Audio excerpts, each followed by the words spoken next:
Yeah,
I seen that wise with the essay here, free cipher. So yeah,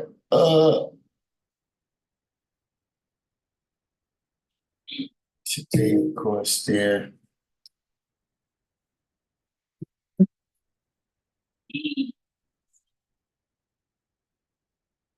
Get this out of here.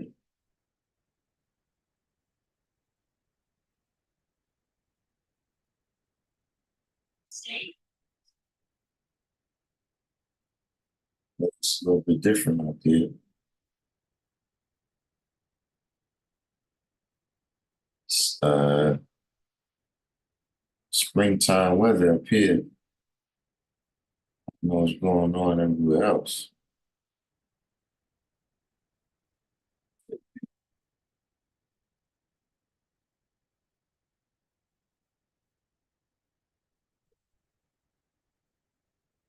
This is actually a time you gotta be careful though, because it gets tricky, tricky, tricky, tricky, tricky.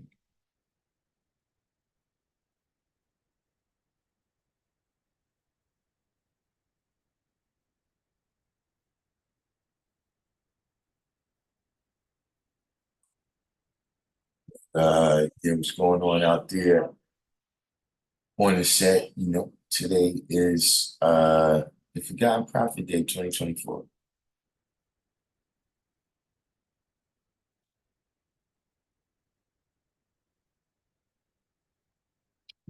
Commemorate a lot of people. So, the live stream has to be burdened with this is like a kind of Festivus right here. But it was 2 years ago, 2 years ago in February, my old Earth returned. And also in February is her born day. Today, in fact.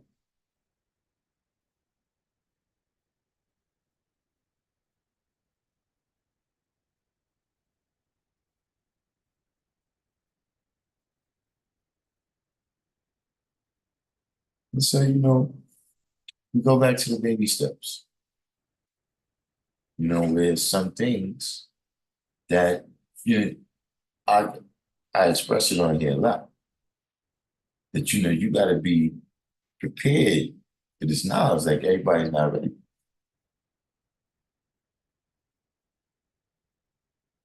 Some people like, look, you gotta start where you gotta seek this level. Some people you need uh remedial, you need remediation in order to catch up to everybody.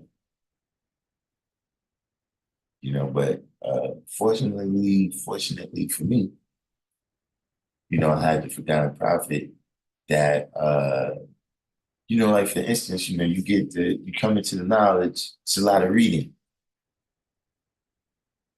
You know what I'm saying? You gotta read the lessons, you know. Uh, you know, that's what taught me how to read. So see, when I came, you know, even in terms of I didn't there was words that's not in the common vocabulary right now, right? But I didn't really have to look no words up in 120. They see even the word interorientation, I already knew the science of it.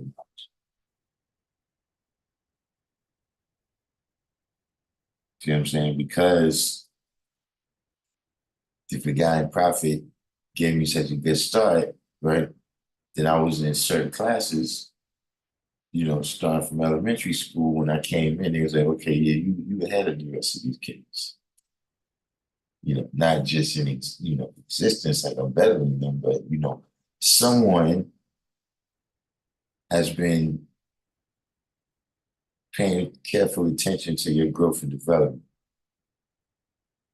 And we can see that in the way you respond here. So we put you up there where, you learn a little bit extra stuff.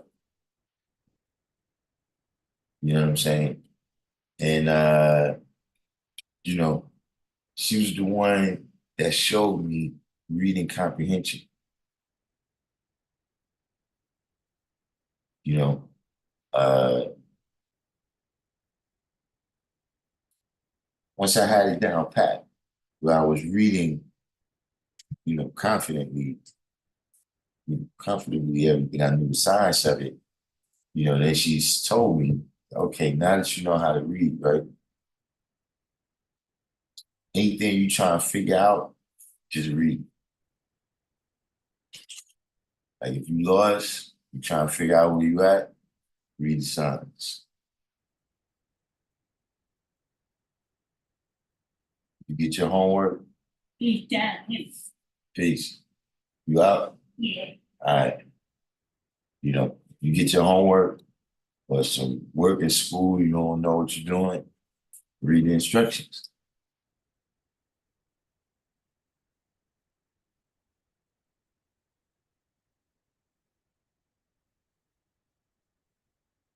So, when I came into the knowledge and it was like, well, look, got to study these. I already understood the concept.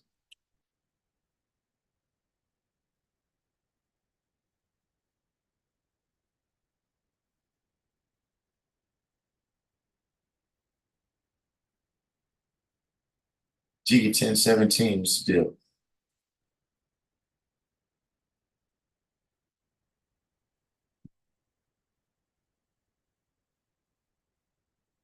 Al-Kim Salam. You made it in late but early because we all late today at this. But yeah, we just setting the goals. You know what I'm saying? Like I was telling the people already, today, uh, this is another forgotten prophet, we say episode here.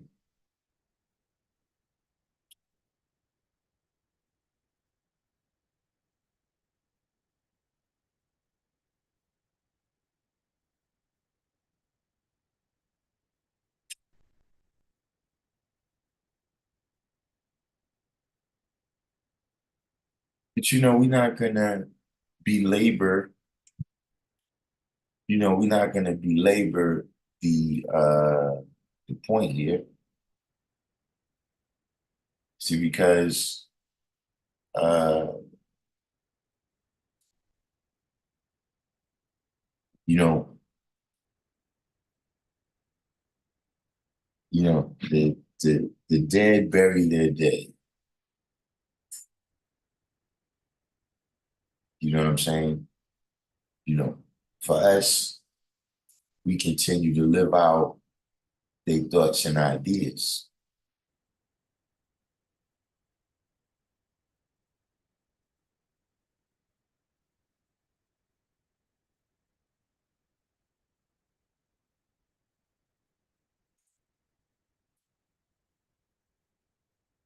So who we talking about? Well, this is, my whole earth is the forgotten prophet.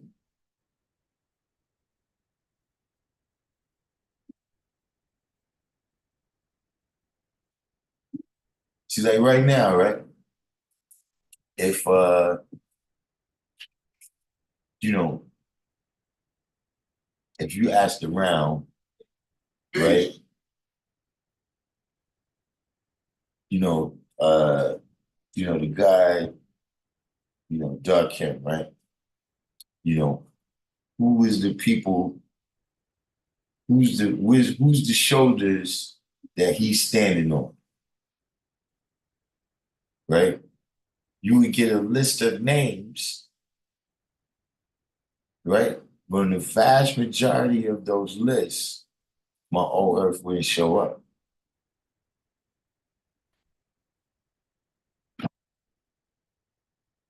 But she got something to do with you know, how high I get or how low I go.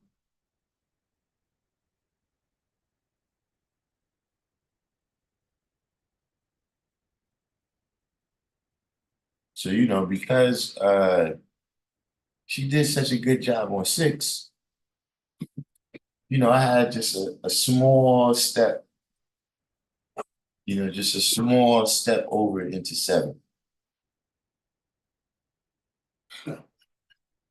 Yeah. See, because I was well prepared on that level. So see, when I got to this level, you didn't have to go back.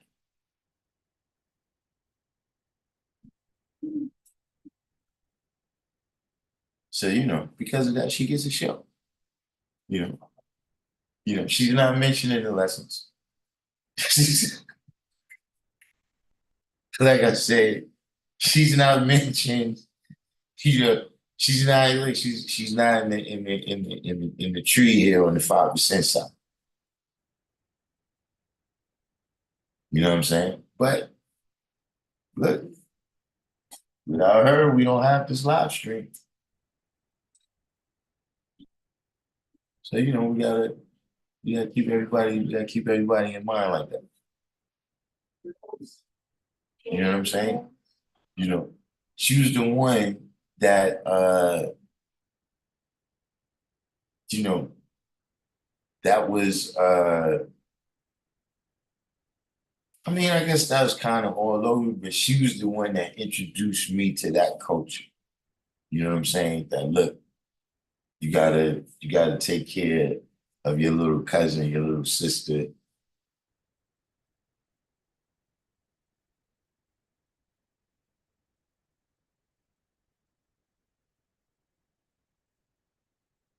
Yeah, she's in my book of life. But look, she's in everybody's book of life.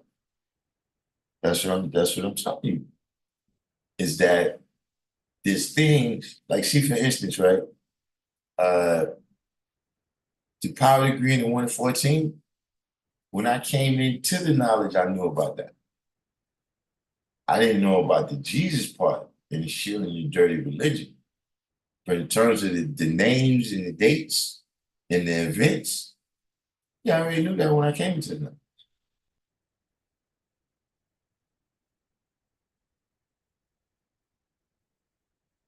And see, like I was telling the people earlier, because I started school already advanced, or I already knew how to read and write. Uh, I knew how to do, uh, I knew how to add and subtract. I didn't know how to multiply and divide. You know what I'm saying? So that put me in certain classes where I was learning about the Crusades. I mean,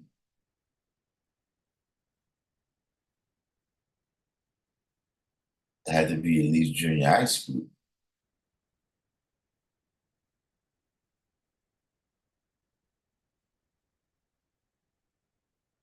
So, things that's manifested here.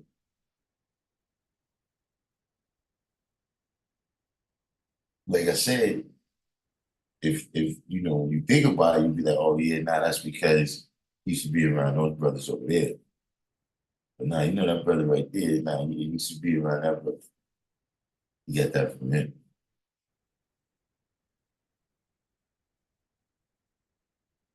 But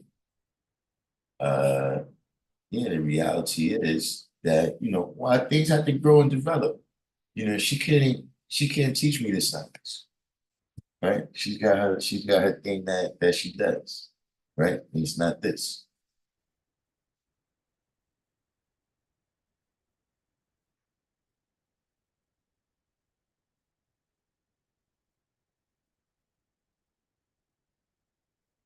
Over the years, I've observed that and this is just in my observation,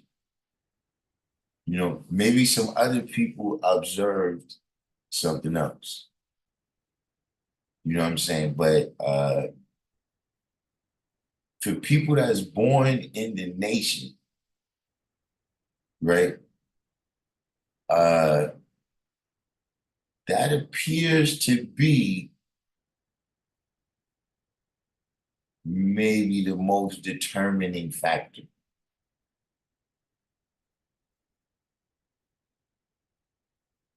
Like, look, the legends, the legends. the people that we say is the pillars of this being here, the people that all the stories is about, a lot of them got kids at 85.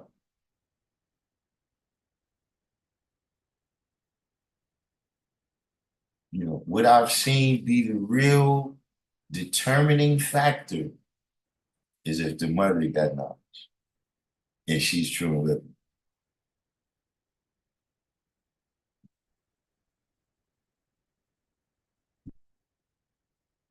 You know, brothers that I grew up with, you know what I'm saying? I mean, there's brothers who, their moms didn't have the knowledge and they chose this, but even right now, right, there's a young brother that comes over here to the school, and the young brother, his father had the knowledge. You know what I'm saying? Now, unfortunately, he got returned to the essence. You know what I'm saying? But before he did, he had told the mother that, look, if you have any trouble out of him, take him to a law school. And you know, she started coming over here. So, he's what, 8, you know what I'm saying? And he built at the last rap.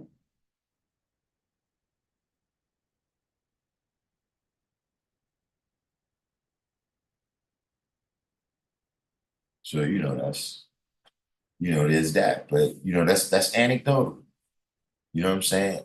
Other people might tell you that they observe differently.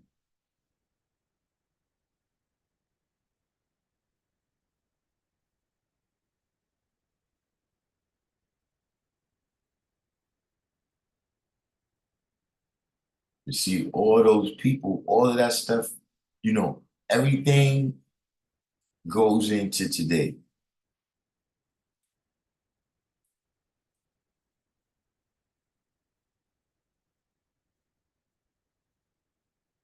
And we say me and my people, right, who've you been waiting 379 years, right?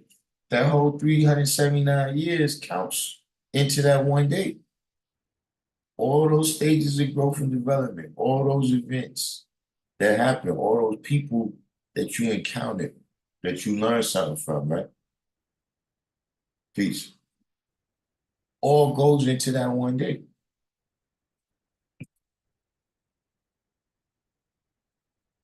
See, I got knowledge of self when I came here, but I had knowledge already.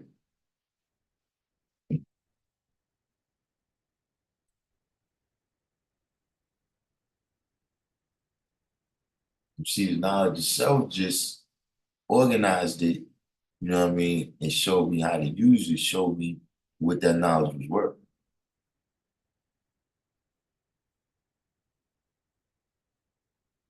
So you can't forget about that stuff because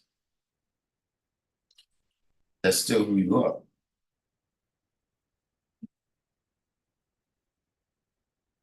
positive and negative.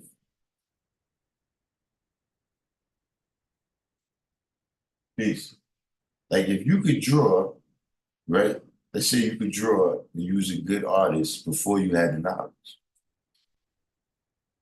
You still want to be able to draw and be a good artist after you get the knowledge.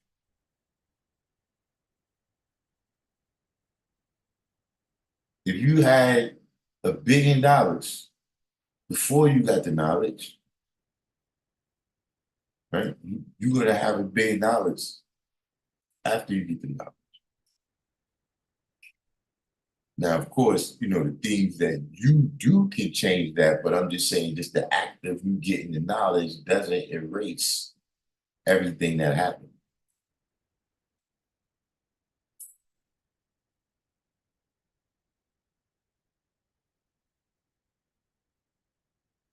Just like, look, I tell people, look, if you was crazy, right? If you was mentally you was a little bit emotionally unbalanced before you got the knowledge is not going to do nothing to make you become balanced.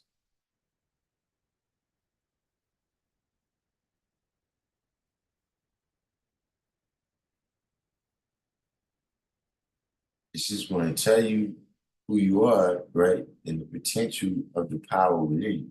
And then everything else is on you.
In the midst of a little sidebar conversation too.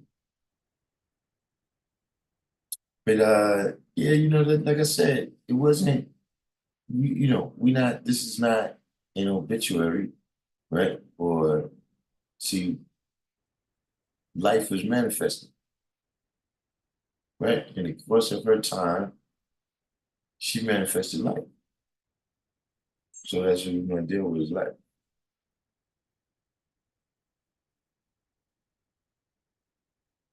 I don't dwell on all this stuff.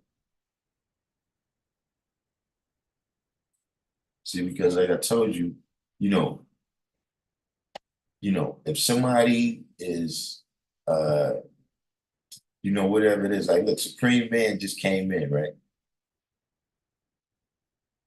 Supreme Man's been coaching for decades. Now, all of his different athletes that he coached, they could tell you what a great Coach Supreme is. You see, the best thing they could ever do to show prove that, right? To really manifest that, they got to go excel in the various areas of life, not just sport. You understand what I'm saying? But being, he coaches boys, so being men, that's a stage of growth and development, and he's somebody who's been in a position of authority where he got some power to affect, how they see things.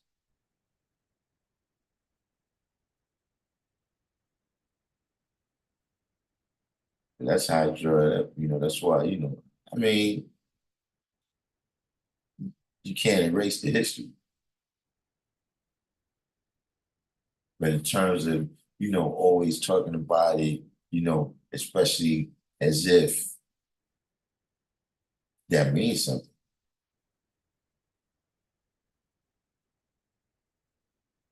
You know what I'm saying? Like, knowing a certain degree of history or whatever, like, that happened. Like, yeah, but it wasn't you. Why are you bragging about it? Because you know this person? Because you know that happened, and then what it gives you a leg up on everybody else because you knew that person.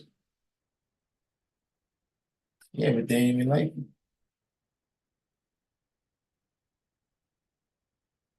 What about that part?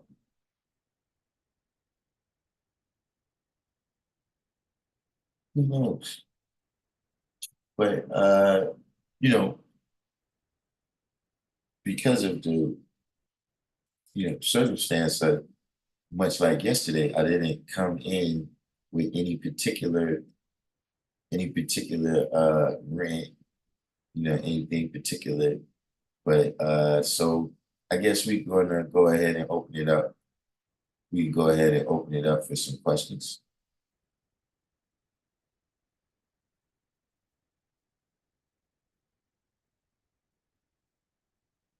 Man said, I appreciate that. The job is to give them a foundation of discipline and inner strength to tap into that they didn't know that they had before. You see what I'm saying? You know, and see, my point being that they may go on to be doctors or lawyers or whatever. But see, knowing the signs of their full potential and how to tap into it, right? That's something that'll go on with them. But on a wall, right, that degree is not going to show up. Like it's going to say, yo, they graduated from Harvard and this law school, and they got experience in this firm right here. But it be things that was happening every step of the way. You know, even in terms of the knowledge, I get into it with people where it's like, like, bro, you know, this knowledge got things in it from day one. I'm talking about of Allah's physical existence.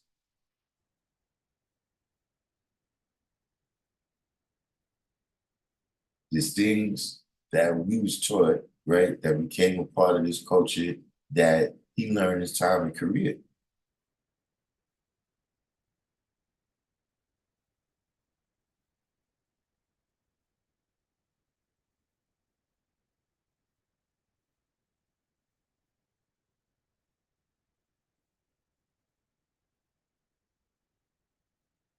There was things he came to the realization of in 65, 66, 68. But to those people that want to, look at us as pure, this, as an offshoot of the Nation of Islam, then to them, yeah, we got everything from 120 lessons. This is based on 120 lessons.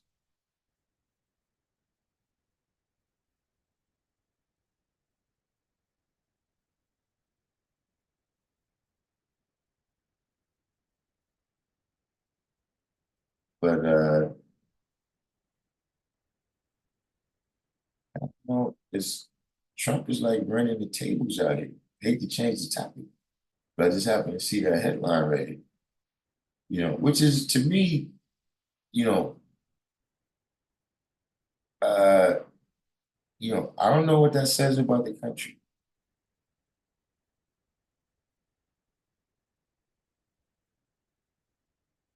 That someone who is who is indicted,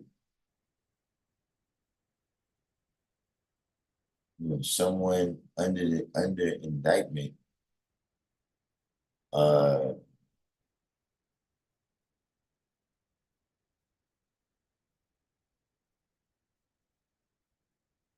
can also be a front runner in the presidential race. Who brought the knowledge to Pelon? Um, yeah, I don't know. I heard Shaheed.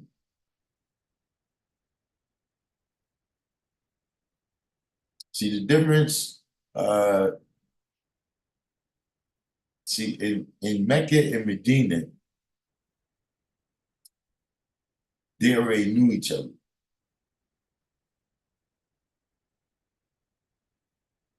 See in the other boroughs, everybody didn't know each other. That was the first brothers. You know what I mean? And then you got uh a lot of brothers that they originally from Mecca and they family moved to the Piedmont. So they went up there with the knowledge. So they the first brothers, to they might have been the first brothers that had the knowledge, but they not considered the firstborn of Piedmont. You know what I'm saying? But the common what's the name is that it was I John.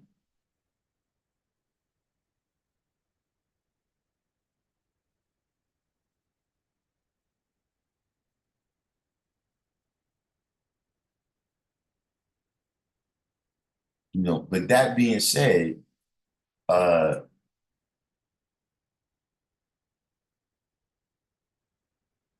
I never met anybody that said they got the knowledge from me. That doesn't mean he didn't give the knowledge out. I'm just saying I never met that person.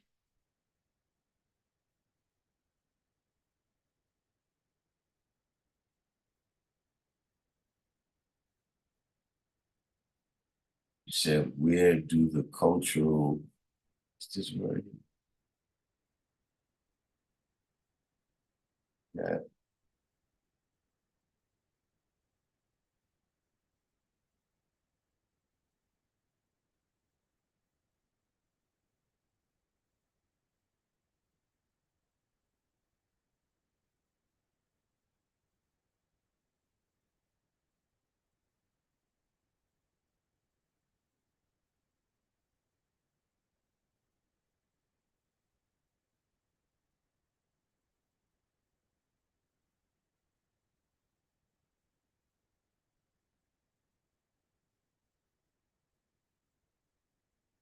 But yeah, so that's what I'm saying.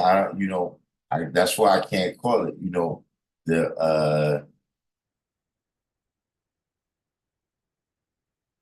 you know, and see there's a lot to that. And like I said, for me, it's mostly observation. You know what I'm saying? But you know, just generally speaking, the reason why the history, in Mecca, of course, because it's the root, you know what I'm saying, and the law is right there. But Medina is a lot intact because they already knew each other. You know what I'm saying? Whereas, in other places, you had people that had the knowledge, but they didn't know who was the other people that had the knowledge. Like a lot of people is getting the knowledge, right? They got the knowledge in the P, but they still going to Mecca. You know what I'm saying? To build with Allah. So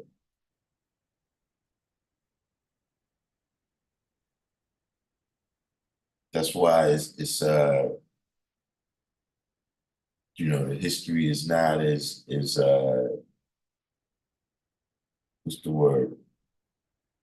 Uh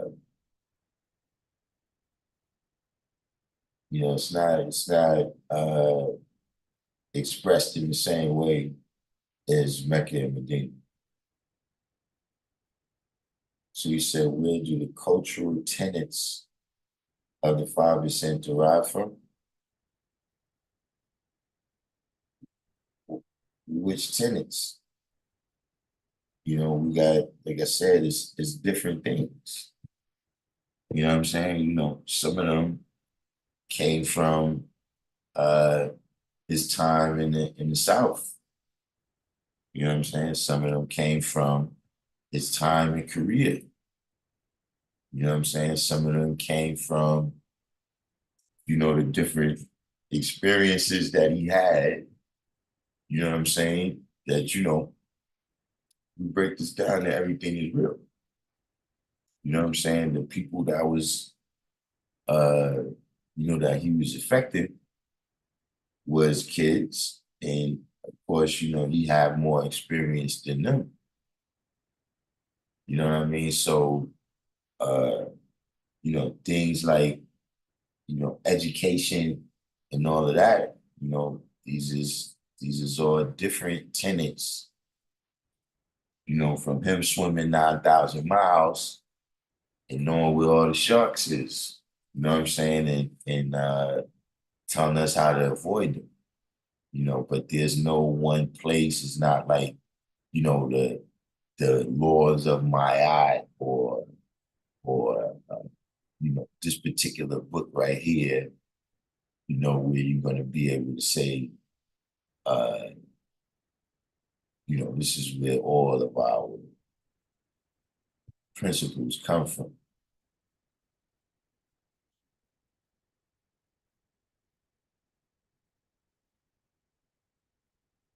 You know what I'm saying? Like certain things, like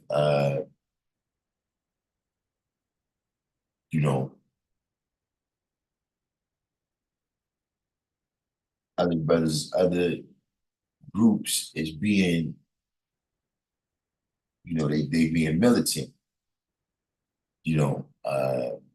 Most people would describe us as militant, but we got a particular brand, you know what I'm saying? We wasn't really like, yo, we're gonna go out here in the street with machine guns and be challenging the police and all of that, right? You know what I'm saying? And one of the things that was told to me, in terms of Allah making a decision not to go that route, right, is that he was like, an army marches on its stomach. You know what I'm saying? Meaning that, if y'all try and be soldiers and y'all run out of supplies, then fight is already lost. You know what I'm saying? And because, we didn't have control of no land to be in control of no food supplies like that, right? The law knew that that would be a bad idea.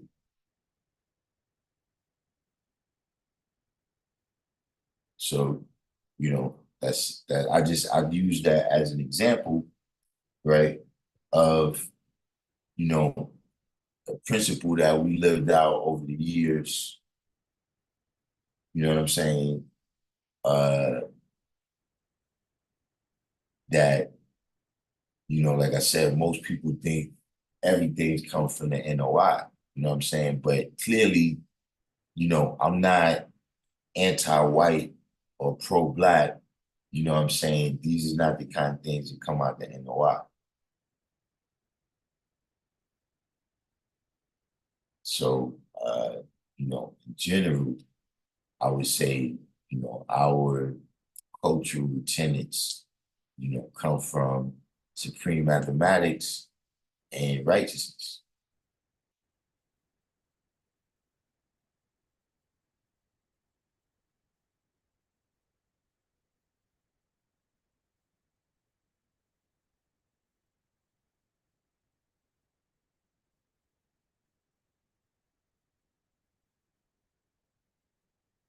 Pelon was called Pelon because of the hills and mountains, and also uh, at that time, uh, like in the 1960s, Black people was just moving to the peak.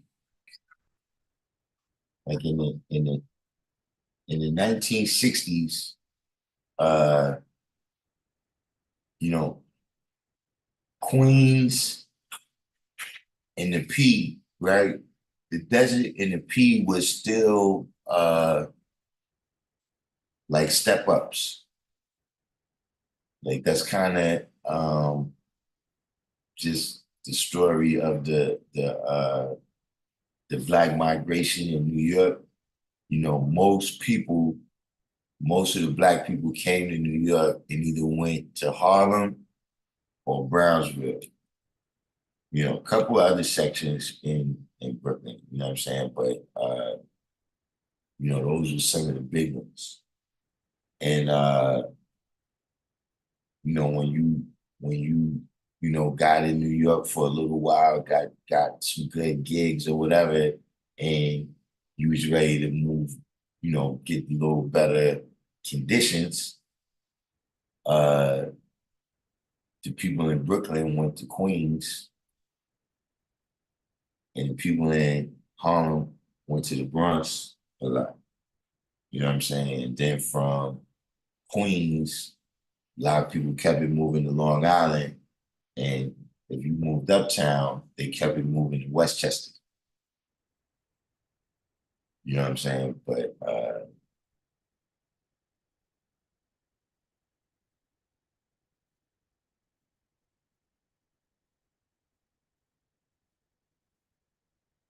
you know,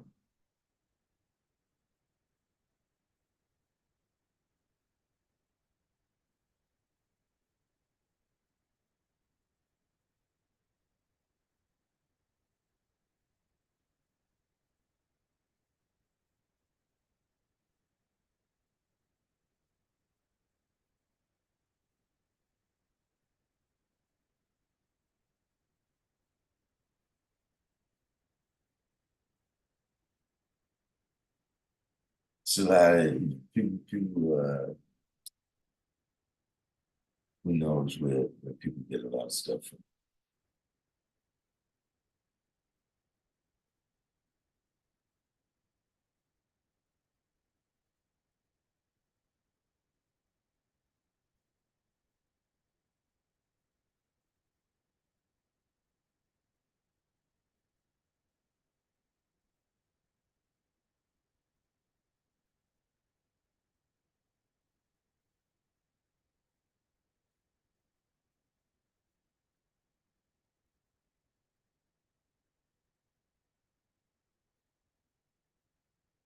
113th and Lenox. And my family came in New York. They right around the corner. 126th Street. Uh, they put a building there. I can't remember the address. But one day we was walking right there. My grandmother showed me where it was at. And from there, they moved up there, Amsterdam, over there by like Manhattanville, over there, that area over there. I had an aunt that was still living in the projects over there. Um, to the early 90s.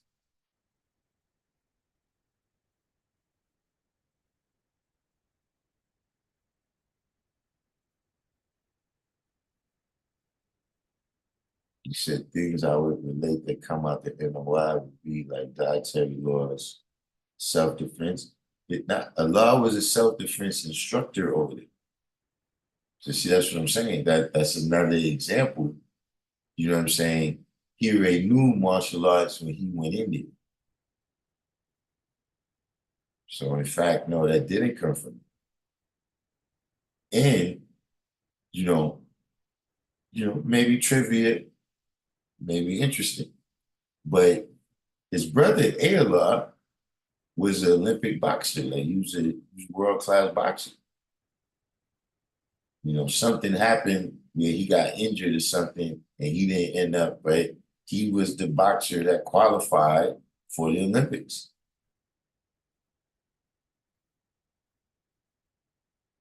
So just saying that, they nice with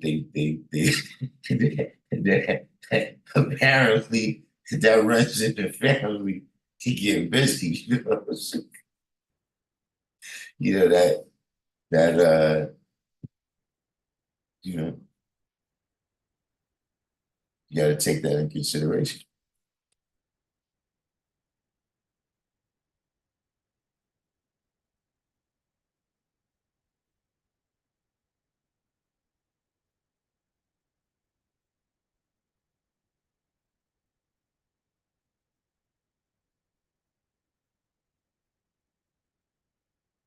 Shit, during Prohibition, my great grandfather ran looking from Harlem to Trenton. That's how we got here.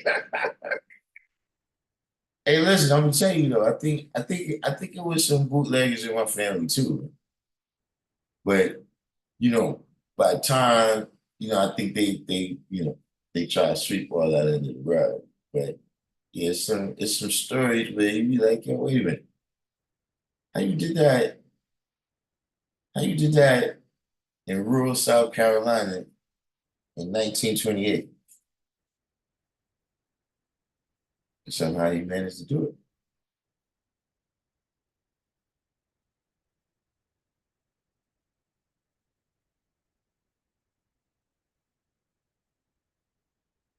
Said, did Elijah mention John because a witness needed to see what was happening in Pelon? Why is Pelon and Patmos mentioned instead of just Patmos or just Pelon?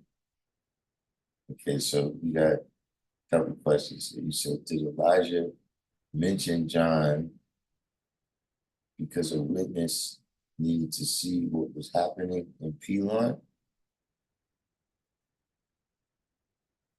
Okay, who's the witness? And what's the trials?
Who's the witness?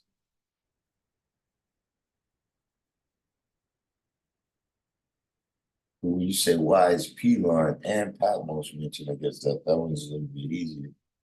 So you got different times and you got different worlds. You see what I'm saying? So when when uh when you hear people say the Moors conquered Spain for 700 years, right? That's the Moorish Empire in that area was called Andalus. You see what I'm saying? So you would have to say, like right now, it would be like them saying Andalus the same as Spain.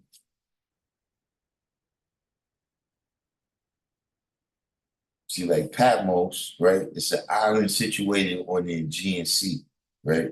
Now I don't speak Greek, but I'm just saying that that kind of word structure right there, you know, Patmos, that sounds, in the Greek world, that's the name.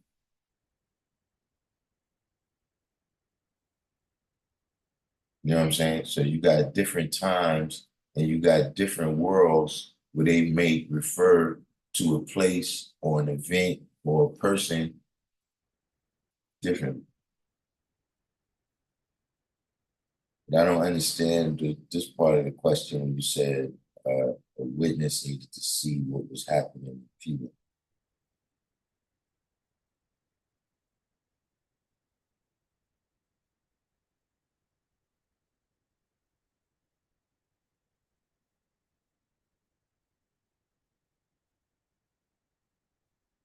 Said a lot interview at Otisville.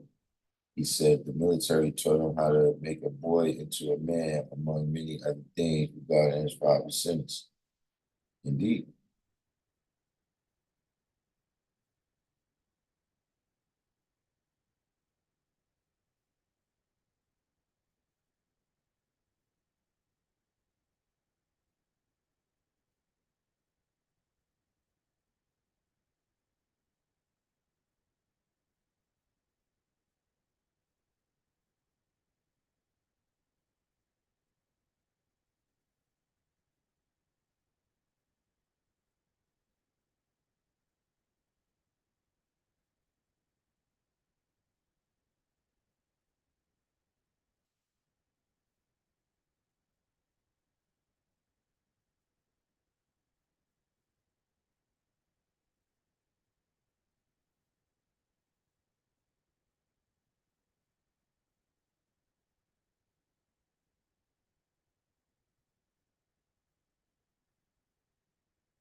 Said John witnesses what Jesus was doing.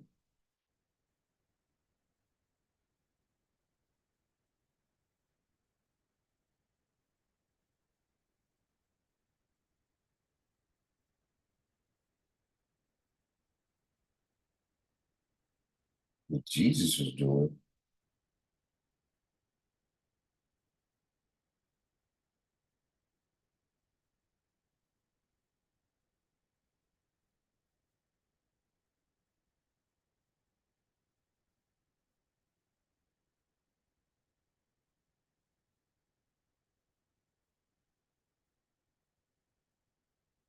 Yeah, I don't know what y'all talking about now.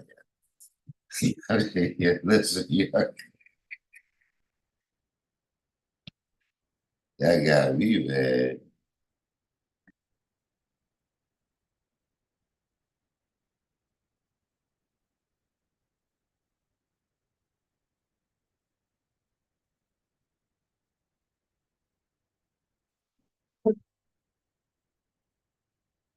Hey, Supreme Man, you know who I talked to today too? I talked to Knife.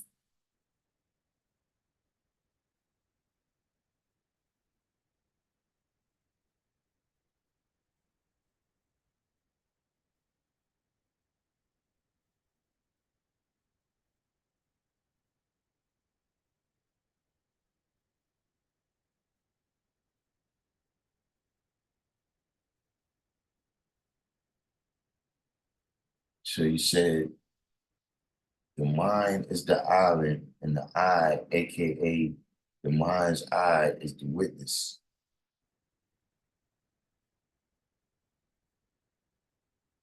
He was in the aisle for the word of God and the testimony of Jesus Christ. Okay, but you said what Jesus was doing.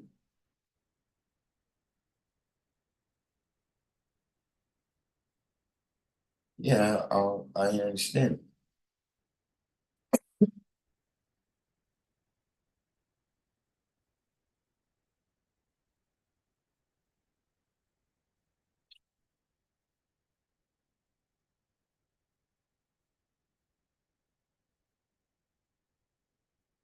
And people say you can act such and such.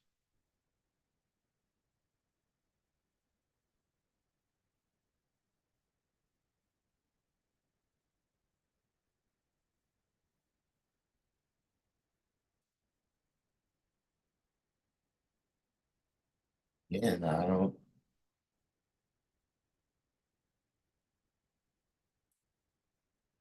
I'm trying to catch it, but I don't. Something I'm missing.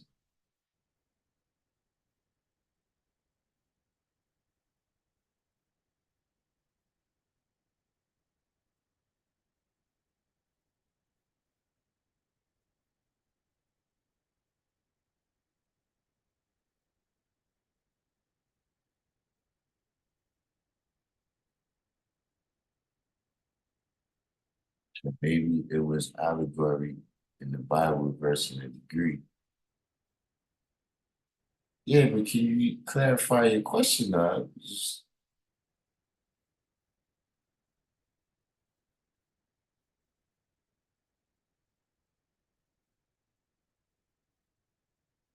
what you said.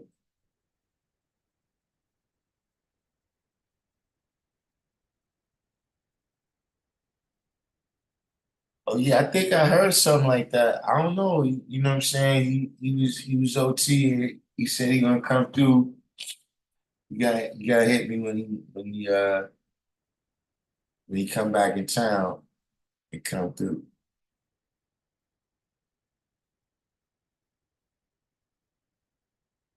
You said as a reference, why was John referred to?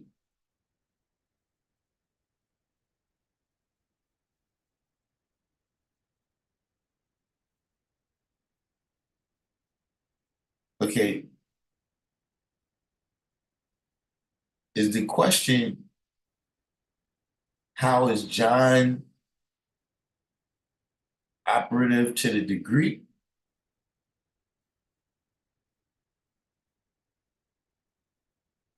John means Yahoo.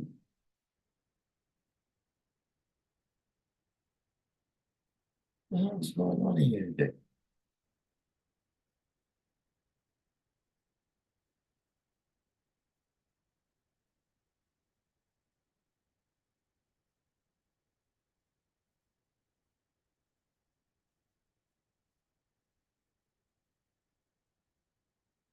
When did John become?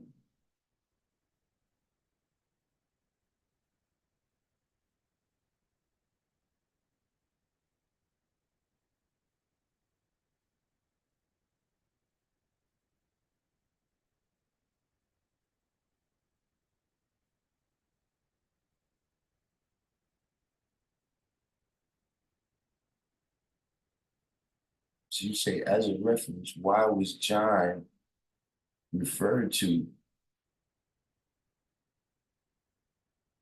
I don't see. Are you asking if? See, John is just in the Bible verse. Like that's just what the Bible verse says. But the key thing is, you may have never heard of the island of Pelon or Patmos.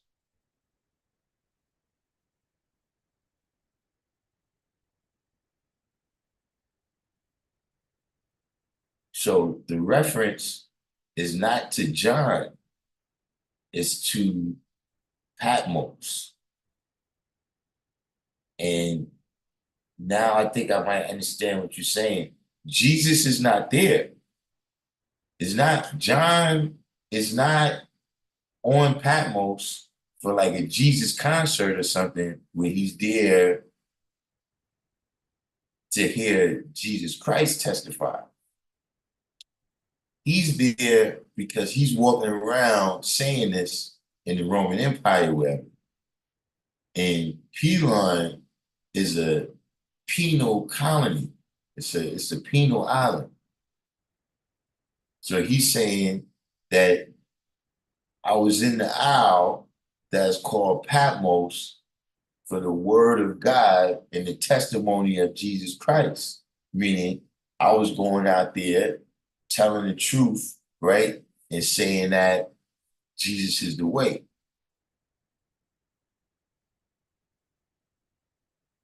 You know, but even that, like I said, that's the background of the Bible verse. You know what I'm saying? But in the degree, it's just that, I mean, type one in the Western name, if you ever heard of Patmos, like you can look on the map and see Patmos, but it's a tiny island where if you don't know where it's at, you wouldn't see it.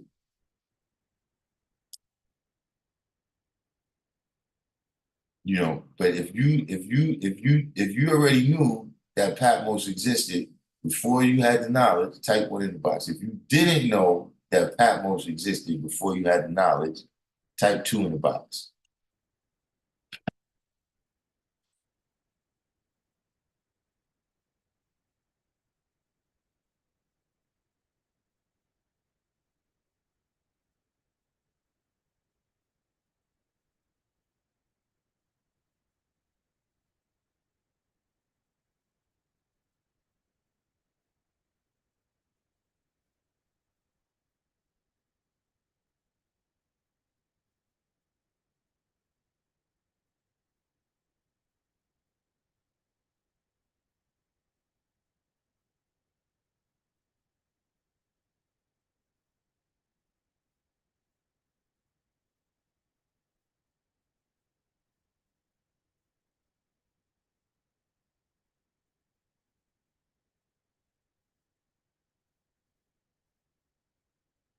Yeah, I don't know. I don't know what your answer.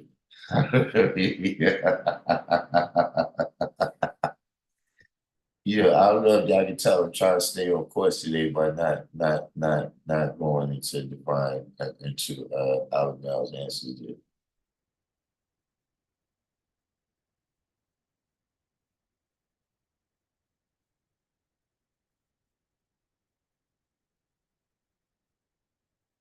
But yeah, that's for yeah. John uh you know, I've never I don't I don't know if him having nothing to do with the making of the devil.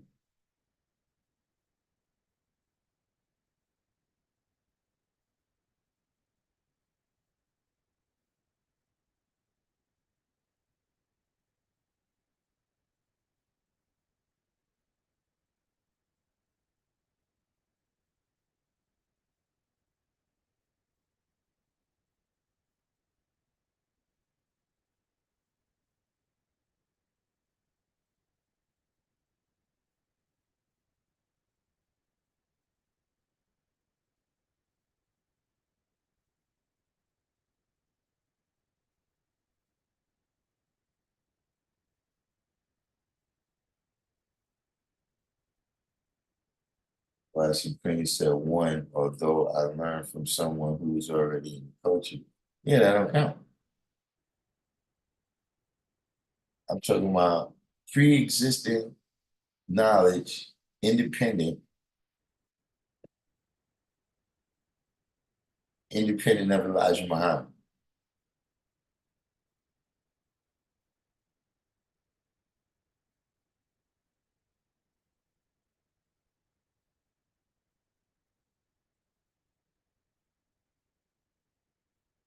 Yeah, I don't know. I don't know. Maybe you can spell that one out for us because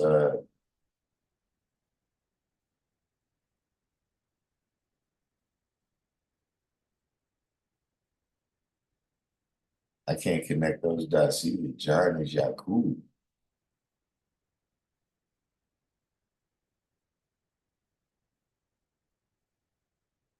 Now I'm saying as things go, uh as things go, John is known as a righteous man.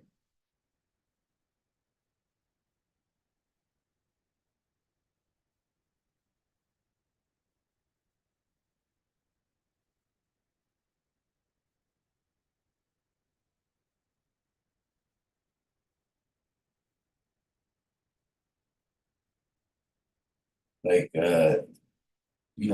when I say as things go, I'm talking about, these different stories, allegories, whatever. John is always uh depicted as a righteous man. In fact, uh a lot of people suppose, in the stories, right? Uh they think that John is Jesus. You know what I'm saying? It's supposed to be because of John's uh John is the only person that's pure enough to baptize Jesus. John baptized Jesus, and in some of the stories, Jesus is his student. So there's that part.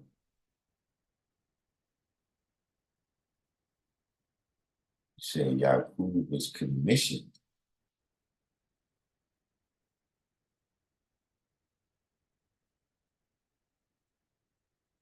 Um, you mean like somebody hired him?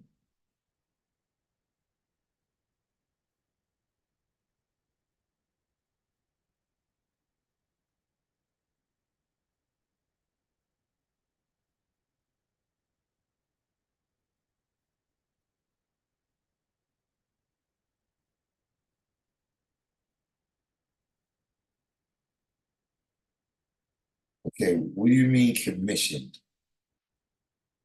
Like somebody hired Jesus and I mean Yaqub and Musa, you saying?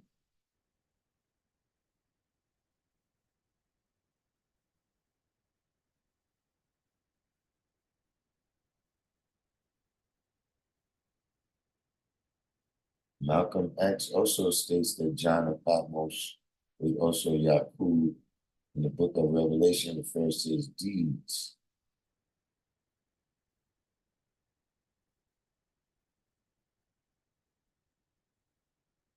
The above quote is from Google of an NOI Yaqub Wikipedia page.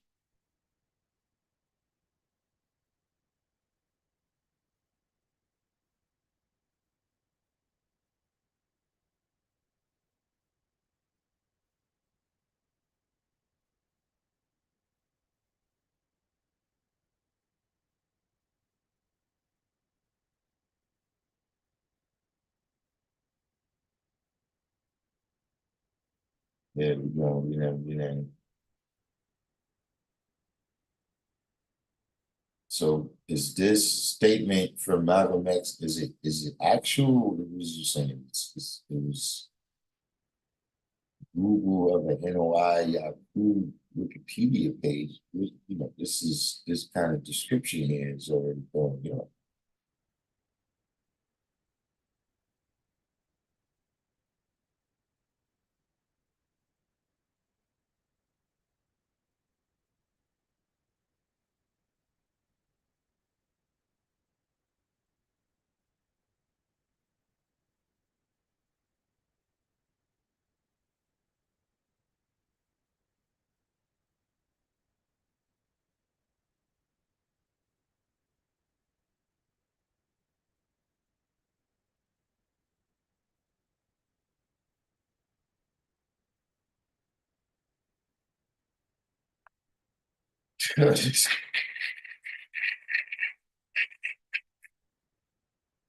So, uh, yeah, I don't know. I think we're gonna we might we might go in Bourne's direction right now because you know uh, I haven't been able to figure out uh,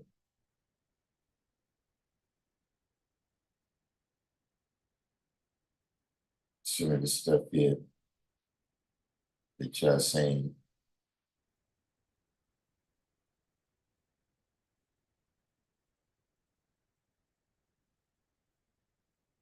But I mean, like I said, if you draw it up, you know what I'm saying, and you say I'm just, I'm going by, like I said, you know, these people, if we're gonna look at the allegory and everything, right? Then the different people, they character and they traits and everything.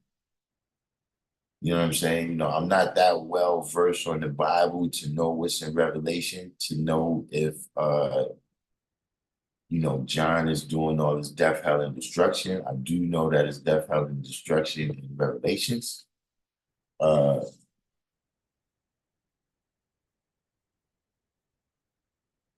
but that's that. But I guess, coming back to some grounds, man, one thing about Encyclopedia Brown, he's always, he don't say nothing and then because some you say something like sometimes you gotta can't just say that one thing or ask that one question. You gotta be there to add on. You know, don't be so, uh, so cocky that you think your question is so superb always that nobody don't need no clarity. You know what I'm saying? You ask a question, you know, you gotta cooperate with somebody that's saving you. You know what I'm saying? Like if somebody throw you a life vest, you still gotta put it on.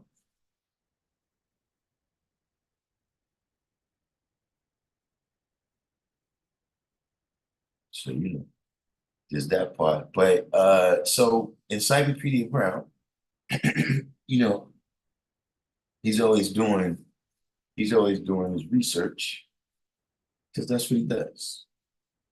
Let me see if I can find this. I might be able to get this up on the screen. But apparently some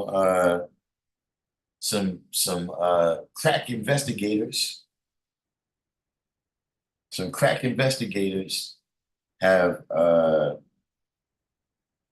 they've made the claim that they found out what is it? What is it that the what's the name? Not the Bible of Islam.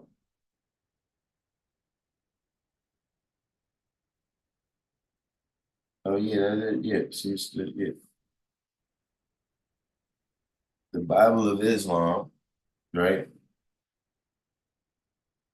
The true the true origin and contents of the Bible of Islamism.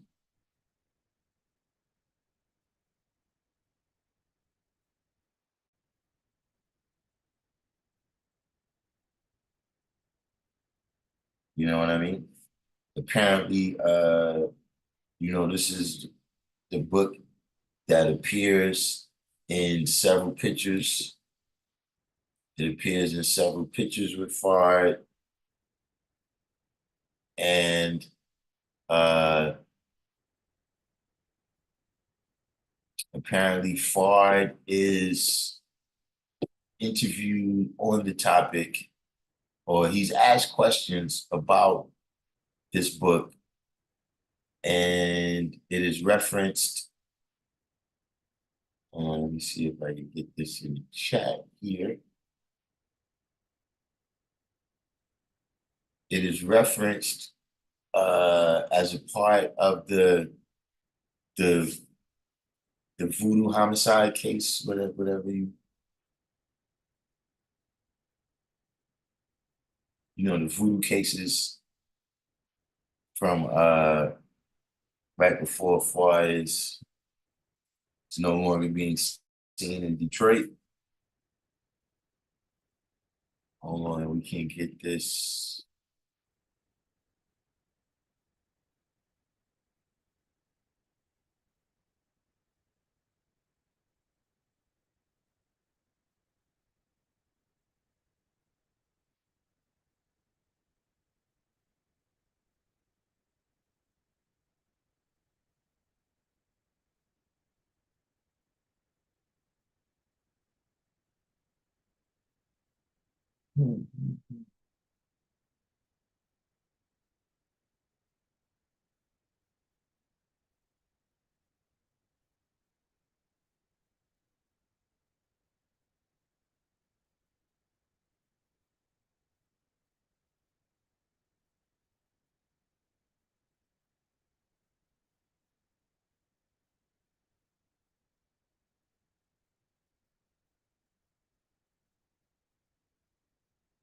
All right, so there we go.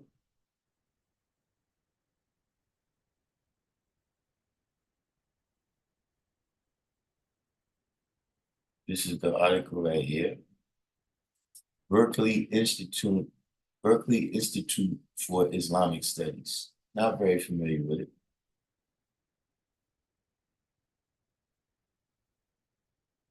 But these individuals have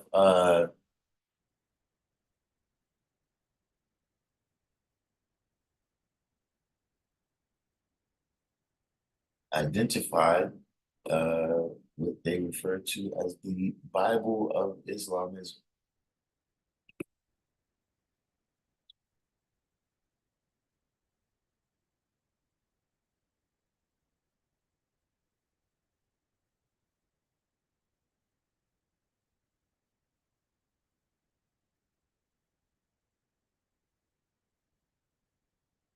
And for the record, those who can't see it, this is also making I mean, the particular book, this is new. Because I had no idea even that this guy wrote this book. But uh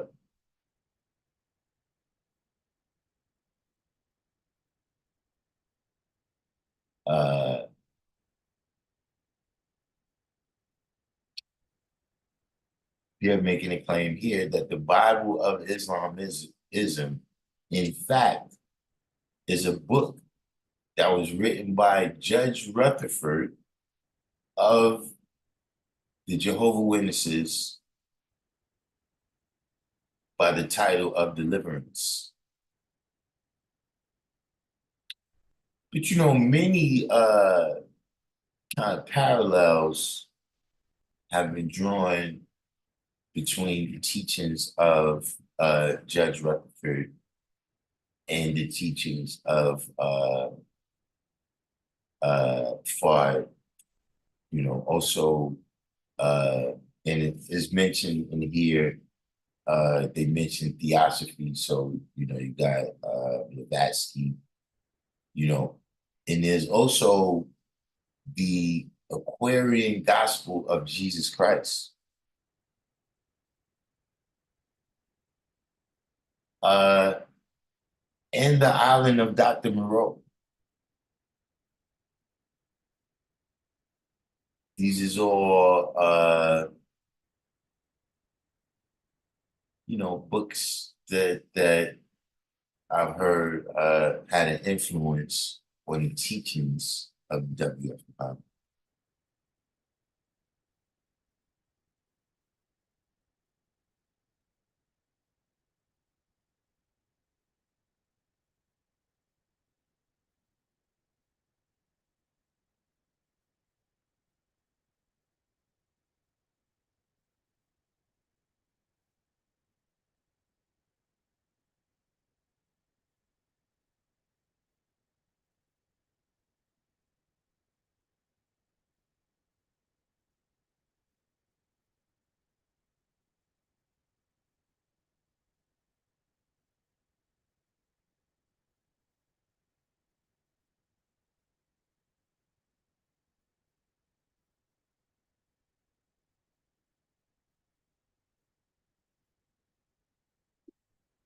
See, trying to get back in.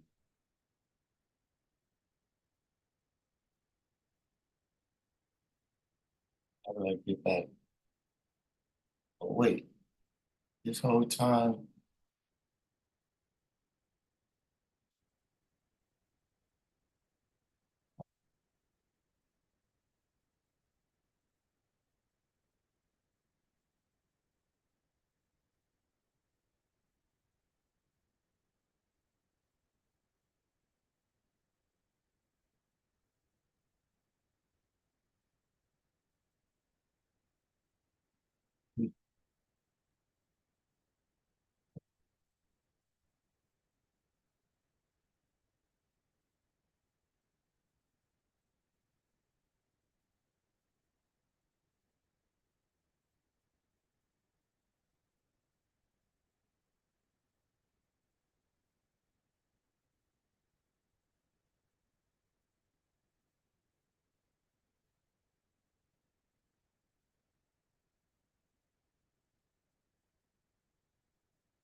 Streaming, yeah, actually, but I think my I'm on Zoom right now. That's what it is. I'll be going back and forth, and then I don't really get the hang of how to use either word like I'm supposed to. But yeah, that's not new. And there's also the the Azusa Street Revival.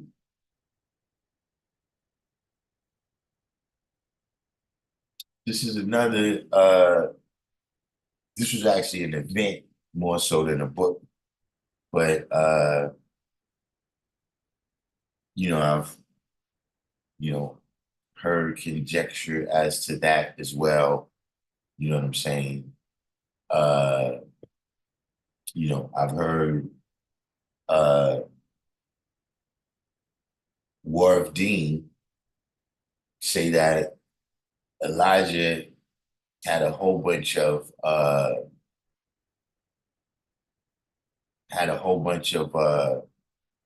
Medea books,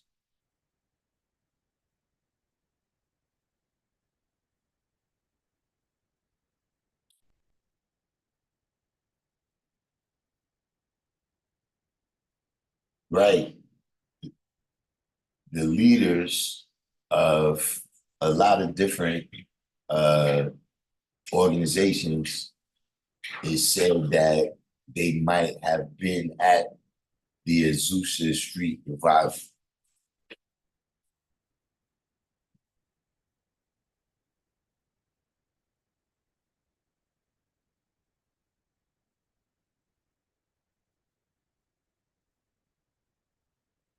He said, "Tell me why I was watching an MF Doom YouTube documentary explaining his origin, and in doing so, they brought up the Dr. York and the Wapians. Why did it say they're a spinoff of 5%? Hmm. Um,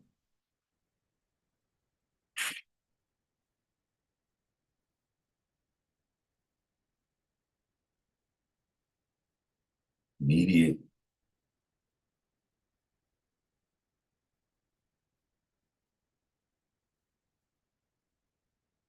you know what I'm saying? It could be that it could be that everybody, you know, uh, anybody, if you was around before 1980, then you a student of Elijah Muhammad somehow. You know what I'm saying? Like pretty much, you know, uh, him and the NOI has some type of influence, you know what I'm saying? If just nothing more than, we're gonna come out and say we the black man, we're not gonna be ashamed of that or nothing. You know what I'm saying?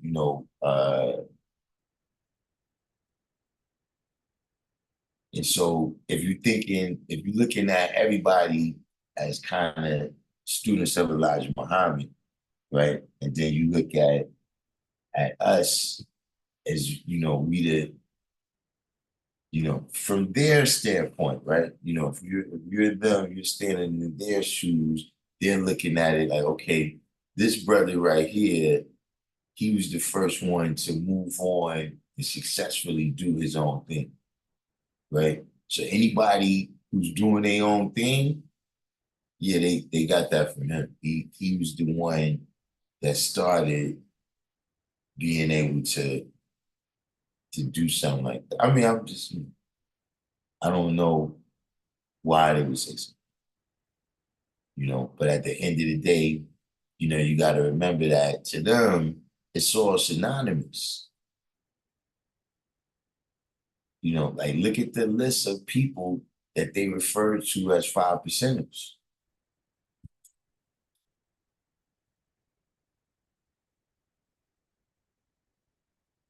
People that we know,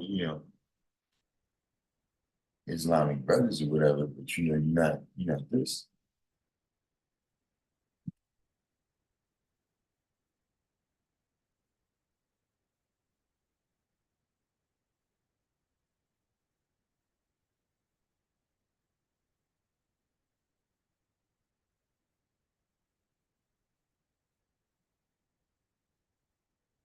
Dr. York also said he and Yakub was born on another planet. I didn't know what he said about Yakub, but I didn't know about the other planet stuff until I'm talking about the last couple of years. That I didn't know that was a part of that teaching. But apparently, so you said the 1889 Chicago Columbian Exposition. Hmm. Uh,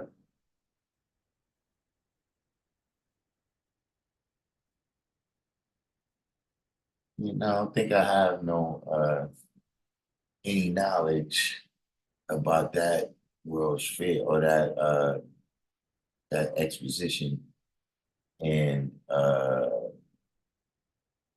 various leadership.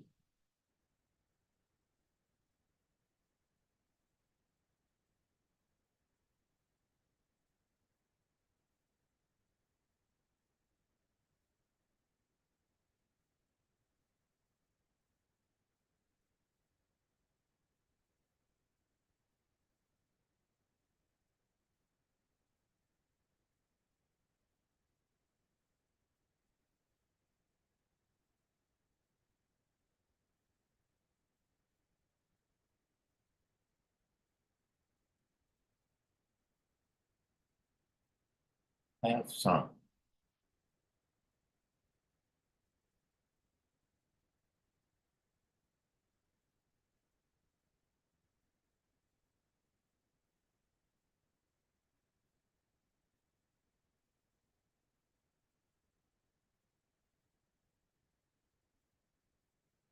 I don't know. We started off, we was going on the right path, and then I don't know what happened.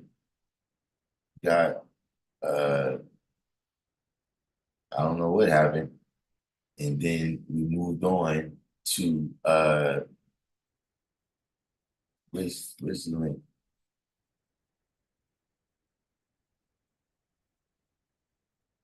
To this research right here. Uh, you know, there was a book that was referred to as the Bible of Islamism when Fard was captured by the Detroit Police Department. And individuals, some crack investigators, have made a claim that they found the title, author, and contents of said Bible of Islamism. And according to them, it is in fact Judge Rutherford's book, Deliverance.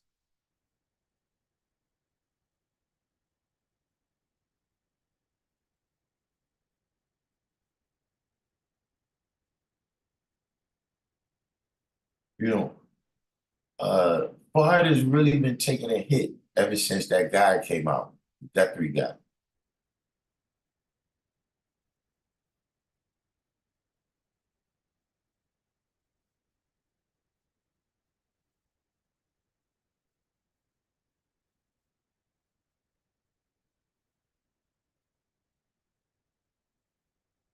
So when Jatu blasted the moon from the earth, the original circle put the remainder under hypnosis.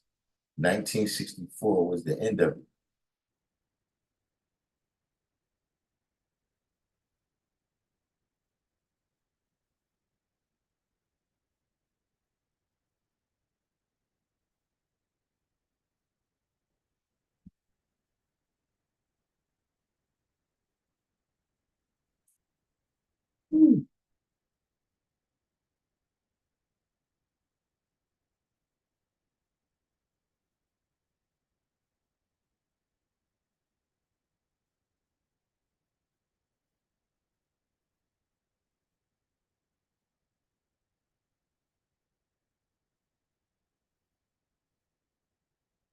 I mean, a lot of this stuff like this, I don't get into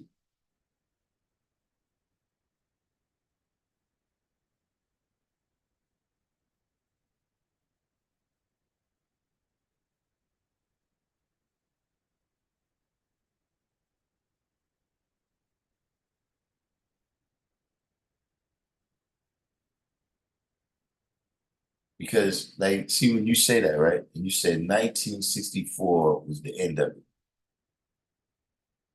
You know, for me, that's just, what do they call it? Pet peeves.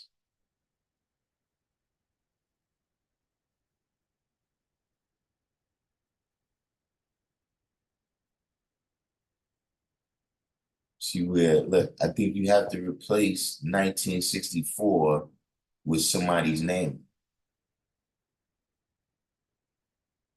or group of people because, 1964 didn't just happen and then it's just because this is the year, then these other things over here happen.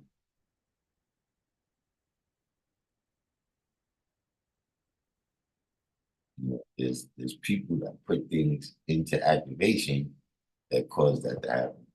But that's a different story, just in general. Uh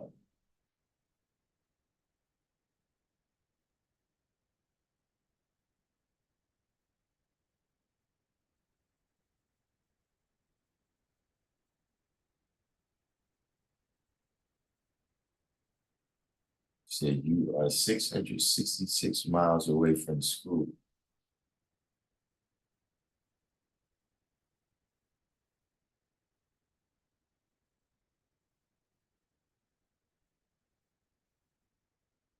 Look, that's the thing with this new stuff. It's just, I don't know if I want some of whatever you had or not. Whatever it is potent.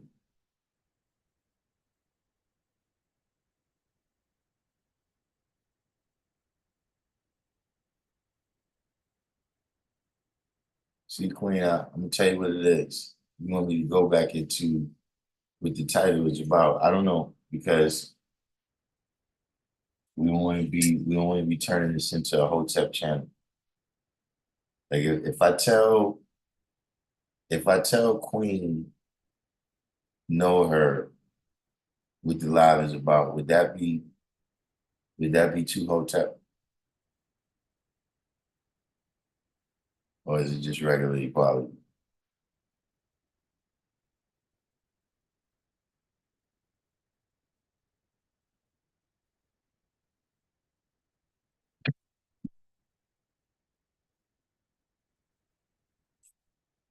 I don't know, Queen know her. I don't know. I don't know.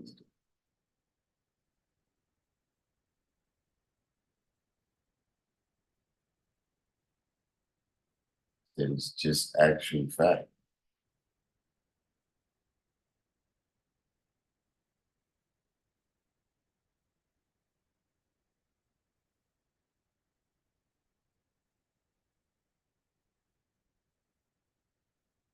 What is what is this symbol right here, Smokers? I can't. It just looks like an equal sign.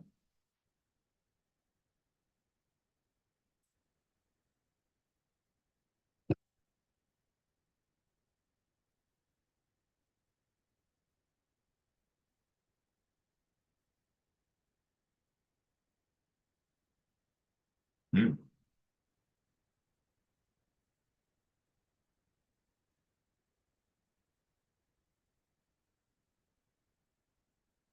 So why would it be Hotep? I don't know. You gotta hear it. You know what I'm saying? But I mean, I don't know. I mean,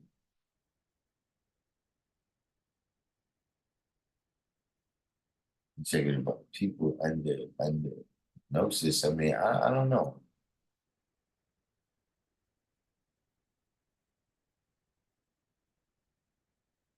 You know, there's definitely things that put the masses of people under hypnosis, right? We got social media, TV, radio, absolutely.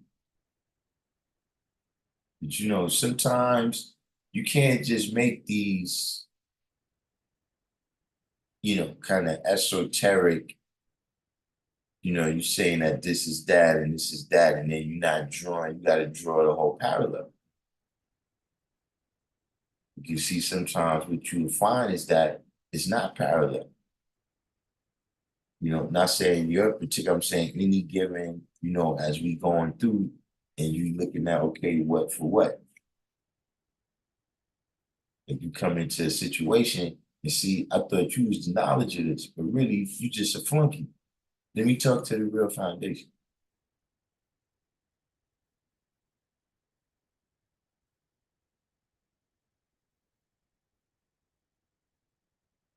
The gold pill, I don't know, man. You talk to Shaganulu yet? Don't do the gold pill till you talk to Shaganulu. But yeah, Queen know her. So getting back to this, I guess we got some new people on here. So the forgotten prophet, right? If you watch this channel, you stuck with this, right? This is like kind of like Festivus right here. You know, my old earth returned to the essence 2 years ago. You know what I'm saying? And since then, we've had the forgotten prophet episode, right? Each year during her time, today's a born day, right? And I call her the forgotten prophet because of the seeds that she planted, right? That brought me to where I'm at right now. You see what I mean? Because, you know, when when people talk about Darkim, right? You don't mention that first six right there. You know, a lot of people, you mentioned from the first time you see me in Cypher. And see, for a lot of people, right, Darkim started with we don't teach that. Before that, this, you know what I'm saying? But when I look back, I can see the seed because look, she going to do what she can do. You know what I'm saying? First of all, she didn't have this knowledge, and even if she did, right? She's not God. But her part of bringing me up to the fullest of six, right? Where see, it was a baby step. It was a baby step for me to step up to seven because of how well she did her job. You see what I'm saying? So, like I was telling the brothers today, she was the one that taught me how to read. So, you get the lessons, it's a lot of reading. You know what I mean? She was the first one to tell me that, you know, you can use this reading right here to comprehend everything around you. You know what I'm saying? You know, uh, like if you lost at something, just read all the signs.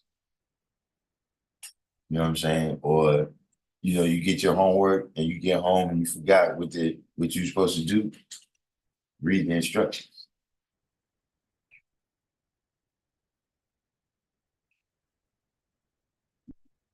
You know what I'm saying? She was the one that taught me that lying and stealing is devilish me.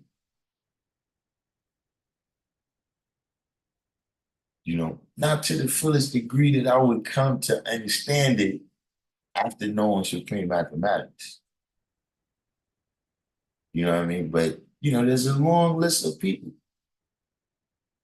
that if they say, look, man, how'd that brother get like that?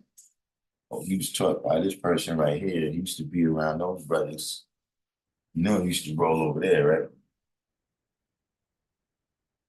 But how many people would mention that, the whole earth when after she was done with him, right? When he got to school, they had to put him in the highest class. Because he came in already, he already knew I knew how to read, right? I didn't know how to multiply and I didn't know how to divide when I got to school.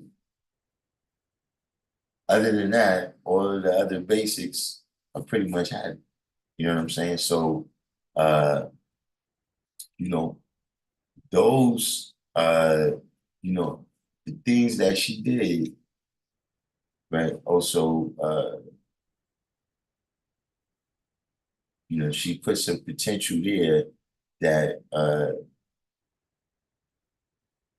predicted, if you'd have known that those seeds was planted, you might have expected this out of it.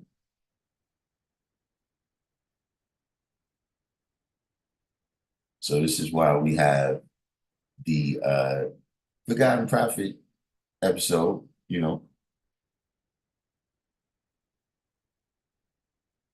But look now, don't don't let that go to your head and start talking that goddess stuff. See, that's why I ain't want to tell you. Why don't you just stay regular?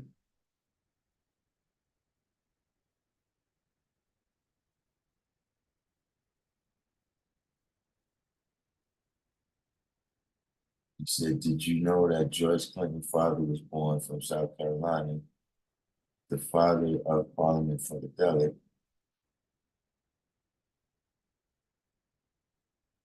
Uh, did I know that? No, I don't think I knew that. But I mean, there's Little Richard, James Brown's. It's not unheard of.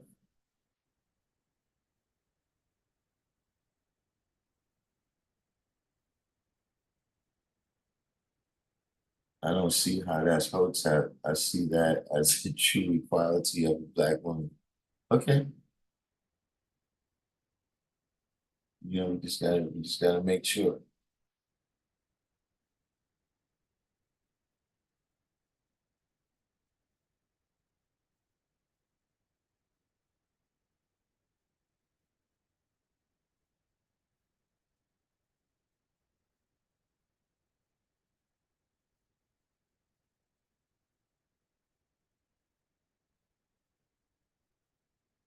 So at any rate there, I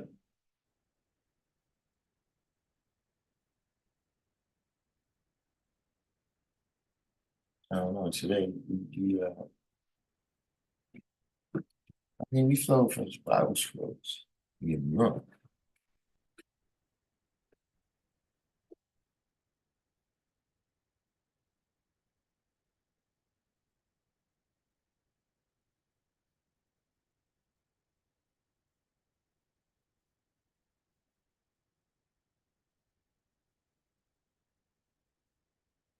I had a chance to be skipped in my whole earth said nah because I was little in stature.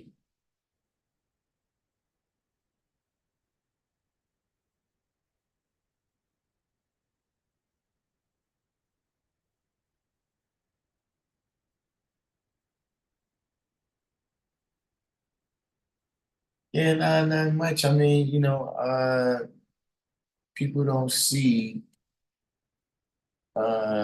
I guess no one is really too intrigued by this new revelation of the true origin and contents of the Bible of Islamism.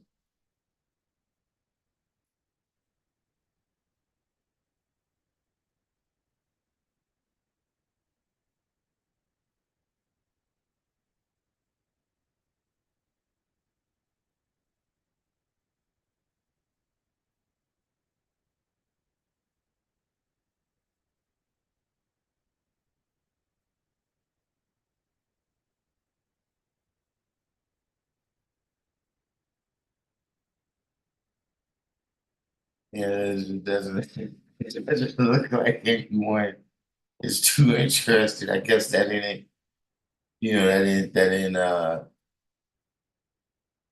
that didn't rock everyone's kind of mindset there that might be a possibility.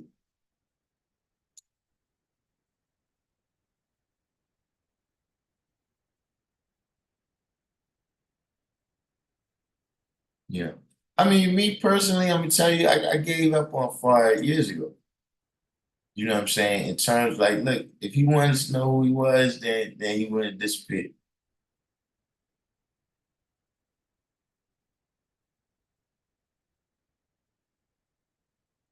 Whatever's going on with him. See, but look, that's why he said I talk about Elijah.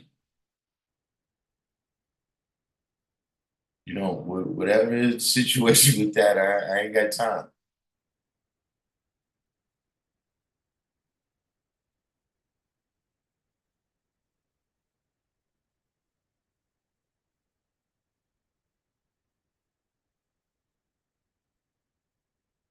Knowledge is the foundation. I think people should deal with the root. Yeah, he's not the root, apparently.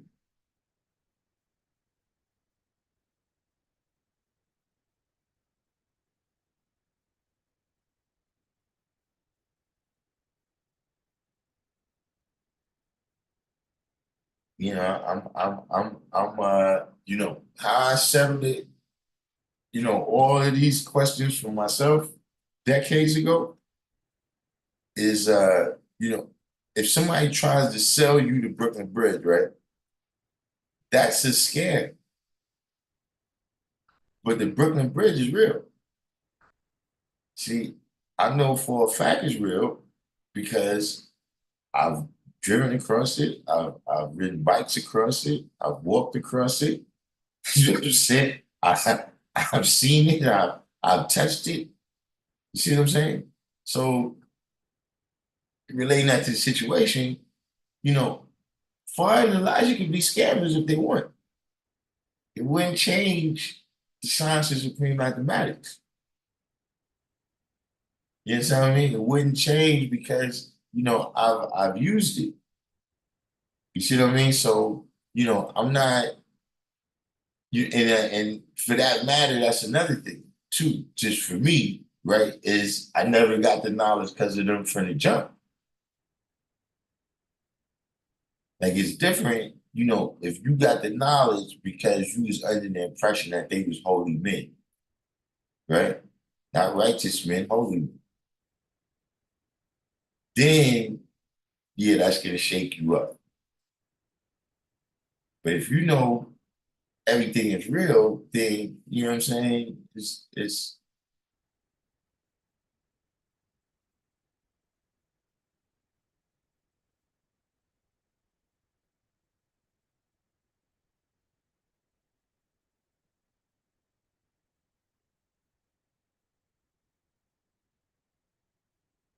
so if you want to know who Fard is, read the book, The True History of Master Fard Muhammad by Elijah Muhammad.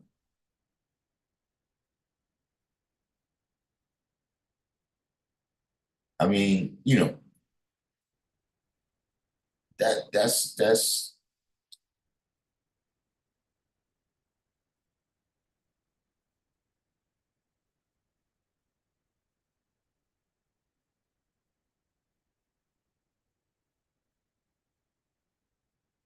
you know, I wouldn't leave that out.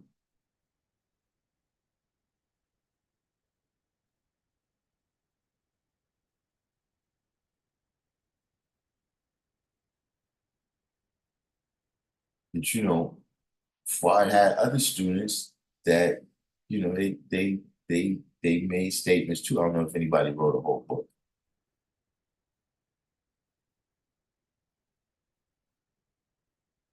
But Fard had other students that disputed what Elijah Muhammad said about, at least some of them.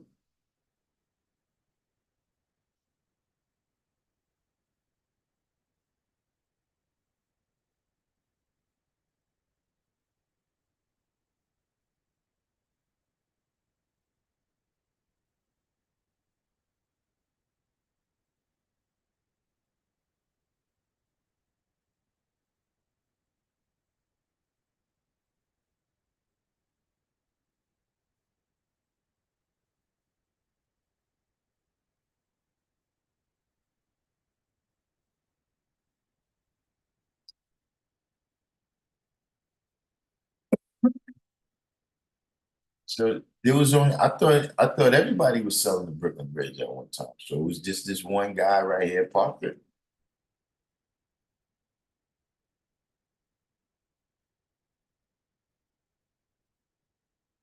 Yeah, that's interesting right there. Didn't know that guy existed.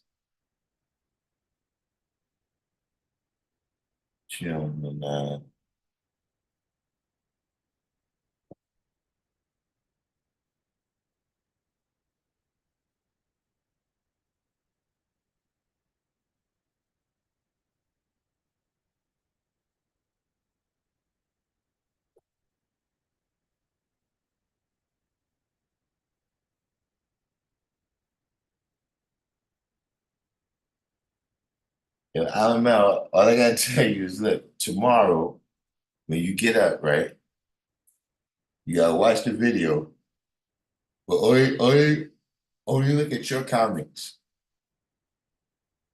Watch the video, watch the video. But I'm saying don't look at the screen. Just watch the scroll and just look at your comments.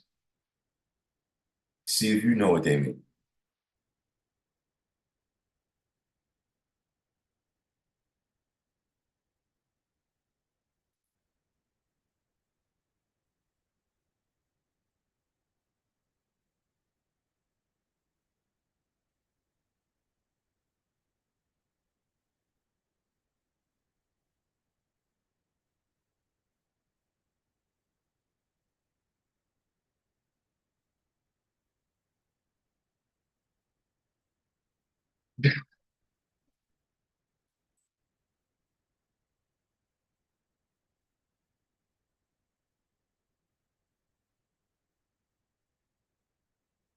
Ah man, Queen never heard. Listen, over the course of this live stream, we've had some characters.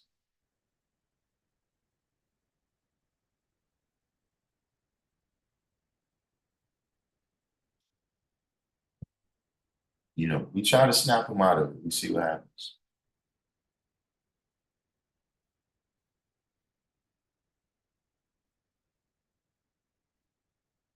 A couple of weeks ago, we had to kick somebody out.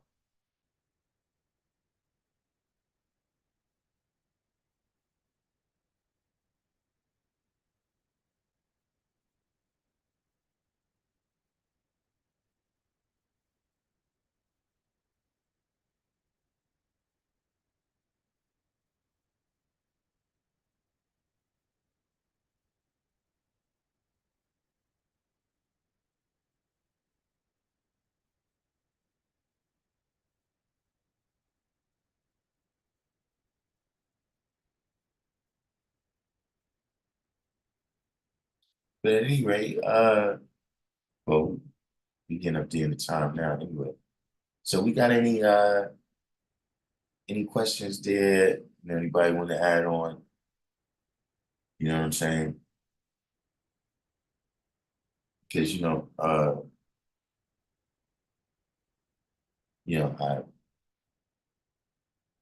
remember I get that situation, us as a nation, we have that situation with the carrot cakes.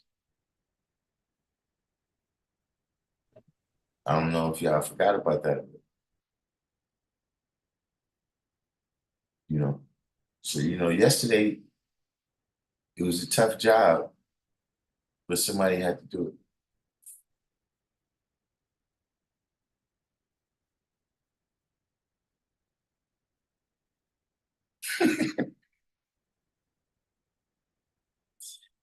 Oh man. Oh no, you class disruptor now. That's what you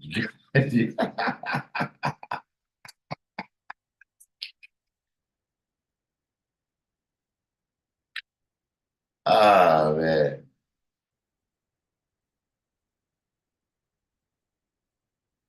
The red velvet, I mean, yeah, it's red velvet too. But I don't know if I'm gonna go for the red velvet, because see, look, here's the thing, right? I did what I could yesterday, right? But there's still work to be done. So, if it was just up to me, I want to do the right thing. But if nobody steps up, man's got to do what a man's got to do. Gonna have to have some more cake and ice cream.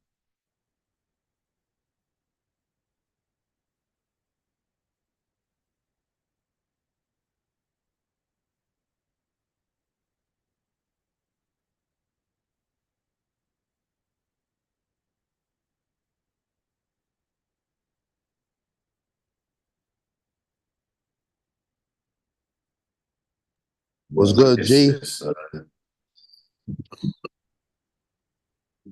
oh, that's my, that's, who came in the back. The Mahdi has came in the back. All right. So, yeah, what say you about this, new revelation? Well, I think is interesting. So like that dude who did that, he got a book called Finding Farad. And what he does in that book is something that nobody did. He starts looking at the 73 sects of Islam. And when he does that, he's showing these different areas of these different sects that is in our lessons. So you have a sect where it says the white man's the devil, that Allah is God, and that Islam loses history not 25,000 years, but 6,000 years. But this teachings only come from a certain place in a certain area. So I was like, okay. So that opened my eyes to look at things just to see like what's the origin of, where'd you get this stuff from?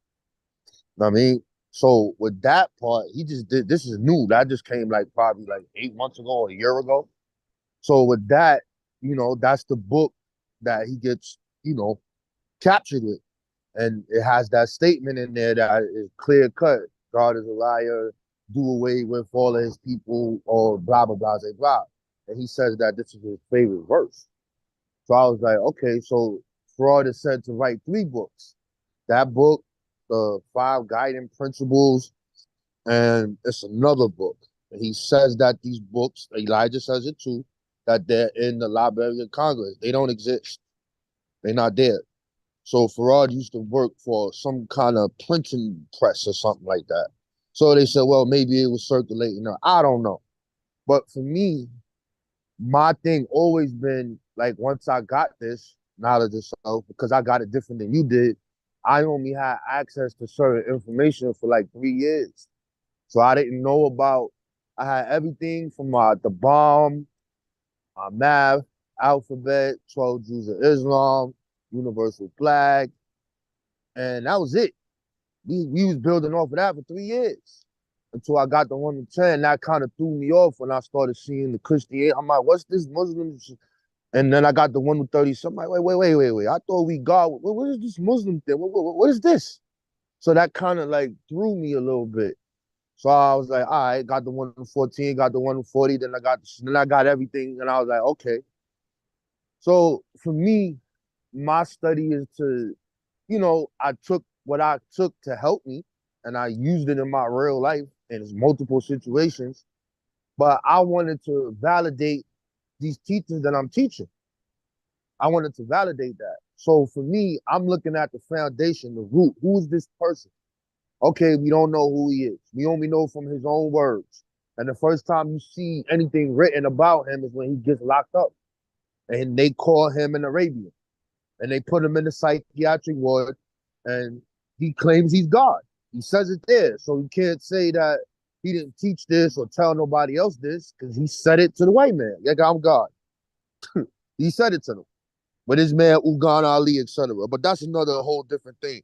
So when I see that, that adds to what he used to do. So when you look at the early followers, he's telling the nation, or the Temple of Islam, which it was called, or Temple of Allah, excuse me, that's what it was called first. He's telling them to study these Jehovah Witnesses. He's telling them to listen to the radio to these fundamental Christians. So when you start looking at this and you look at the lessons that he's picking out, Revelations, 3 John 3:18, and Pat, when you looking at that, I'm like, damn, like, and then you looking at the double civilization and in 1914, that's all that. When you start looking at, this Armageddon or this great battle between that's all coming from that. That's all coming from this millennialism, Jehovah Witness type of stuff. And I think it's just crazy. I'm just like, wow. So is it for me to say that it's true or not? That ain't what I'm. Is it that he got this information from the story of the Nation of Islam? I don't believe that story. I don't believe no 12 scientists. No, because when I'm studying this and I can see the Masonic influence in it, one, by calling them degrees, setting them up with question and answers. That's the obvious part there. And then when I found this stuff in all these different places, and the Theosophic Society, same thing with the 27, what is that, the 23 scientists? Then you have the Theosophic Society that got the 24 Ascended Masters. And I'm looking at that, I'm like, yo, what the hell? Like, how, this is too, like, close. But whoever this guy was, he must have been studying crazy to put this together. He like, how did you, like, you 100 years later and you still got scholars looking at this information like, yo, bro, how he did this? So, for me, it's more of that. But when you say, like, what I heard you say, like, if you look at these people as holy man or righteous person, when I came in, I believed what I had. I didn't have that other stuff. If I got it the way you supposed to got it, and I learned that you talking about Jesus and Musa, I probably would have never accepted it. Oh, John, I'm like, yo, I don't, because I never was into that. I don't want to hear nothing about that. I don't care. I'm like, Jesus, ain't no Jesus. Get out of here. I've been, as a kid, I'm like, nah, it's hard for me to accept that. It's hard for me to accept that I went through what I went through as a kid and my family. Where was this supernatural deity when the nigga was crying for it? Like, nothing never happened. So it was easy for me to, yeah, man is God. Fuck yeah, ain't no mystery God. This make perfect sense to me. You know what I'm saying? So for me, it's just about knowing it. You know what I'm saying? Like looking at it and then bringing the knowledge to the people. Because there's two real good books on this information. One is called Charlemagne or Camp. Oh, I keep messing the name up, man. It's that animal that changes. I keep messing the name up. Chameleon? Uh, yeah, Chameleon. There we go. Chameleon and that book. So when I looked at those, it just adds to my research. You know what I'm saying, as far as like, yeah, this is I'm going to the foundation. So I don't look at this person as what this dude said he was. I'm looking at the actual facts of what is. And when I'm looking at it, does that change, like you said, the impact or the effect that it has on me? No, but it changes the way how I see things, you know? And if you're not able to do that, then I guess you're religious because you're going to say the most honorable Elijah Muhammad said this, and that's it. Meanwhile, we have the primary information where this stuff comes from. The interesting part is like, damn, son, he really put this together. I don't care how he did it. He put it together. And that led to something else. That's why we here. You know, but that's it. That's all I had to say about that, G. Hmm. Yes, I mean, this, like I said, it seems to me like it was a revival uh of of kind of research on him once the Guthrie, what's his name? Not Wayne. Poor Oh, Guthrie. yeah, yeah, yeah. Once he came out with his, then you seen like another little kind of string of people, researching the NOI, even to the point where I don't know, did you see a couple of days ago, uh the dude Crump, he brought some people out talking about they solved the Malcolm X murder assassination. Yeah, you ain't solving that, bro. Yeah, yeah, but I'm just saying that, Yeah. all of this, like, it just seemed like it was just some revival of, all of that stuff. You know what I'm Wanna saying? know? You wanna know what's crazy, God? Do you know that there's from the books that we know about, like the people that's a part of the nation that write about like Muhammad. Now he's not a part, but him and other gods, Prince Cuba, all these people that we kind of know that wrote books or Supreme Understanding. Do you know that there's universities that got books that wrote about us, huh? That talk about what I'm talking about and what we talk. And I'm finding and I'm looking at this. It's something that is interesting to Pacific scholars in Islam, and they can't separate it from that because this is a American form of what we did here, and it's interesting to these people, and they just trying to like, damn, this is crazy. Like, did what? Well, well, that's what the real deal was with Michael Muhammad Knight. People uh kind of fell for his bullshit, you know what I'm saying? But really, he came and studied us like an anthropologist. You know what I'm saying? Where, like, when you watching the shit and the motherfucker go and live amongst the people for like a couple months. You know what I'm saying? Like, I seen a situation like that one time where these white people went to like Papua New Guinea, the one that's in by Australia. And while they was there, the like they was staying with these people, and the people was like, yo, we're gonna adopt y'all and everything. You know what I'm saying? And people start being like, yo, don't don't go back. You know what I'm saying? Like, you wanted to come out here, stay out here because, you know, uh, all the young people that's supposed to be in the village, they go to the town and shit, and then they don't come back and shit. You know what I'm saying? So just said to say that these people was really under the impression that these motherfuckers is sincere with them. In reality, they just filming their show.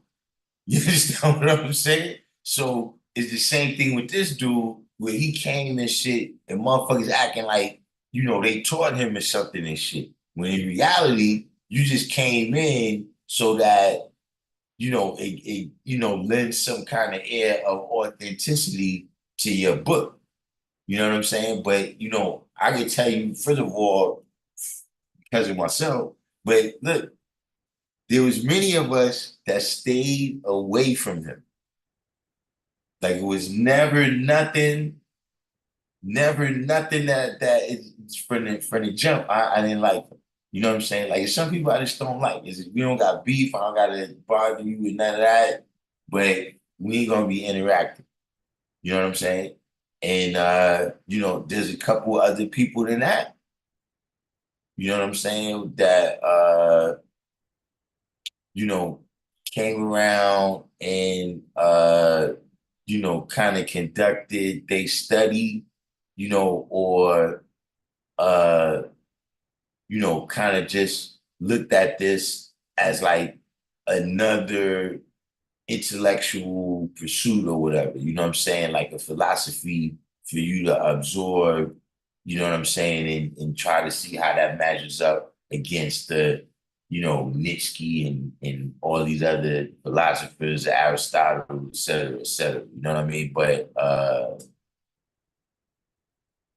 you know, to a large degree, I don't know how people ain't see that coming. Like cause he got that look. You know what I'm saying? Like, all of this is, avant-garde. You know what I'm saying? Like, you went and did a kind of stay. Like, remember the lady that she went out there and lived with the gorillas? They made the movie Gorillas in the Mist. Yeah, yeah, yeah, yeah.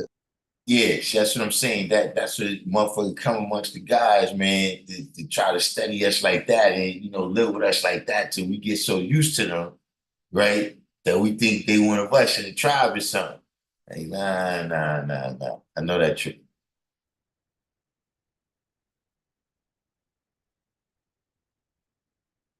Right. And it's the same thing with our history, right? So like if you go to the Schomburg and you go to the research department and you like, cause I go there, I just looked up 5%, looked up the NOI, I was looking up a bunch of stuff. And I really wanted to read that Malcolm X Lost chapter. So that's why I was there. And when you go there and you go in there, ain't no black people up there, bro.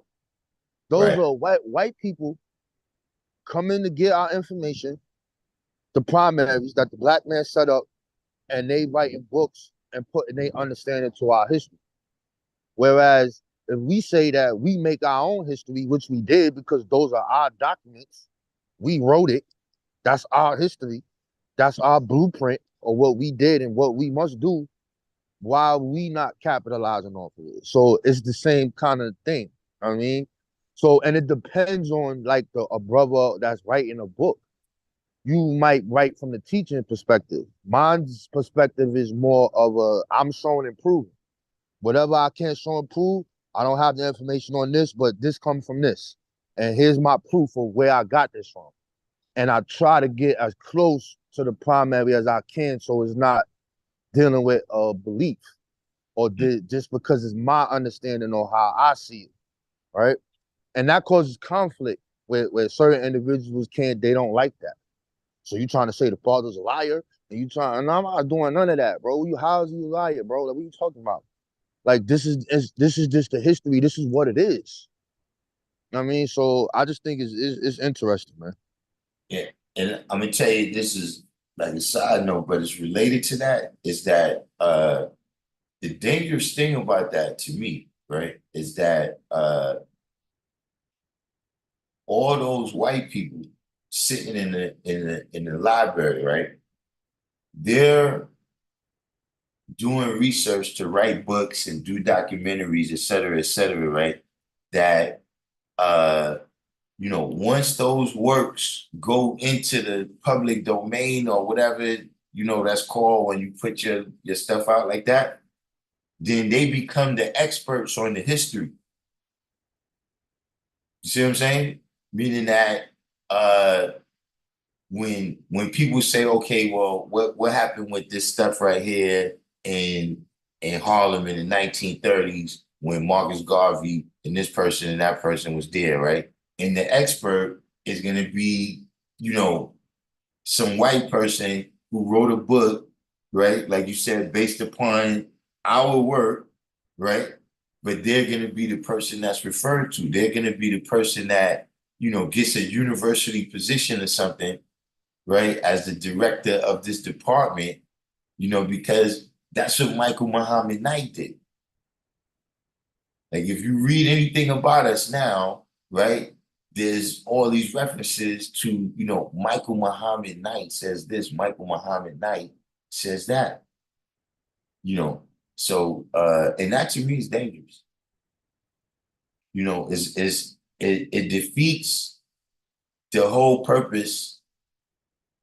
Well, Schomburg, he has his reason for doing what he's doing, but I'm saying one of the things that I see in it is that, okay, we got control of those narratives that's in there, that's in the Schomburg, right?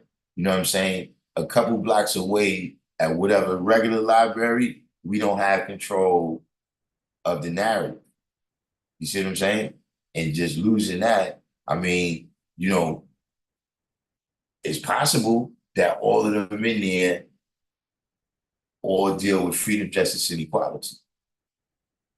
You know what I'm saying? But it's also possible that there's people in there that's looking for shit that's going to validate ideas that they already had that's negative about us. And once they able to put down that, look, this is my book, and in the footnotes, I got all this stuff from the Schomburg Library, then they become the expert on it.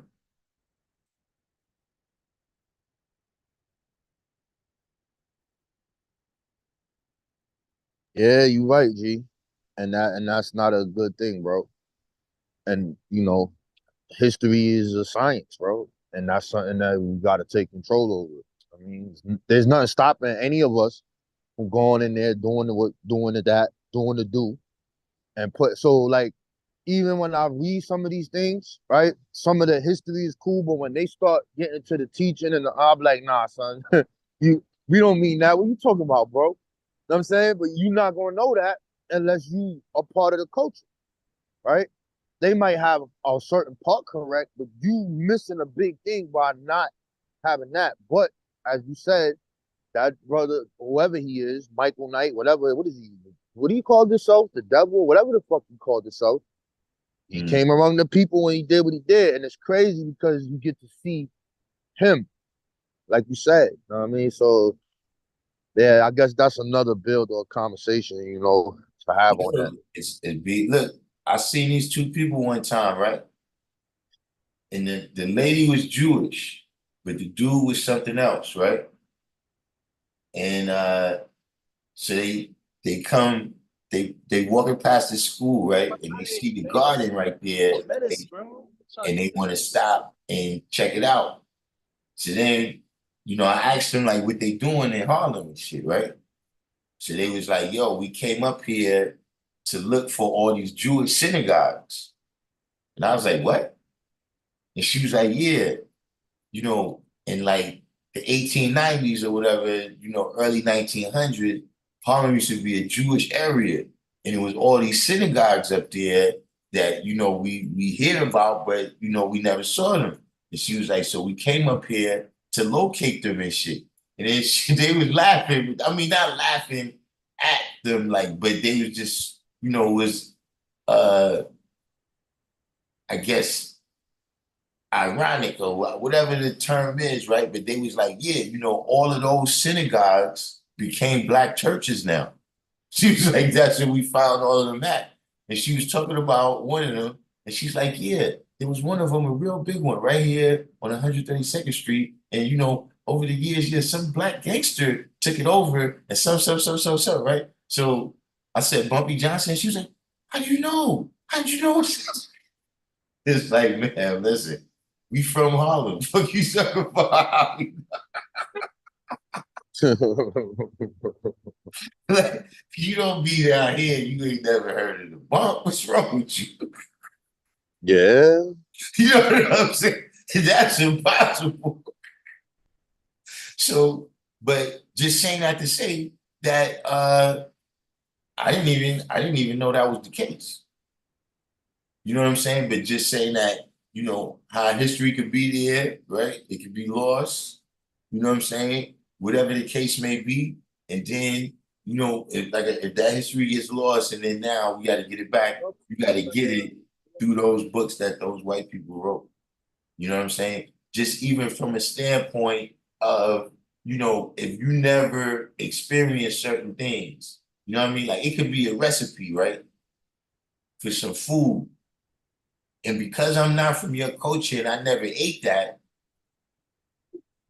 the very idea of eating that might disgust me.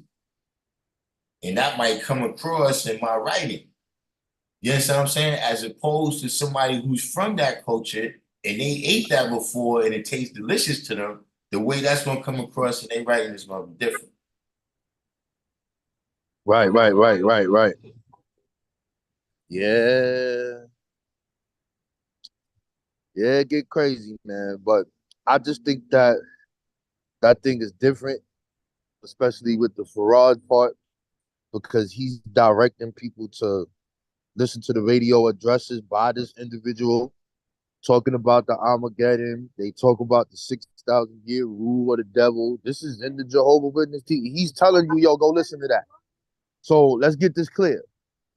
The Mahdi, the Messiah, the God in person who has 76 trillion years of knowledge is telling you to read other people's books. I mean, now look, I'm gonna tell you what it is though. Because I'm on the outside looking in, I'm like, oh, bro. When I first read that part, right, I was like, man, so Farrakhan ain't that bad then. Farrakhan. Like, I'm thinking, like, wait, so y'all been doing this the whole time?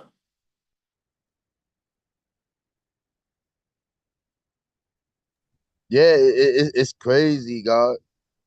It's But, crazy, and bro. even with that too, I'm gonna tell you another thing. I've been to telling people that. That when you look at the Are you- Bible, when you look at the 120 lessons, the Mhm. word Quran is in it, Yeah. right? But Mhm. the Quran is not really in 120 lessons. Facts. But a part of Fraud's original teachings is he put a verse in there. And that goes back to the knowledge. So there's a guy in Detroit. He's the dude that had what is his name? He's a lawyer, a black dude.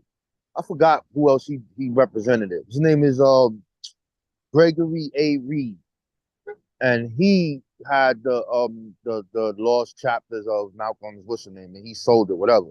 However, 2 years ago, they some people moved into this older house, and in the attic, they found these old NOI lessons from the 30s.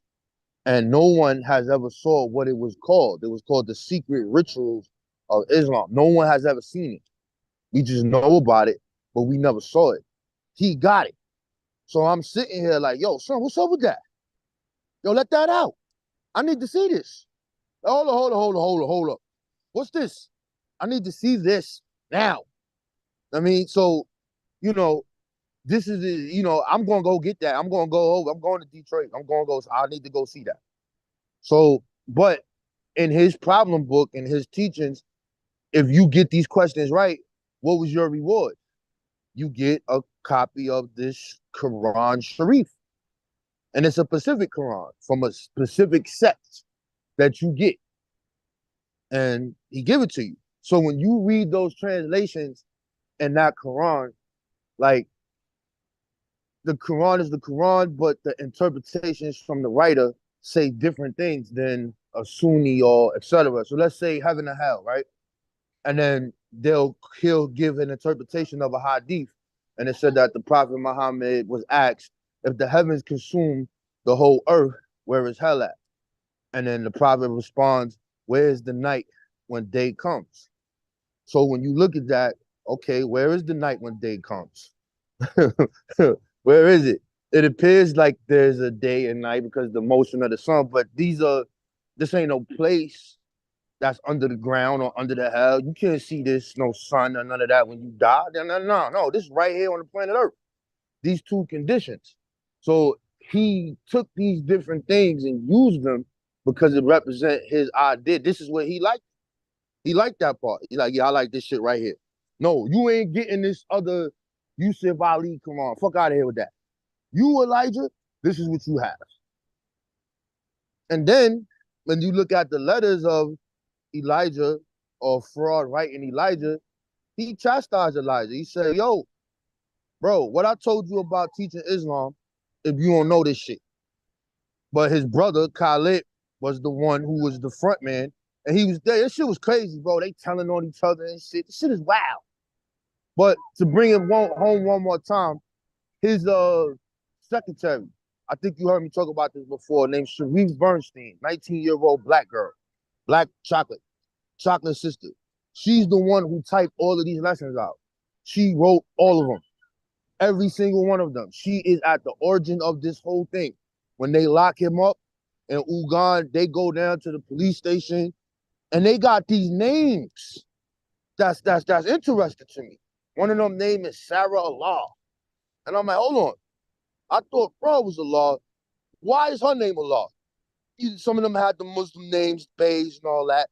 And some of them was wearing some red feathers and shit. I thought that was kind of interesting. But anyway, There was so someone named Shakim there too. yeah, son. That was what Yeah, got me. son. Yo, wait a minute. Yeah, son. Yeah.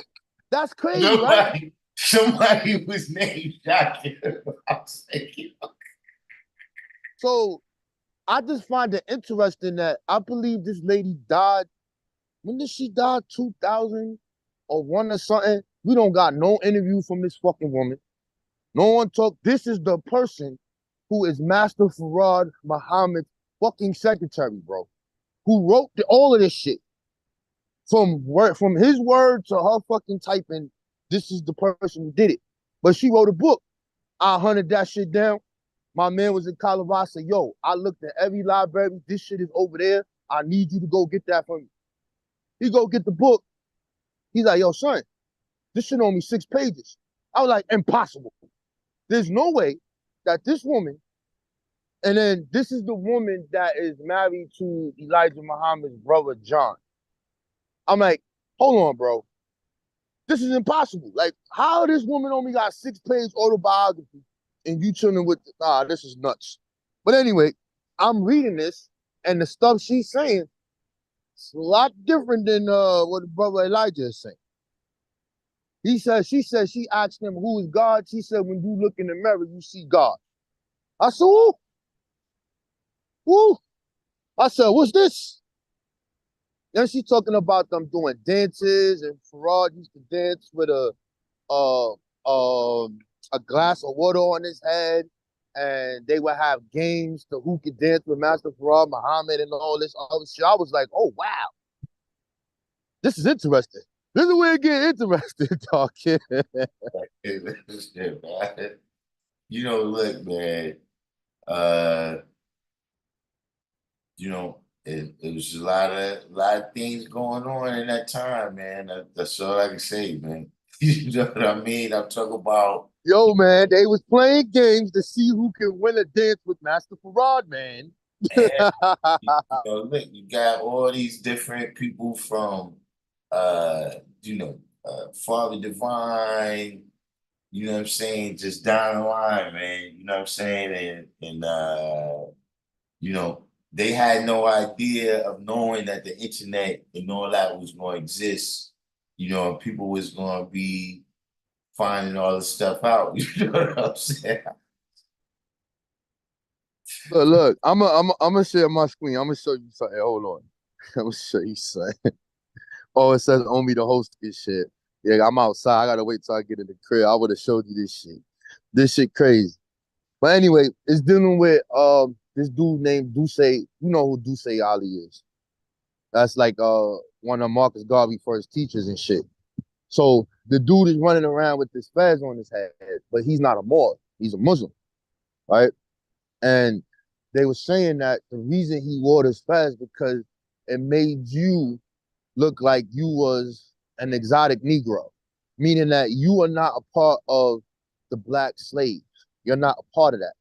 So when you start seeing this happening and black people start to dress up, wear turbans, take on these other identities, they using this shit to basically fight white supremacy. They create different identities to escape that of being a black slave. Thus, you have black means death, right? And you have to ask yourself, why the hell are you saying that? Why would you say black means death and white is pure? What the fuck you talking? And you use your 21st century mind, and you're like, okay, wait a minute. This is a different time frame, and this is what was really going on with our people. We see the newspaper clippings, what this really happened. But yo, son, this shit get deep, bro. This shit get deep, man. I'm just interested in it because I'm a part of the culture, and it's my story. It's our story, actually. I mean, so they be like, "Wow, boy, you know all of this. How you the Asiatic black man?" I said, "I'm the Asiatic black man because these people created this here in America, created our identity, and was fighting white supremacy, and it has its origin here in America. And this is real. This is what happened, and that's a part of the culture, and that's a part of my culture." Now, if you want to start getting me into, well, we wasn't calling ourselves, I'm not saying that. I'm not from there. I was born here. My people were brought here. And this idea came here.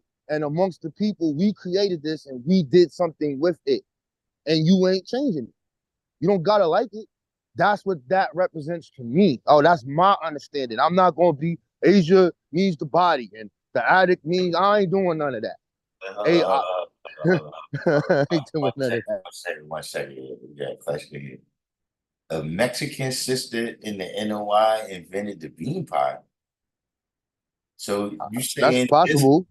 you saying that this came from John Muhammad and Bernstein's, what is this? I can't see it. What's the comment? Daughter, Medina Muhammad. So Medina Muhammad, daughter of Sharif Bernstein and John Muhammad, said that a Mexican sister in the NOI invented the bean pot. Now look, that to me, that's more intriguing than see, Hold on, now we bro. gotta reconsider this whole shit. No, no, no, Wait a no, minute. no, no, no. Hold on, bro. How you The gonna say Mexican this is sister more, invented the bean pot. Darkim? How you gonna say that's more interesting than the teachers that we got? Where to say came No, I'm from, saying, man? no, this shit here, Ah. shit is phony now.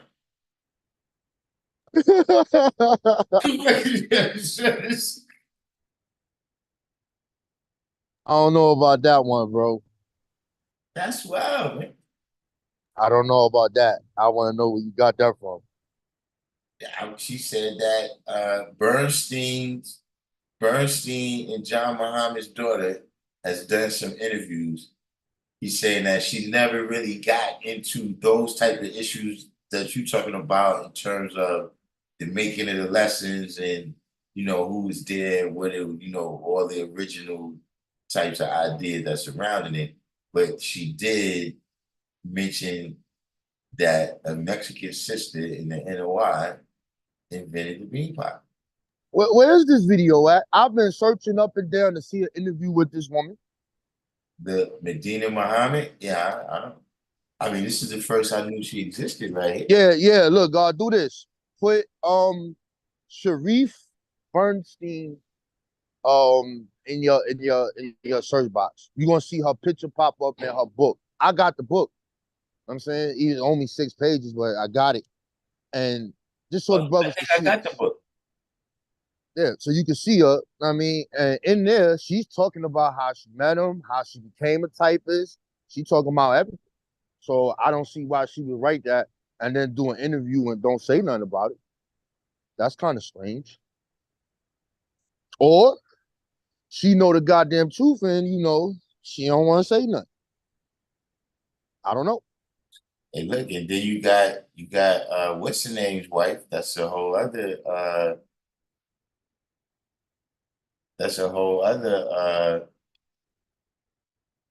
angle on Fard, I guess you could say that.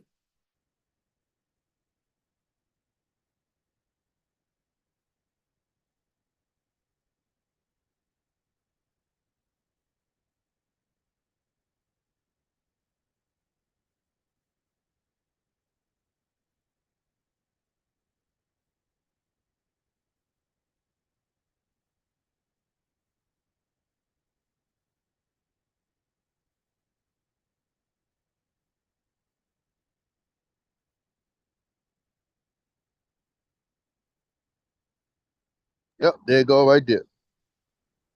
That's her book right there. The Reform. What's she called? Hold on. Let's look at what he called this girl. What's her title?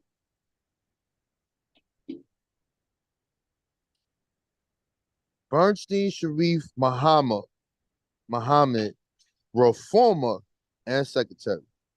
Now, every time we see them sisters, they blast across the goddamn screen on us in the NOI. They don't look like her. They some high, they some high yellow light skinned motherfucker. They don't like showing this girl. I Uh, don't know. I don't know what's going on, man. I don't know. I'm just saying, man. It's just, it's just observation, man. I'm just saying. Every time they put the sisters, we come in all different shades, we want to use the 16 shades. But goddamn, man. I ain't never seen the first family where one like that. She got titled the fraud. Muhammad Farad says she is the reformer. God damn it.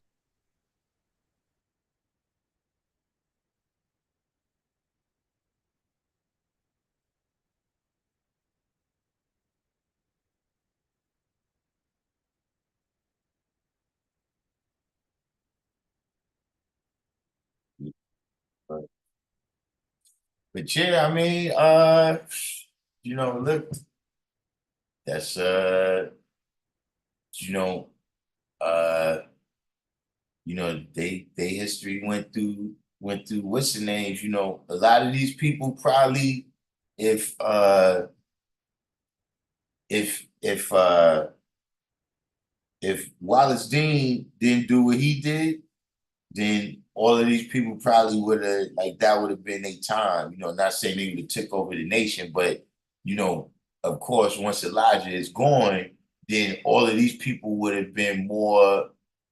People would have seen the importance of them still being around to try to piece back together everything the way it was when Elijah. But once they went in that other direction, I think a lot of these people they just saw them as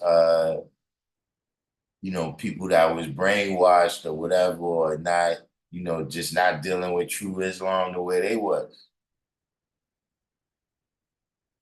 Yeah, that shit, bro. I watched that 76 Savior Day. Yo, we should just screenshot his face when he going up there. He's sitting down. He looked like he about to do some sucker shit. I'm looking at this dude face. He's looking like, man, all them black people in there. You got thousands of members of the Nation of Islam in there. He's sitting in that goddamn chair with that face on, man. I'm like, yeah, you about to do some bullshit. He just looked like he was about to do some bullshit. Now, to me, it's that speech when he just came home and like they already kind of suspect that he's gonna do something, out of the ordinary. But it's like he's there, he got his NOI.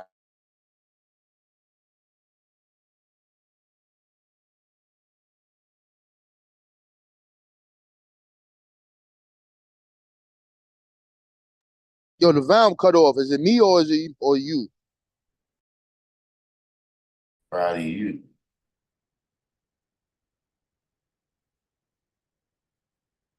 I can't hear you, G.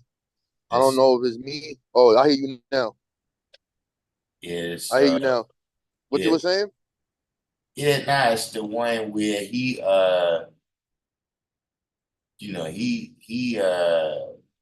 comes to the what's his name and they already suspect that he's gonna do some bullshit, but he hasn't come to the point of power yet. You know what I mean? So, some people is trying to keep him out of the power, you know what I'm saying? But you know, he goes up there, he gives a speech, and is basically kind of reassuring, everybody that he sees Elijah as who Elijah is and all of that. You know what I'm saying? But you know,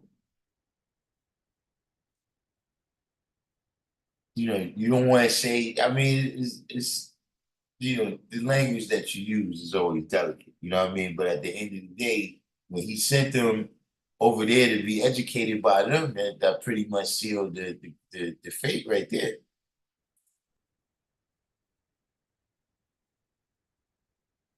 Yeah, he put the nail in the coffin with that shit, bro.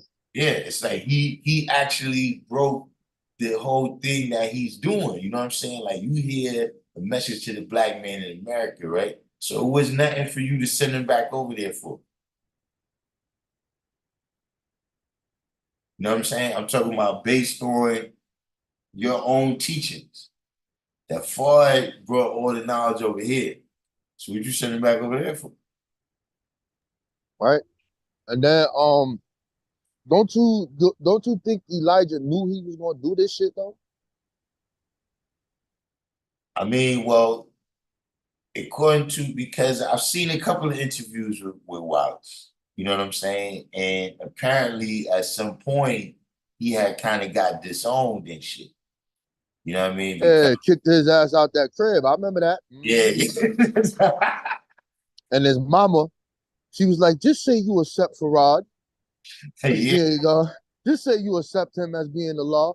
And he's like, Mama, are you really gonna tell me that this guy Farad is God? And he said he claimed that she got quiet and didn't yeah. say anything. And she said, baby, just accept Farad and come back in the house. Mm-hmm. So, like it's crazy. So like it's interesting that, you know, Malcolm and the what's that, the early 59, he first goes over there.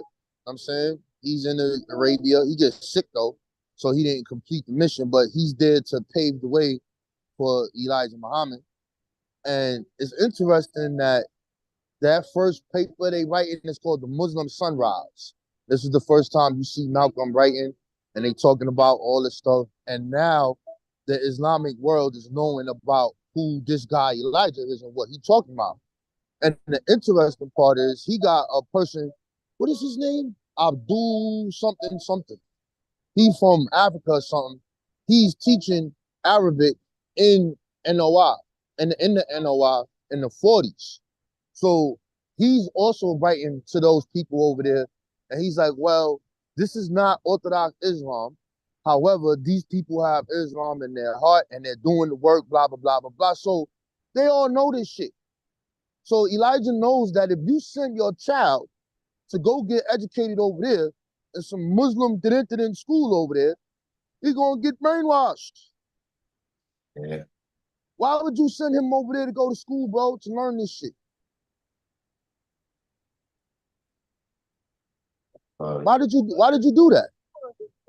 I'm saying so Malcolm was on some, and then you gotta look at Malcolm. He come back, he like, yo, listen, bro. If we go over there, you're gonna have to learn this, say that. Yo, we gotta change the temples. We're gonna start calling them shit mosques now. All that's because of Malcolm. So I'm like, damn. I'm like, this is crazy.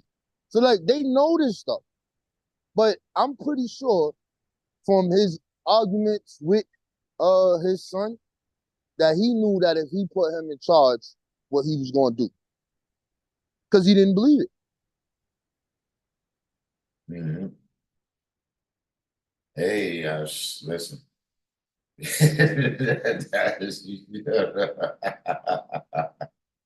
See, I'm gonna tell you what that comes down to though, is you gotta pass the baton before it's time to pass the baton.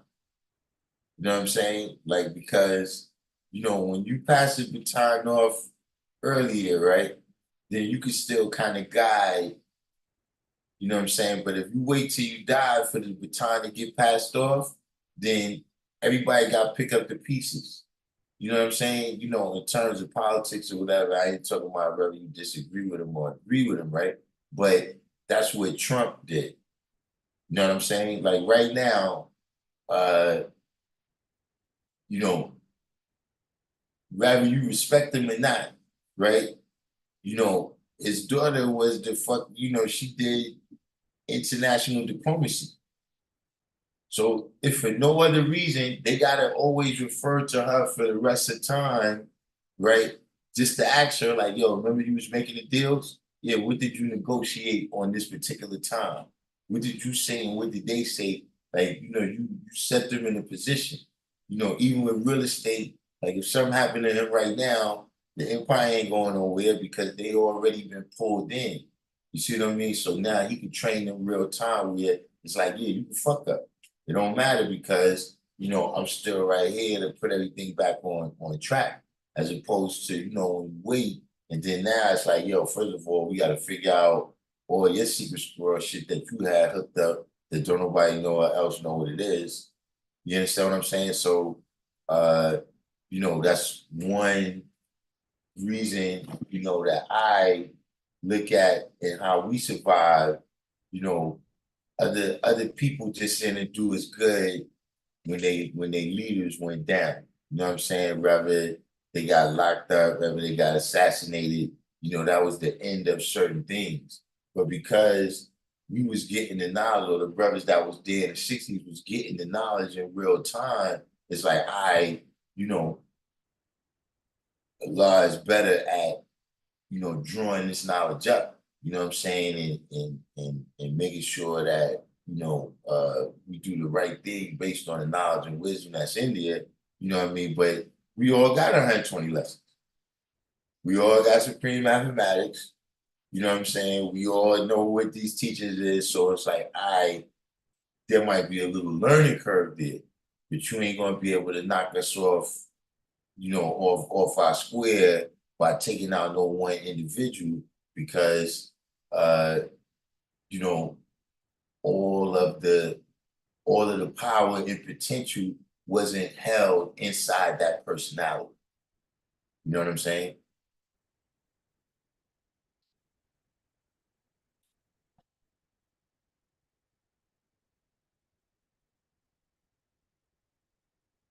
But Let me ask you something, G.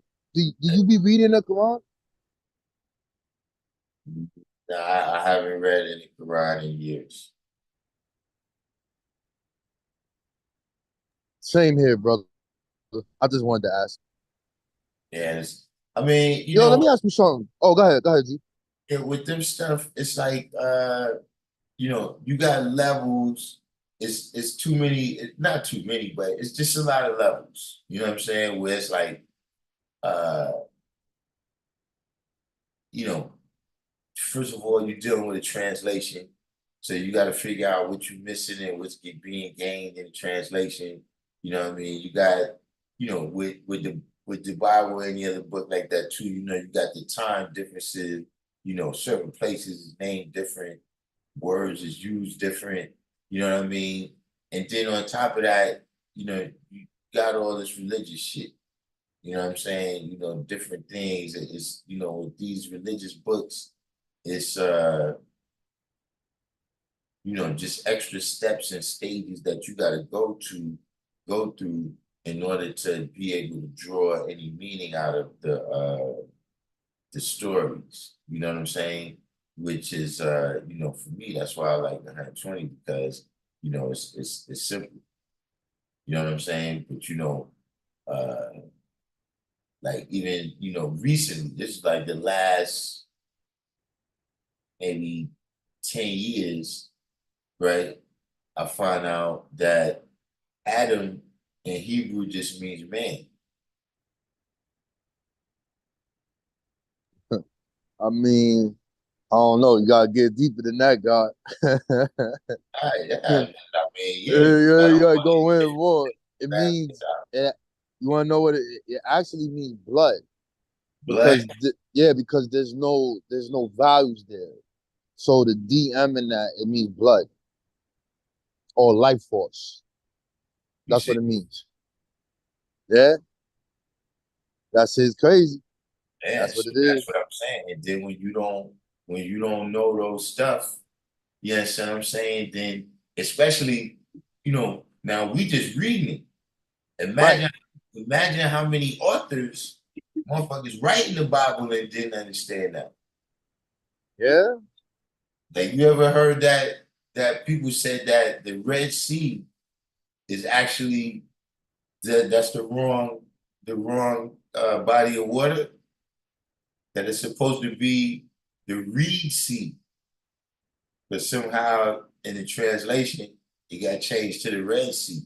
And that when you look at it, when you look at the reed sea, that it does look possible that some natural phenomena can happen that would allow you to cross the shit without getting wet.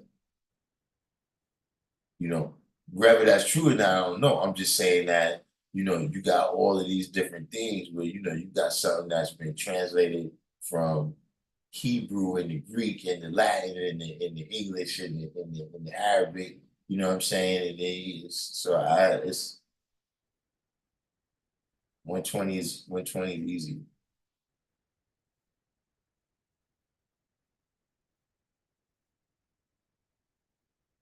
But what's her name again?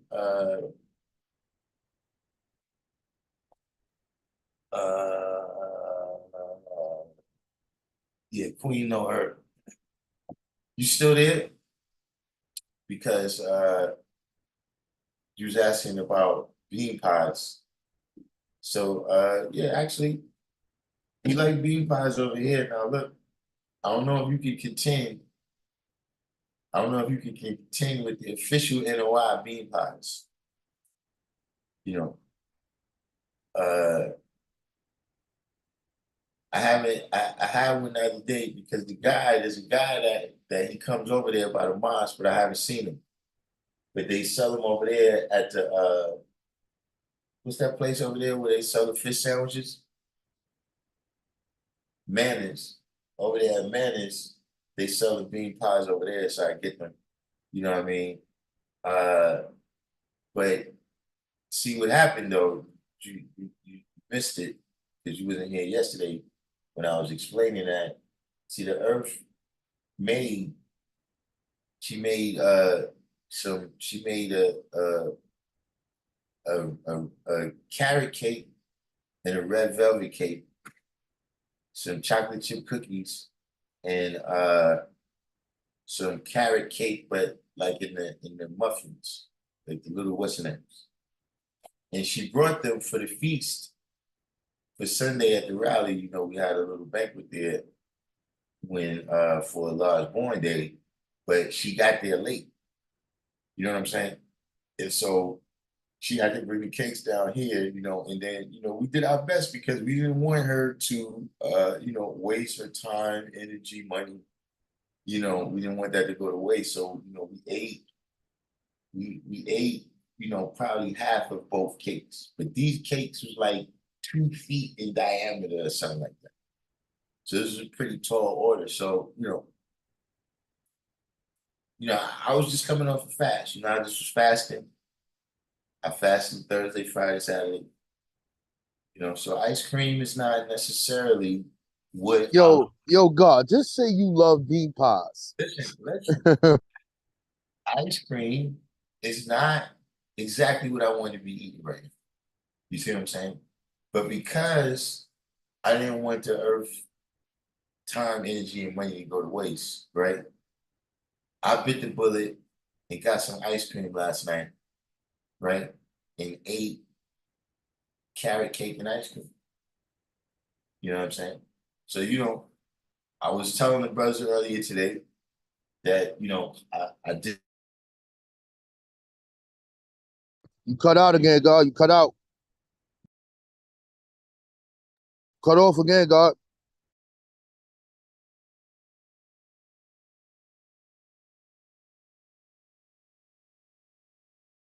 They don't, they don't want me Now, on. now you back on. Now your screen is black as fuck. Okay, now you back.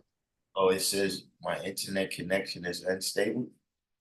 See, that's what happens. Look, That's what you get for talking about Farad, man. that's what I say. You gotta Sent the watch, beam from the mother shit, you baby. gotta, you gotta watch what you say on here. You know what I'm saying? So, look, I still got some ice cream left.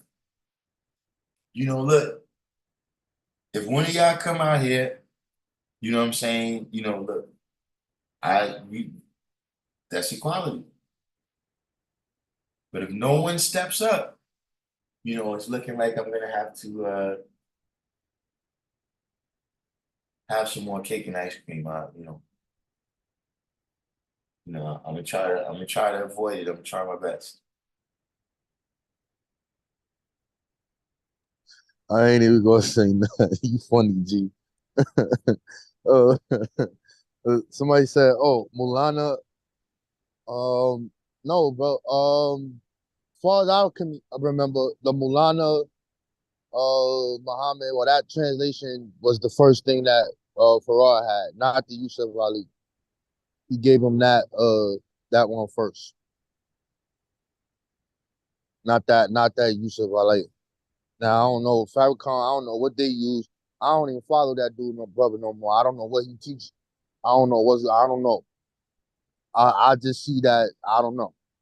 They making shahadas and doing all this other stuff. I think that's the new wave of 2024. Everybody taking their shahada. I don't know.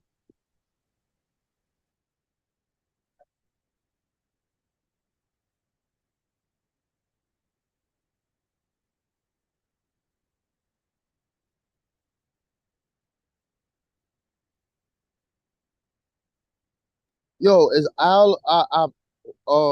Who's that? What is his name? Allah Mel. Is that's Wordsmith? Um, Darkim? That said what? No, is Allah Mel is the God? Is that Wordsmith?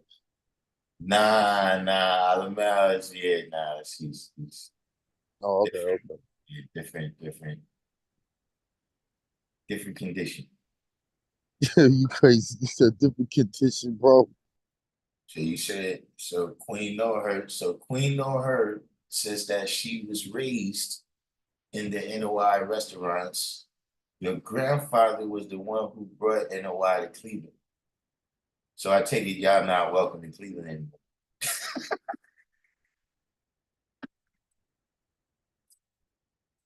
Nah, I'm only playing.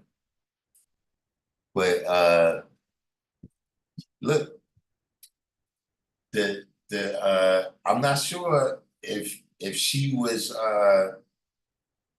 grew up in the NOI, but she makes the cakes and pies according to the NOI.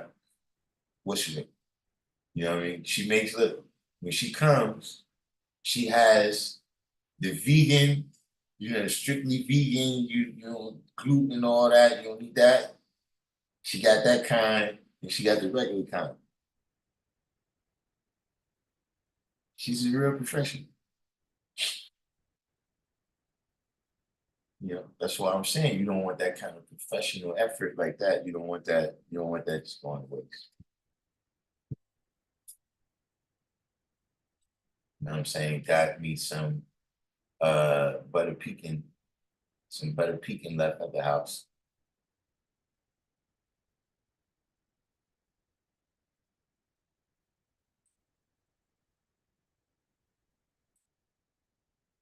The recipe, well, I don't know if she's gonna give you her recipe. I don't know how that works, but I'm saying in the whatever's the dietary laws and like when she makes the wishing name too, that's another thing. Her icing is not the cream cheese icing. Her icing is next level. Nah, but Embrace knows her. If you know Embrace, call her and ask her who that is. Is listen, all you gotta do is say the earth that makes the carrot cakes. See, everybody out here already know who you talking about. It ain't you ain't even got you ain't even say less. Cause I can't recall her name. Yo, G, you still messing with the ball? Yeah, right now I'm about to, cause it's almost summertime already out there. Yeah, I've been turning all the way up, bro. Yeah, That's why that's I'm like, that. I'm kind of hyper now, bro. I did my little back, ran a little Yeah, bit, and I'm taking my little walk down 40 deuce down the block. So I yeah. get to back to the crib, bro. But yo, son, yeah. Yo, I discovered this new shit, bro. It's not new, but these things called Indian clubs, you heard? You Ooh, heard of them? Indian clubs. They Indian look, club. yeah, son. The shit is for like mobility. like in your shoulders, your joints, your back. Bro, I've been doing that for like 5 days. My whole entire back feel alive. My With like the joints, with like the Iron Sheik shit. kind of. You got to look at. They look like bowling pins, but they're not heavy. So you'll get probably like 1 pound, 2 pound, 3 pound, and you do like circular motion. You do a bunch of rotation with it, where it moves your shoulders in all different directions. The shit is dope.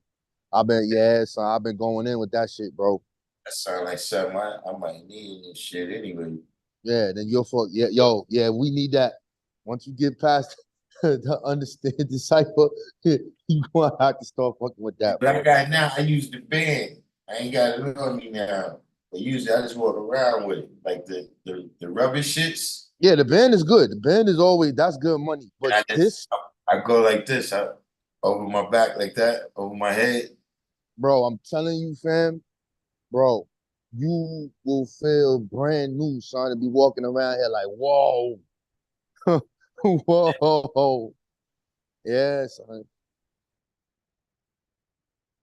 But you said you'll ask Ramel. Wait, who's Ramel? How you get involved?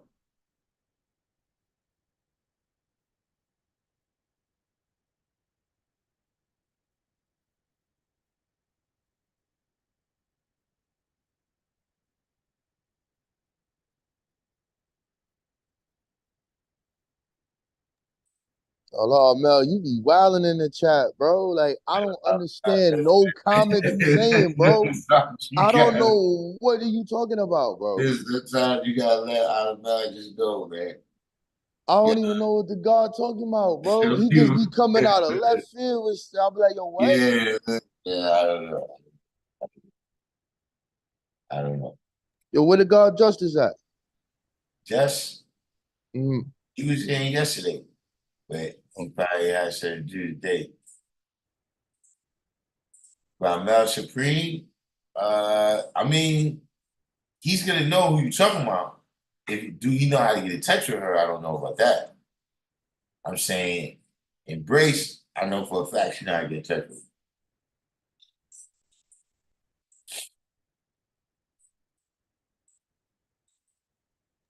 Said look for the Queen Lana Shabazz cookbook. It's the one with Muhammad Ali on the cover. It has a lot of recipes.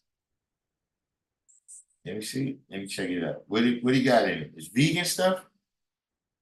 No, my stuff, vegan stuff.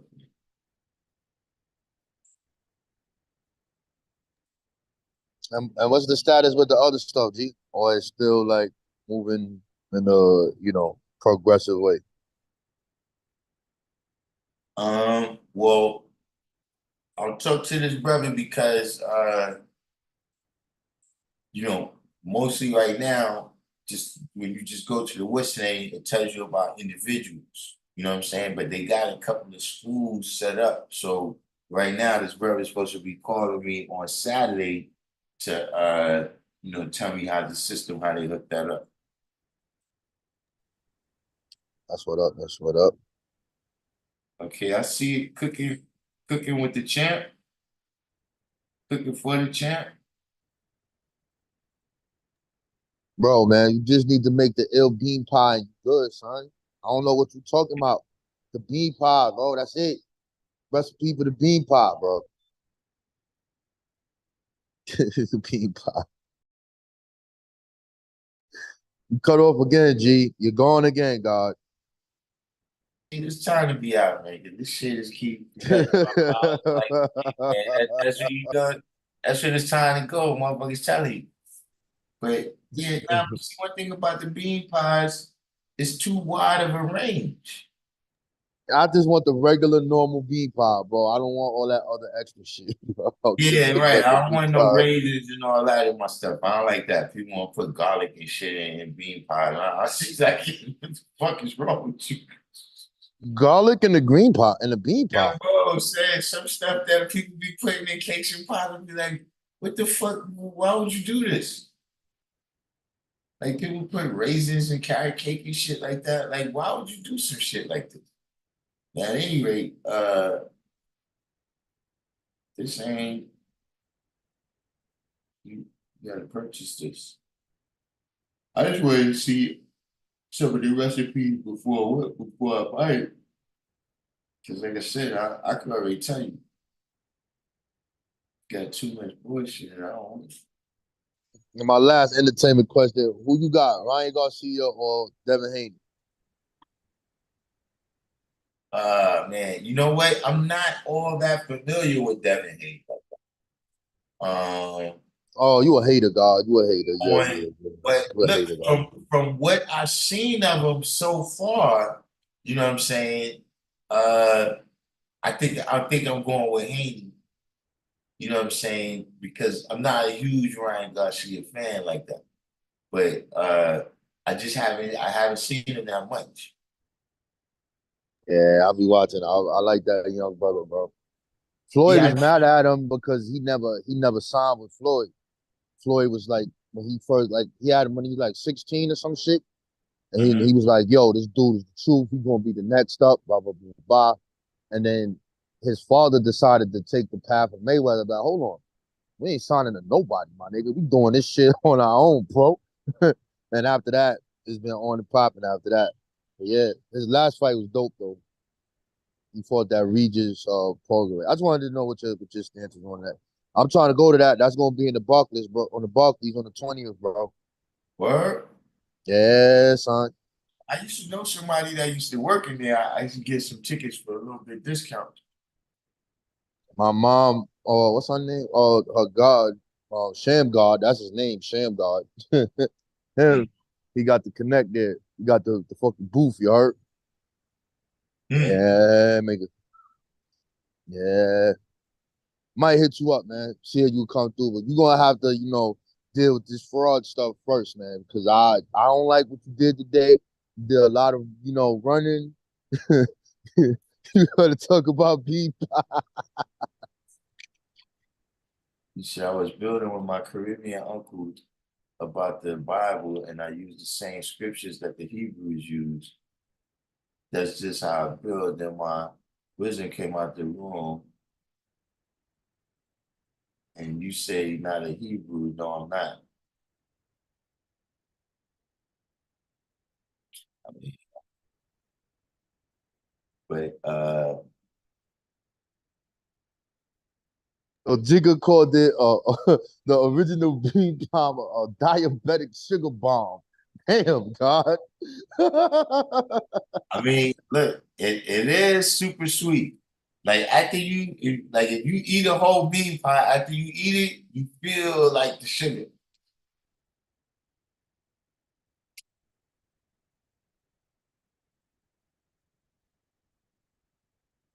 You said they got vegan. The original bean pie is an artery clogging diabetic sugar bomb.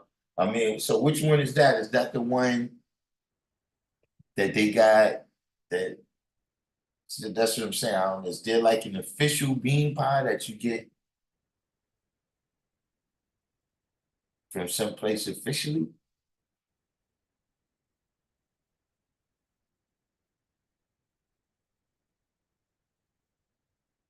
Sister said try carrot pies. That just sounds all the way disgusting. I'm sorry. I don't want a carrot pie. Carrot When you think of pies. when you think of pie, you think of something that means sweet. I don't want no carrot pie. See, but look, this is how people do it. They always say you gotta try, they got the special carrot pies. That's what people always try to convince me. You know, everybody wants to convince me that they have the special potato salad that I'm gonna like this time. Uh Not gonna Bro, happen. nobody potato salad tastes like your grandma's. Period. End of discussion. Case closed, I, bro. I don't even want her potato salad. I don't eat potato salad. What? Oh, That's, oh, you in I total tell people I don't eat violation, potato God. salad. You in They total like, yeah, violation, God. yeah, you sure you black? Yeah, yeah, I just don't like potato salad. I don't hardly like none of the ingredients. What would you say here? You said a better question for the bean pie is how to go. Well, me personally, I like my pies hot. You know what I'm saying? Causes the ice Yeah, cream. the, It yeah, causes the ice hot cream. bean pies is fire. yeah, it causes the ice cream to melt, you know what I mean, with a certain consistency that but it's gotta be perfect.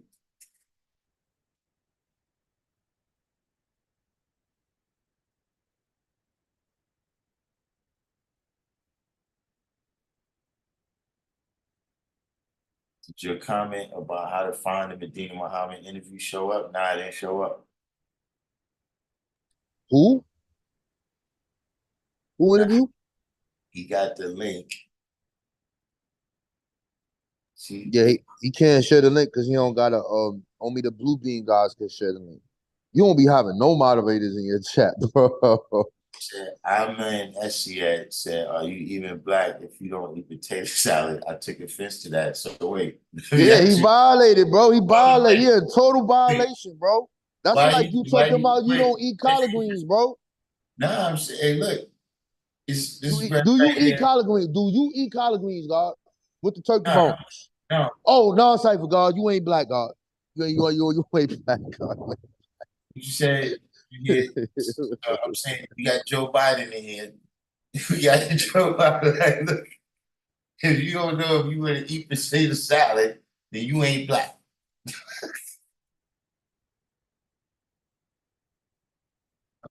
We got we got Joe Biden in here now, man. But now I'm saying, Oh, you just shitting on the collard greens, bro? yeah, Damn, no, collard Cypher greens. God. What the hell you be eating it? I mean, I don't be nowhere where they make collard greens. Yo, son, you from the South, bro. There's no way that they don't cook that in your house, bro. Impossible, bro. I mean, when I was little, people made all type of shit. But if you me, I fuck with some cabbage. You know what I'm saying? A lot of see, and I'm gonna tell you something, not for nothing. See, they brought that up a minute ago, and that's something that I seen.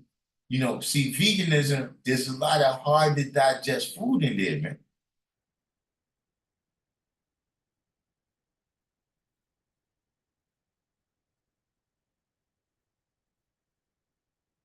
You see, I give y'all a whole list of stuff. All I know is this, God. You sound like you be eating them Jamaican cabbages over there, bro. I don't know. You just Now, lost your way. I don't like the Jamaican cabbage because they put carrots in it. And one thing I cannot stand is cooked carrots. Bro, you strayed away from black civilization, bro. Yeah, carrots is not black. That's No, white people no, no, no, no. You said no potato salad, no in collard the greens. salad. Bro, you have strayed away from black No, civilization.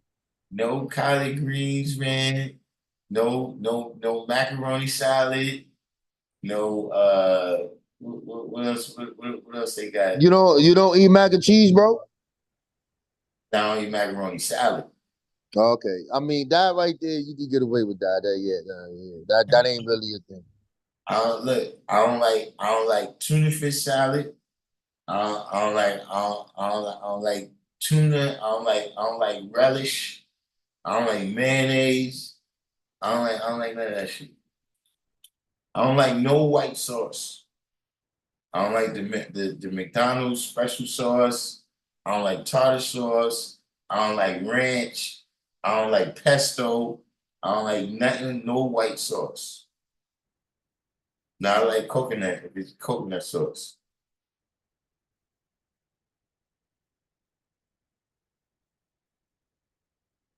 I don't like Thousand Island dressing. I don't like onions. I don't like garlic.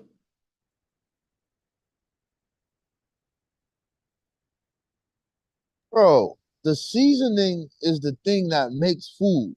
You just said you don't like garlic and onions, bro. Like, No, bro, you're not a part of the original tribe, bro. You're not a part of the tribe. You're not a part of us, bro. What type of shit you want, bro? I don't miss slave Negro food. Huh? That's slave Negro food. So listen, bro. Garlic, how is garlic and onion slave Negro food, bro? Come That's, on, son. that's the All slave. right. All right, please tell me you fuck with the yams, bro. Oh You fuck with yeah, the yeah, fuck with the yams. yams? Yeah, All right, all right. I make candy yams. You fuck with sweet potatoes.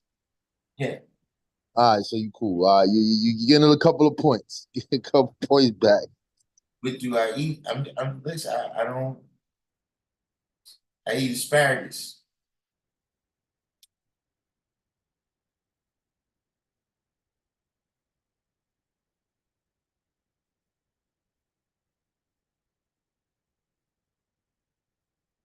Garlic is a superfood, super bad. So he said, search. So the the uh the interview here with Bernstein's daughter. Let me see if we can find this. She said, Nah, man, I don't want Bernstein's daughter. I want Bernstein. Where's the interview with Bernstein with her? That's what I thought they was talking about. I thought they said they had an interview with Bernstein talking. I'm like, where the hell? Where's that at? "Dang,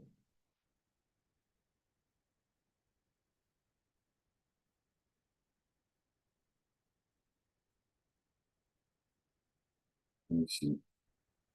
You know, they ain't showing it.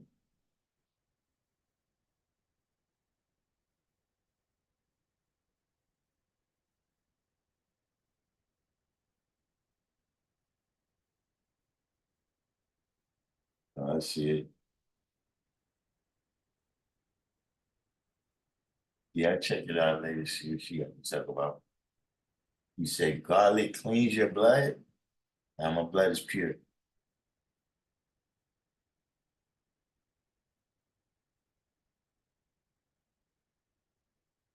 Pumpkin pie? Nah, I ain't really a pumpkin person. That's pumpkin is not really for me either.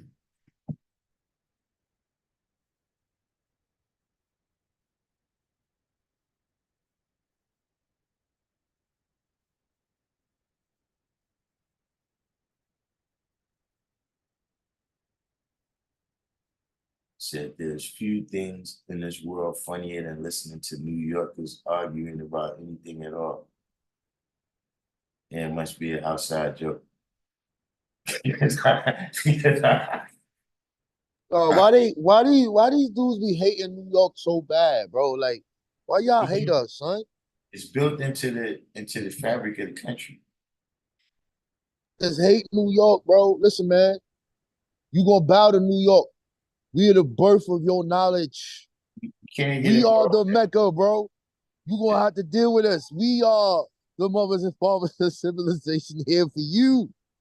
It's, it's it's bred into the it's in the it's in the it's in the it's in the it's in the Constitution even. That's one of the reasons for the House of Representatives and the way how they did it.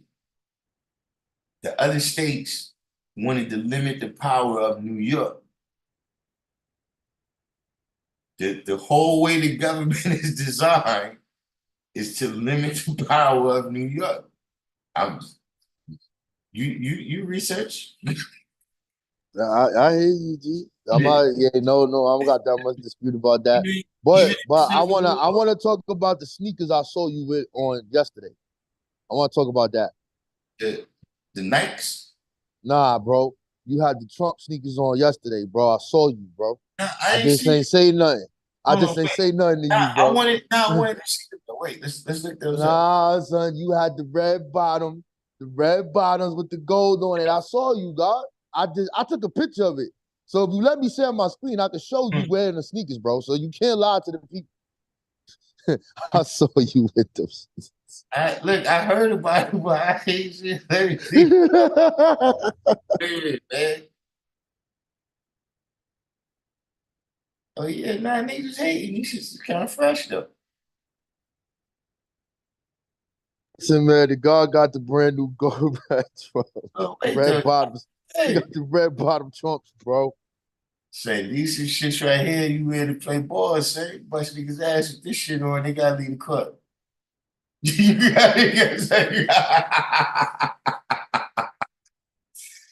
I'm saying? You can't stay in the park after the nigga bust your ass with these, bro. Gotta get out.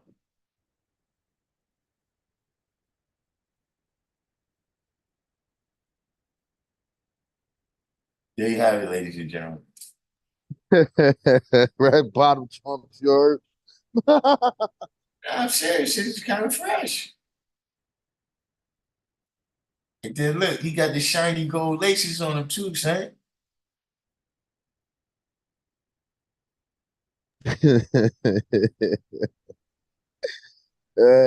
Y'all niggas sold that shit out in 1 hour, bro. I don't doubt it. How much there is? 400. 400. Yeah, he only made 1,000 pairs. Nigga made, what's the math on that? 400,000. He made what, 400,000? Or something like that. Yeah, man. This nigga's over Kanye.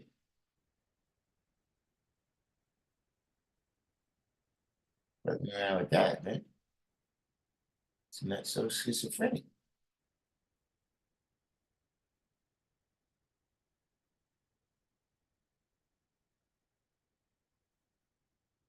See, this is what I'm saying. You can't digest this.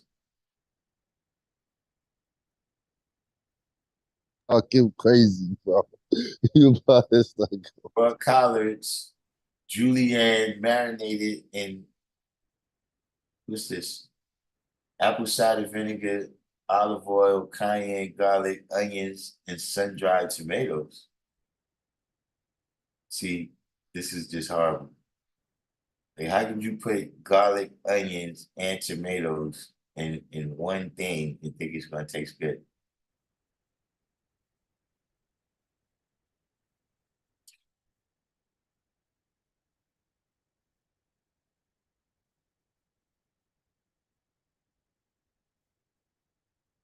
So, what's your thoughts on Bitcoin? I mean, I don't really think about it like that, but I mean,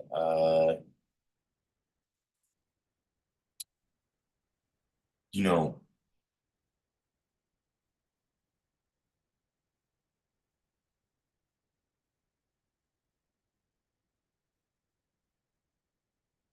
I mean, it's six of one and half a dozen of the other.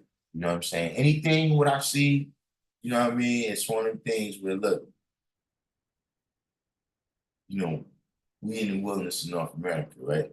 For a part of the planet Earth. So, you know, the number one thing that's telling you is everybody here is trying to get money. You know what I'm saying? So uh there's just some things that I look at like that. Like, you know, I seen errors of things, you know, come and go. You know what I'm saying? I seen, you know, even though this is it's a loose comparison because we're talking about legal stuff and illegal stuff. But you know, I seen the dope era when it went. I didn't see it when it came, but you know, one day I just seen the people who was doing that is wrong. Right? I seen the whole crack era come and go. You know what I'm saying? You know, I seen fucking beepers. You know what I'm saying? We got cell phones now. Back in the days, we have beepers. I see them come and go. You understand what I'm saying? So, um, you know, Bitcoin is one of them things that I put in that category. You know what I'm saying? Meaning, like, see, we talking about, for instance, like food, right? You know, onions have been around and they're going to be around, whether I like them or not. You understand what I'm saying? But Bitcoin is one of the things that I put into a category with crack, where, you know, look, if you know you're gonna make your money or whatever, but you know, if you think that this is gonna be the way that you take the devil off the planet, nah, it's not gonna happen. nah, that Bitcoin shit ain't going nowhere now. That FCC, they co-sign that shit, bro. Right? Because see, that's the science. What I'm always saying that is that, you know, uh before they allow you to use their very own economic system to conquer them, they'll just crash the dollar. You know what I'm saying? You know, that is see, I don't want to say I'm against it because I'm not. You know what I mean? The thing is that right now, right? Let's say Bitcoin lasts 20 years, right? That's enough time for somebody that's a baby right now to go to college on Bitcoin money and then flip that education into whatever else there is. You know what I'm saying? But you know, uh like going back to the pandemic, you had some people kind of almost putting Bitcoin like it was reparations or something. Uh I wouldn't go that far. You know what I'm saying? It's something where if you know what you're doing, you can make a couple dollars, make a couple dollars. Bro, what was that shit? 2015, bro. It was this more dude that used to be in our back chat, and this white boy. He liked the Hebrews and shit. I ain't understand that shit. But anyway, those dudes, this is what they do. They gave me true story and somebody like, what was it, a quarter of a Bitcoin? So the Bitcoin at that time was like $200 or some shit like that, $300, some shit like that. So I ain't pay this shit no mind. So I said, yo, you know what? Let me put $100. Let me put something on this shit. I completely forgot about it. I just didn't care about that shit. I went and looked at that shit, bro. Nigga had 12 racks in that bitch. I said, oh shit. And I started looking at it, and I'm like, damn, son, this is. I said, hold on, bro. So if I'd have just bought two, three of them shits, I think now that shit is pushing 60,000, bro, for one. You know what I'm saying, but it's too, how you say, it's volatile. And that's like when I ask like my clients or people who are in trading, they be like, yo, they even talking about, yo, I don't understand that shit, bro. That shit is too volatile. But ever since them FCC signed that shit then jumped like a motherfucker. Mhm. Yeah, but see, when the FCC signs it, then it loses all of the kind of mystique that it had. And it really, see, once they regulate it, it becomes worse to me because now they can track everything and everybody.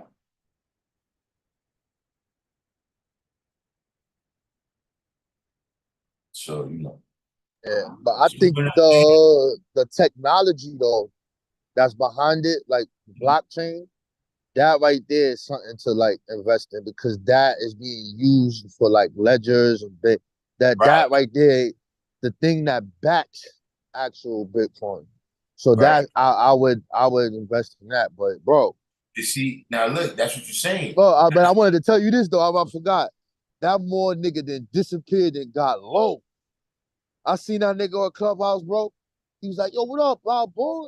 What up? That's like, yo, son, you know how much money I got right now, bro? I told you niggas, that nigga kept saying, just because I was a Moor and fucking with Noble Jew Ali, he's like, nigga, I'm a six figure. He was talking heavy, he was talking heavy. He was Mhm. talking heavy to me, Darkim. He was talking heavy. And then what happened? It crashed. Yeah, it went down. It crashed for like, I think almost 2 years. It dropped. The lowest, I think, was like 16, Yeah, 15. And now, you know what I'm saying?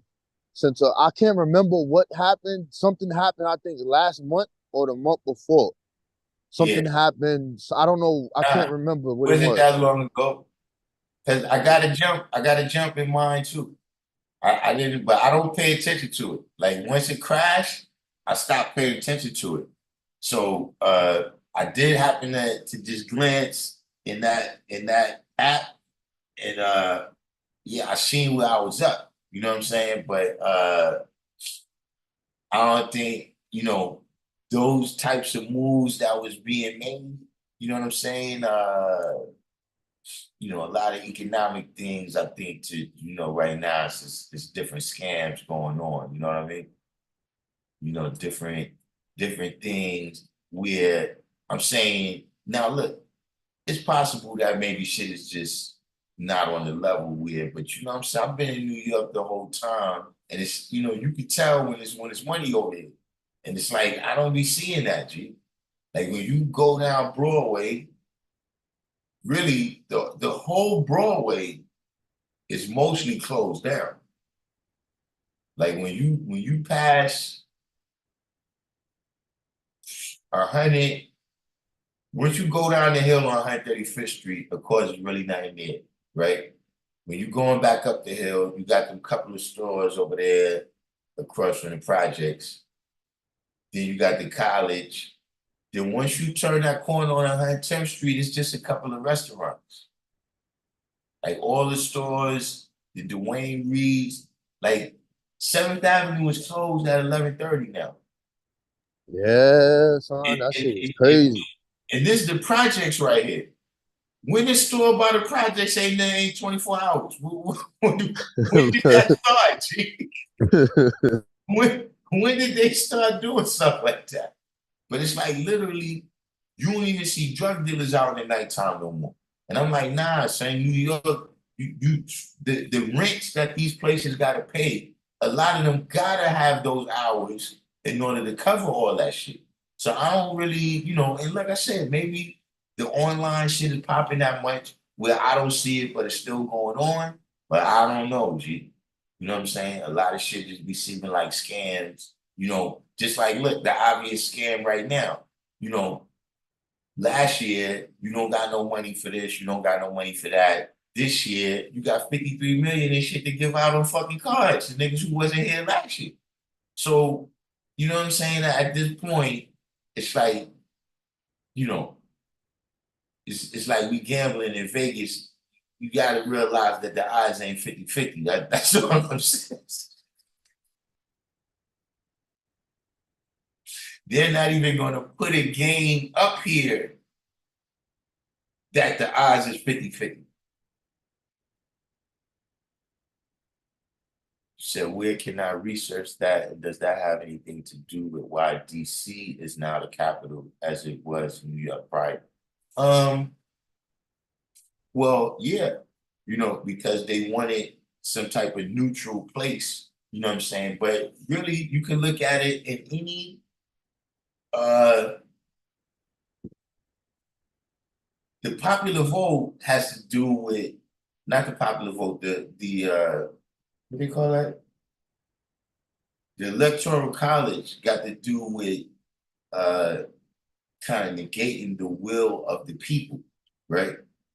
New York has always had the most people. And on top of that, New York got those people. You know what I'm saying? Like, people always migrated in New York. You know what I'm saying? So, whoever, even if there's other British people, y'all just get here now. Y'all the new cats. Y'all ain't with us. So we don't want those people up there, right, with all those numbers, because remember, a lot of the people with the money, they in the Mississippi Delta. They in Charleston and Savannah in Virginia, right? Those is the individual, those is the kind of the people today that's like the tech mogul industry is the big slave owners. And the banks and the shippers and all that is up here in New York. And the New York motherfuckers, of course, they got international interests. And the slave owners like, nah, bro, our interest is tied right here to this land. So we ain't trying to have y'all make no deals with your European friends. You know what I'm saying? So the laws was written in a way to negate that power in New York. You know what I'm saying? You hear the same thing in the Civil War. It's those rich bankers in New York. You hear it in the nation. Girls from New York is always coming out here trying to tell us what to do. You know, The Empire State, bro. yeah, I don't know. I don't know what else to say. Is that first of all, for the rest of the country, you gotta realize this. You know, Bro, hold on. Let's slow down. Why is this shit even called the Empire State, bro? What kind of shit is that, bro? Yeah, that's a guy. Nobody is called that shit, bro. The Empire State, bro. Yeah, I ain't sure. I don't think, you know. But yeah, though, man, if you look up any of the, because you got the laws and then you got correspondence, like stuff that people was writing. You got drafts that was made before the final one that was ratified, where you can look at it and see the writings between the people and see what kind of mindset that they had. You know what I'm saying? A lot of times something will happen, right? And it's like counterintuitive, you know what I mean, to a certain degree. Like I was hearing this dude talk about Zionism, and they were saying that Zionists, this dude was I think an Orthodox Jewish guy. And he's not a Zionist. And he was saying that the original Zionist was anti-Semitic because the Jews that was around, the reason why they didn't have no country is because all they wanted to do is they praise. They got 613 laws from the Bible or whatever that they got to follow. So as far as they was concerned, this guy was saying was that, look, we don't got no time to be about the world. You know what I'm saying? We need to just be worshiping these laws right here that we're supposed to be keeping. But the act of, you're so busy doing that you're not participating in society. And so everybody else started to see them as a drag on society. You know what I'm saying? And that, not saying that justifies the pogroms and all of that stuff, but he's just explaining the mentality that the Zionists, they wanted to get a country because they felt like, look, we got to get with the program with all this other worldly stuff. And so they didn't like the Jews that only wanted to be religious. You know what I'm saying? And, he was saying it, I'm just observing him, but there is an argument like that going on right now to this day in Israel, where the Hasidic Jews, I know it's one group, I don't know if it's more than one group, but they don't got to go in the army. Like everybody else in Israel got to go in the army for some compulsory period of time, right? But not the Hasidim because their life is devoted to the religious stuff. You know what I'm saying? So that was a long story just to say that, uh, sometimes a person take a route that you may not expect to reach their destination. You know what I'm saying?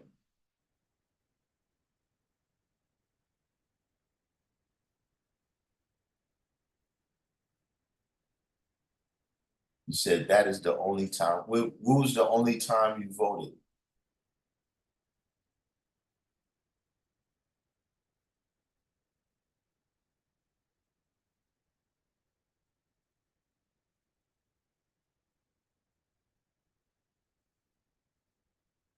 Halftime. Why would we be telling a story if it wasn't nothing crazy in it? You gotta think about it. I mean, come on.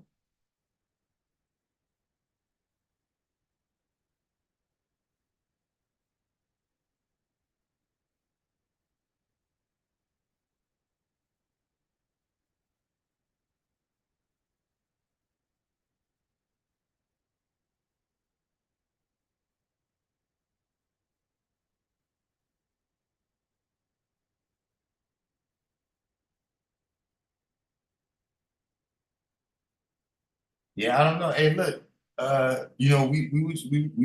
we spoke on that for a minute now, Bishop. I try to tell him that, look, I don't know about John being Yakub. because John is known as a righteous man, but look, we moved on. We didn't stop there too long.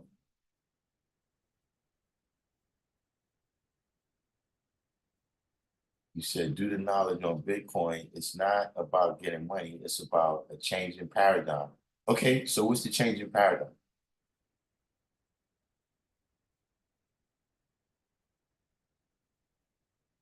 Bitcoin is a hedge against inflation, deflation, and shrinkflation.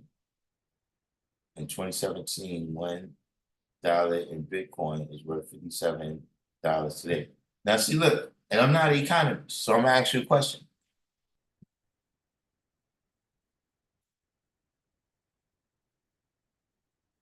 How does Bitcoin protect you from fluctuations in the dollar when Bitcoin is valued in dollars? That's a question. I don't know. It sounds odd to me, but I'm not an economist, right? That at the end of the day, right, if we look at the whole economy is tied into the dollar,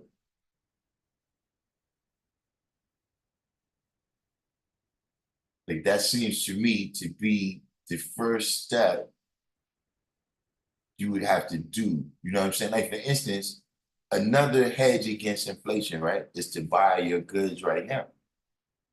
Buy some goods. Like, if you buy a whole bunch of toilet paper, people gonna need toilet paper.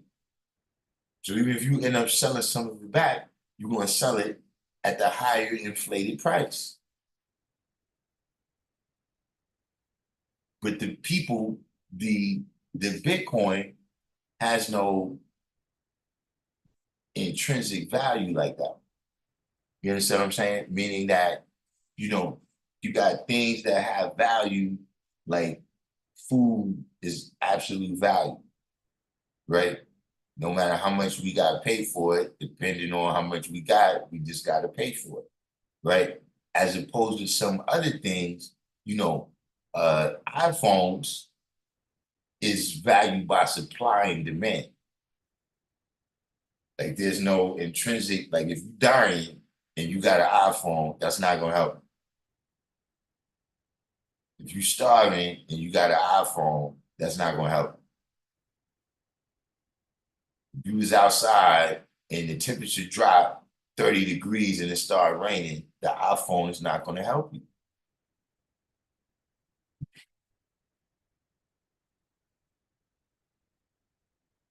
So looking at Bitcoin kind of in that same way. You know what I'm saying? We're like, they like, yo, Bitcoin is gonna allow you to send money this fast and that fast. They already got Cash App.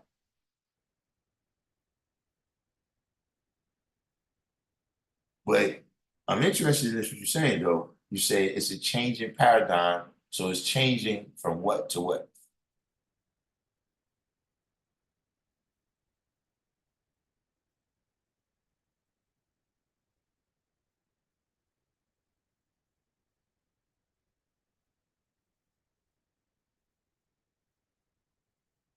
Said the souls of the Trump sneakers is falling off already, they said. Some people paid 9,000 for some reason. Oh, that's people that resold it on eBay. Like, when they sold out that 1,000, probably 300 or 400 was people that was already resellers.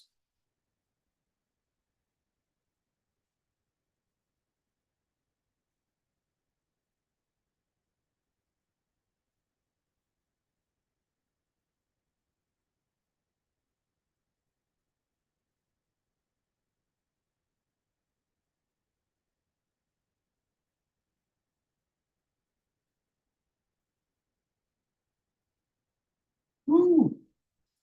The green one said, ever since my Bitcoin account got hacked and I lost 10,000, I'm not investing anymore in Bitcoin. Woo.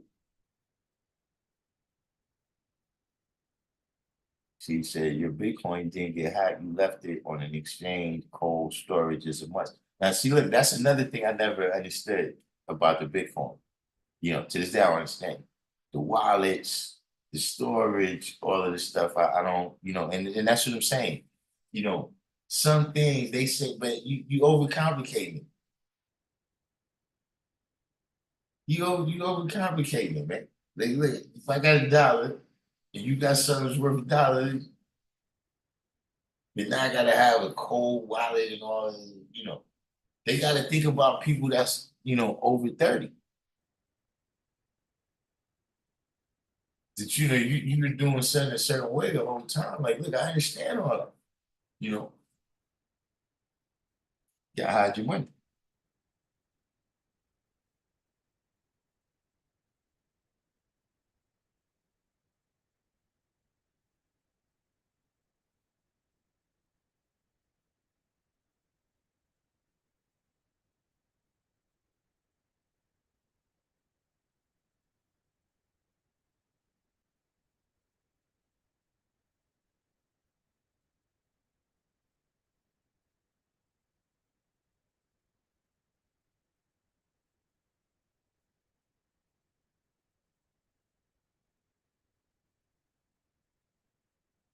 Ooh, 10 Ks out of the drizzle.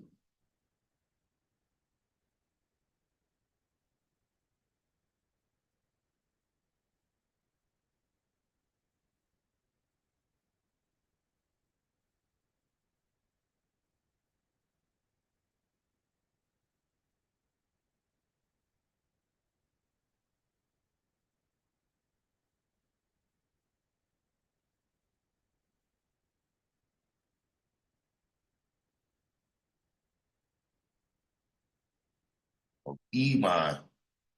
So this is what kind of name is that?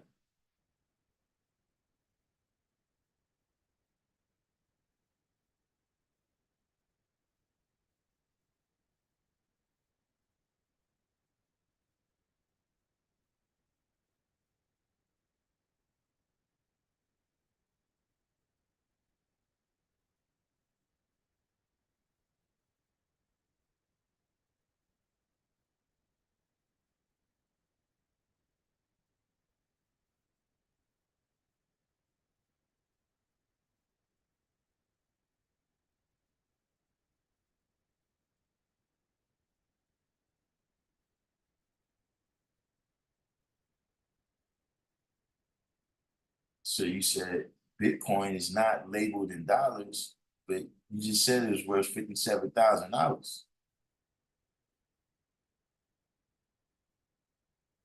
So one Bitcoin equals one Bitcoin, right? But how you buy something?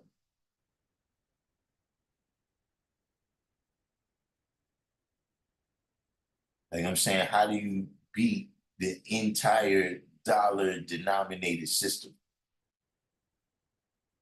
That's what I'm not understanding about.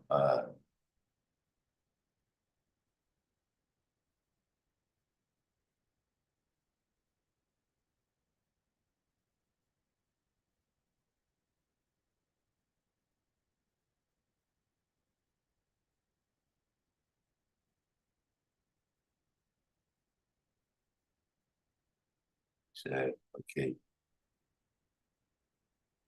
there's a finite amount of Bitcoin. Okay,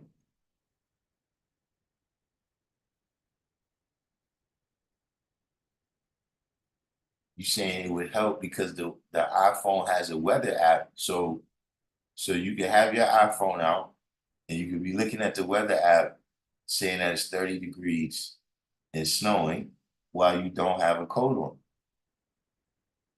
I mean, it's gonna help you know exactly what temperature you froze to death in.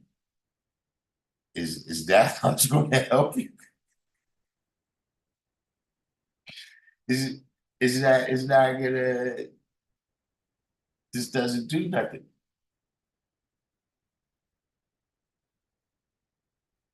I just started something though. You can't call somebody to come get you in a nice warm car.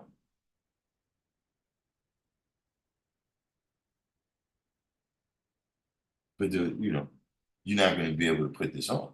You're not gonna be able to press the button and then heat is gonna come out. So you said paradigm shift. We went from shells to gold, from gold to paper. We are now going from paper to digital.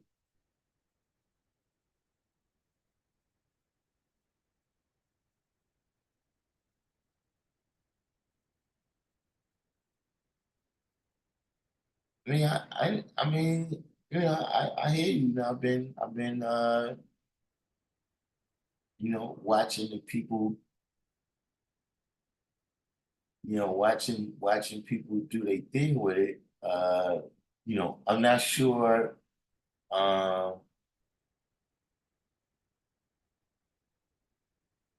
because didn't we go to digital with the cards and the direct deposit?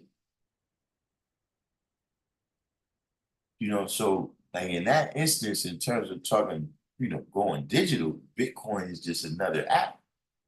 Like you can send something in PayPal, or you can send something in Zelle, right? You know, uh, you can send people money digitally in different formats.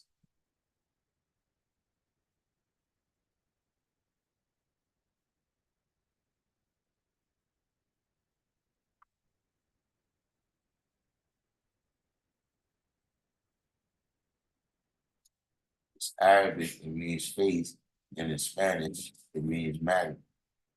Okay, but where your family is from?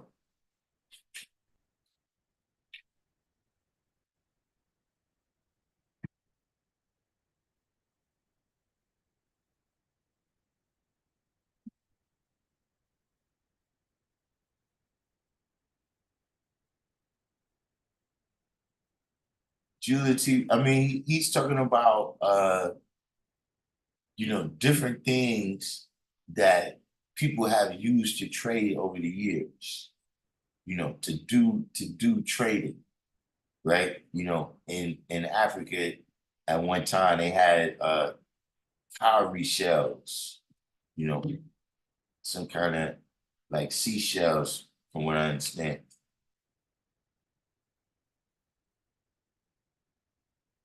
And they used to do that was money. In England, at one time, they had some kind of sticks where you make marks on the stick.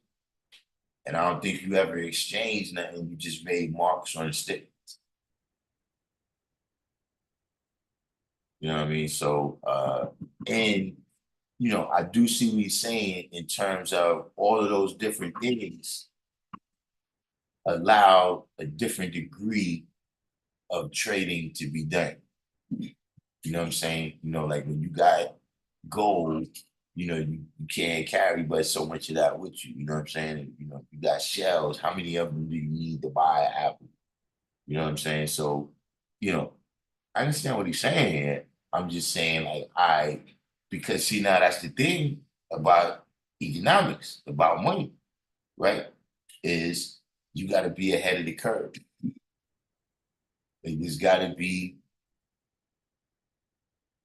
some knowledge that you got. Like, look, you happen to know that the railroad, is 1860, right? It's 1870. They say after the Civil War, right? And we happen to know that the railroad is going to be building right through here. Now, if we got that knowledge, beforehand, then we can build a store right here. You know what I'm saying? That's what I'm saying. That it ain't, you can tell me whatever. You can tell me that, yo, bro, did you know horse buggies was selling off the fucking rack and shit in 1850? Yeah, but it's too late. We can't do nothing with that. So that's why I'm asking you, you know what I mean, to really for me to make some use of it, because yeah, I can know it's Bitcoin, I can know people is getting money, but I'm saying what you do, rub it on the side of your face like that, like nah, that's not how you get money from it. So you gotta give me the details.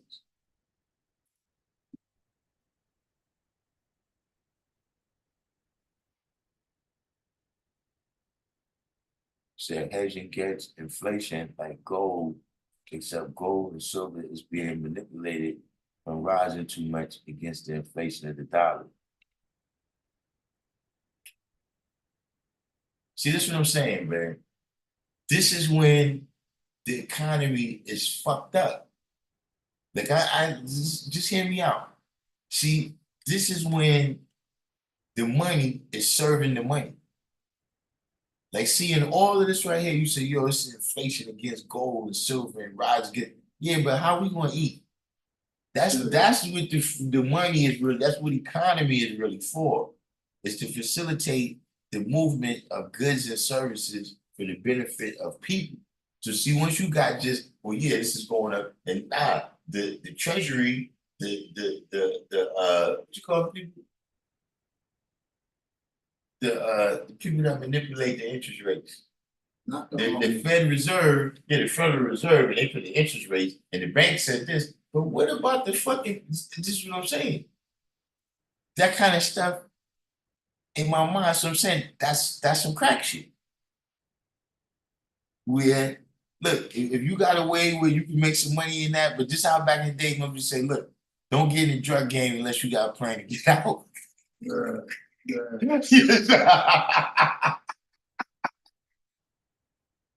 That's the part I'm saying, right? You know, not arguing with y'all. I'm talking about my big picture, just the way I look at the economy, right? Like I said, you know, you got supply and demand, and then you got intrinsic value, right? When you get those two things mixed up, not mixed up, but when you can have supply and demand rolling in on top of intrinsic value. See, me, this is what I'm saying, right? A school teacher has higher intrinsic value to society than LeBron James. Just an average school teacher, not even an all-star, is worth more to society than LeBron James. The difference is there's only one LeBron. Whether you think he's better than Jordan or Kobe, well, that's besides the point. It's only one of him. And so the supply and demand is crazy. You see what I'm saying? Now, some things, right, like medicine, right, you got the intrinsic value, it's going to save your life, right? But there's also, well, because it'll save your life, there's a huge demand for it where you almost can't even have too much supply. You see what I'm saying? So this is what I'm saying. You know, we still in the basis of the whole economy, right? And I'm saying where does we fitting in that right now with this stuff? You said Bitcoin is valued in Satoshis and can be used as a means of exchange, just as gold and silver. Its main attraction is that as both the technology and currency is decentralized. It's not decentralized. He's an advocate of crypto. The government supposedly doesn't have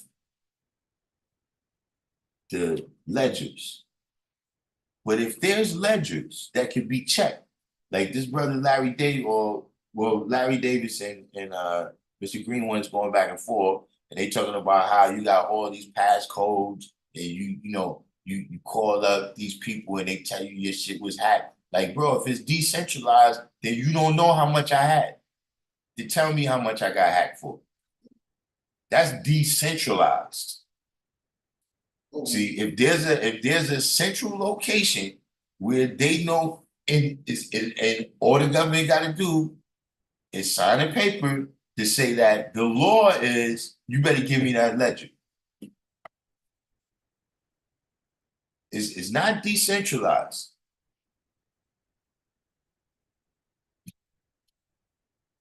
Okay, Jamaica and Nigeria. All right, so now we get. All right.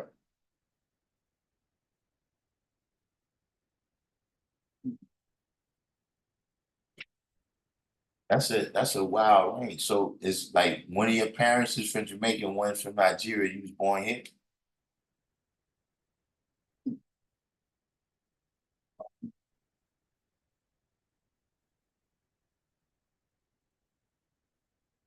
So the only paradigm shift I saw for here in the modern world is that it was an unregulated form of currency, which can show us that we can create such a currency. And then I am being reminded of Gaddafi.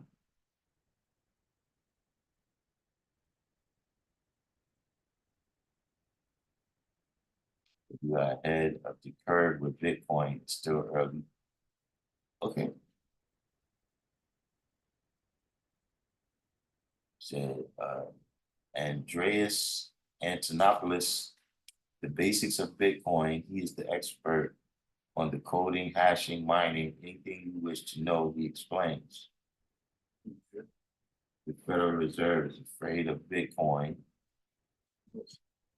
and there are only 21 million Bitcoin.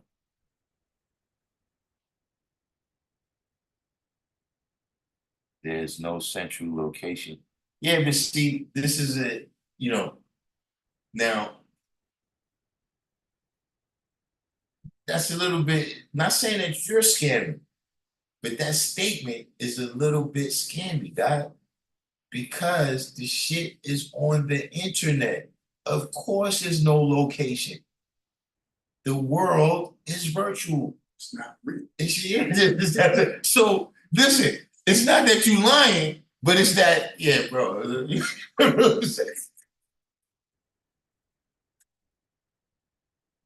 you you know, you can understand how somebody that doesn't understand what this Bitcoin thing is can be a little bit misled, right? Because we say like a location, like a bank branch, like when you could just walk in there and get somebody's Bitcoins, right? I understand that, but God, there's no way for all of us to deal with something. If I'm dealing with it and you dealing with it, it's in the center of us. There has to be some way for me to be sure that I got paid my money from you. See that note that's on a dollar, right? Where it says this note is legal tender for all debts, public and private. See, we all agree with that statement. Now, that's not, dollars, I would contend is less centralized than Bitcoin. See, because let me ask you a question. What's the probability, right? Because you seem pretty, like you got some expertise in this, right? What is the probability, right, of uh, a counterfeit Bitcoin?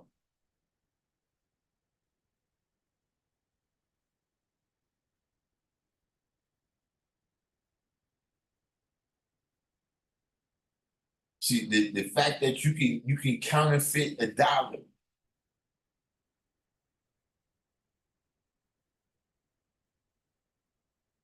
Like if I go to purchase something illegal, right, and I spend dollars, see that's done. If they didn't give me those dollars and mark them first, that's done. But with Bitcoin, you could go back years later and say, yeah, somebody made this illegal purchase with Bitcoin. You may not know who did it, but you can't do that unless it's a centralized location. Now. Said I was born here. My mom's side is North Carolina, Jamaica. My father's side is Nigerian. Okay. She got, I mean, where anybody has knowledge from right around here. You know what I'm saying? I'm dead ass. Right? I remember look, but anybody has the knowledge, man, you know what I'm saying? You walk to their house. Now we having brothers and sisters, man, from around the world. We're we're an international nation now.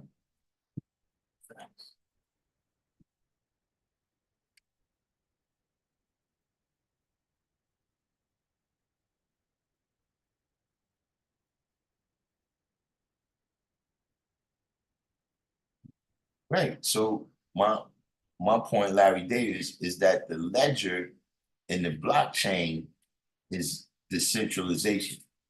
It's just that they're saying it's decentralized because it's not centralized in the government.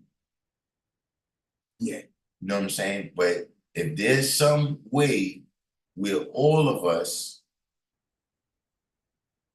can go to the same place, get the same information about these same transactions, that's headquarters, G. So you say it's impossible to fake a Bitcoin. That can only happen with centralization. That can only happen with centralization, authentication, all things that require centralization. so why you think the government wants to use Hey, look, let me ask you a question. Larry Davis, you're a New Yorker. So I take it you've seen the movie Black Caesar. Did you see Black Caesar?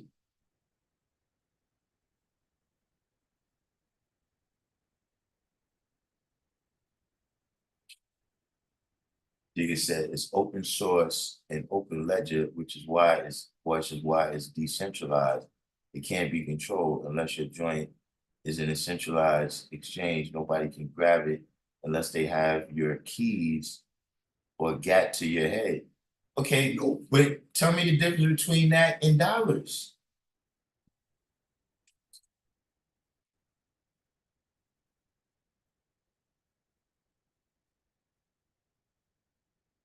There's no difference. I mean, that exactly what you explained. That's how I feel about the dollars in my pocket.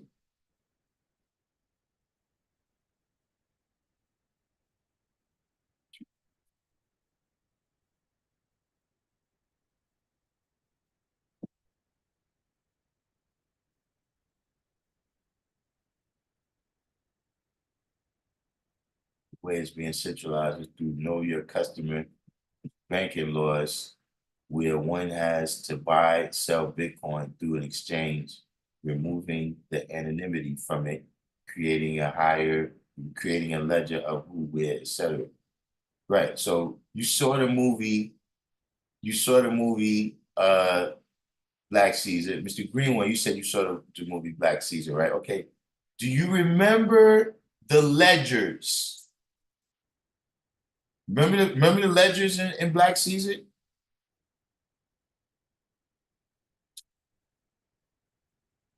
Remember the ledgers, first the white gangsters, this was the ledgers of who's getting paid, right? Who's in the government that's taking bribes and all of that, right? Police, politicians, et cetera, et cetera. And so what happens to the ledgers? Tommy Gibbs runs up in there and takes the ledgers.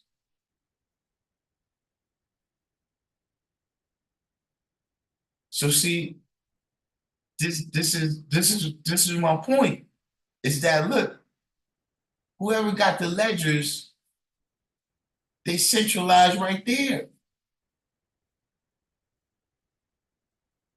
These dudes who got the ledgers, mind you, it's 60 years ago, right? When the movie is made, I'm saying. So they don't have the internet, but they got a secret room.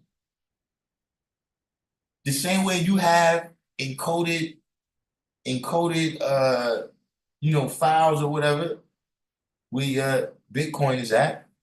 They got secret rooms, back rooms where nobody knows. the secret wall and all of that. But the ledgers is still right there. The ledgers still contain all the information from all the people. It's centralized right there. The police just don't have it.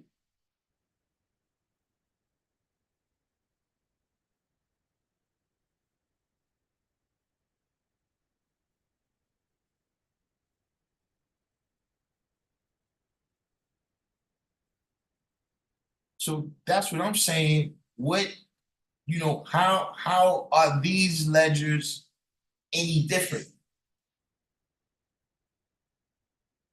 And I'm saying at the end of the day, right, you got to tell me, look, how many apples can I get for one Bitcoin?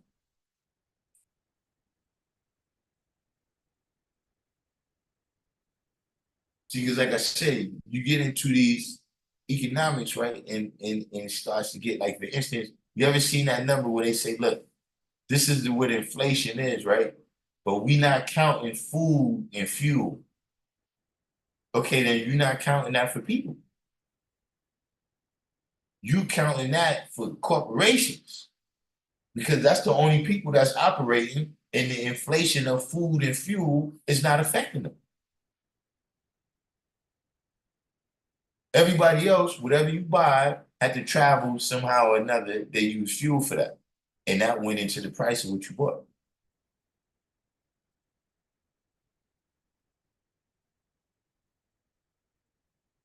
So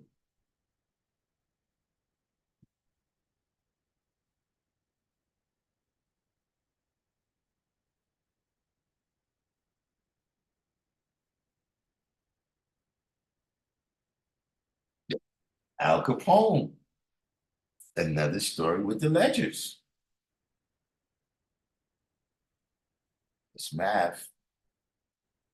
Okay, well, give me an equation right now where I could work out because I think I understand the math. I'm not, like I said, an expert at it, and I understand the fundamentals of value in a capitalist system. You know how goods and services are valued in a capitalist system.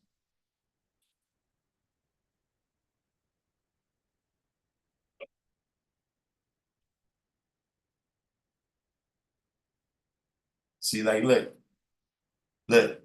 here's something that sells, right?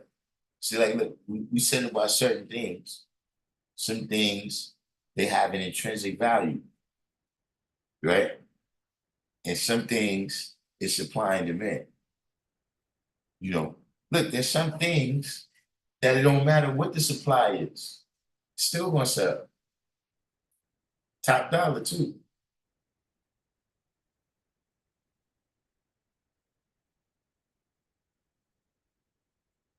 You know, I mean, I don't doubt it.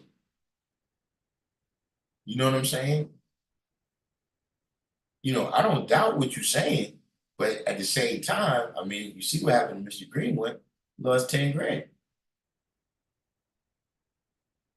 So, just from that right there alone, you want to be sure before you put your see just off that alone, you want to be sure before you put your money in. I ain't saying it ain't working, but I do know that not saying you doing that, right? But a lot of the people that, they be in my mailbox and my Instagram and all of that, they're making money off of selling the Bitcoin. So you always gotta watch that. You know what I mean? Because now you got an incentive to tell me whatever.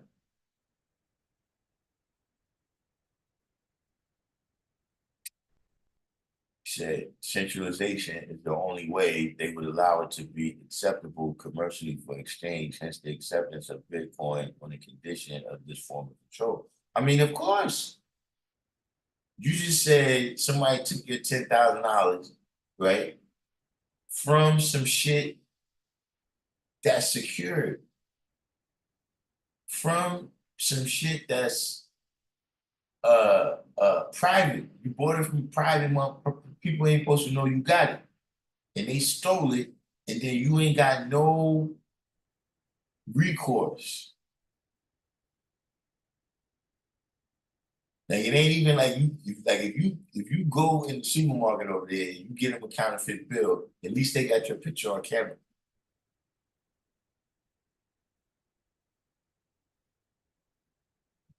So what I'm saying is that the aspects of it that, like I said, to me it's centralized, but the aspect of it that people uh look at as decentralized is not good.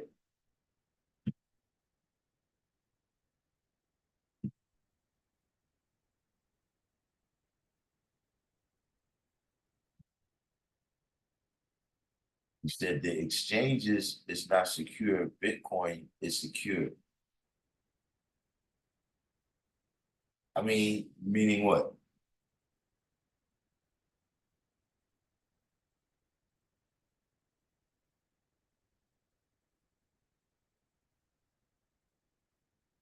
Because, when you're dealing with security, right? That's an arms race. On whatever level you're dealing with it on. You know what I'm saying? Not with guns, I'm just saying just in terms of uh, you know, these people come up with some way to make this thing secure, and these people come up with a way to break that. You see what I'm saying? Like, look, I remember when they was like, look, they gave you a 4-digit password. They was like, see, that's it, this shit is secure. See, now you good because you got that 4-digit password. Then the next thing is like, oh man, they can break the 4-digit. Look, we got the 9-digit password. See, now your shit is secure. See, because that 4, that shit is weak. Now you got 9 digits. You know what I mean? Your shit is official. Then they hacked that. Then it was, yo, look, we figured it out. When you do the 9 digits, just put some other symbols in there. You know what I mean? Mix up the numbers and the letters and the symbols. You know what I'm saying? See, now your shit's secure. And then they hacked that. Now you got two-factor verification. You know what I'm saying? So you saying secure right now until the hackers get enough time to get in it.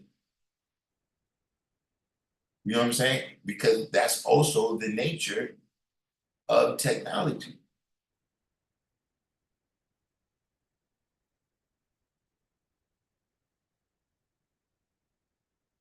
As opposed to mechanical shit.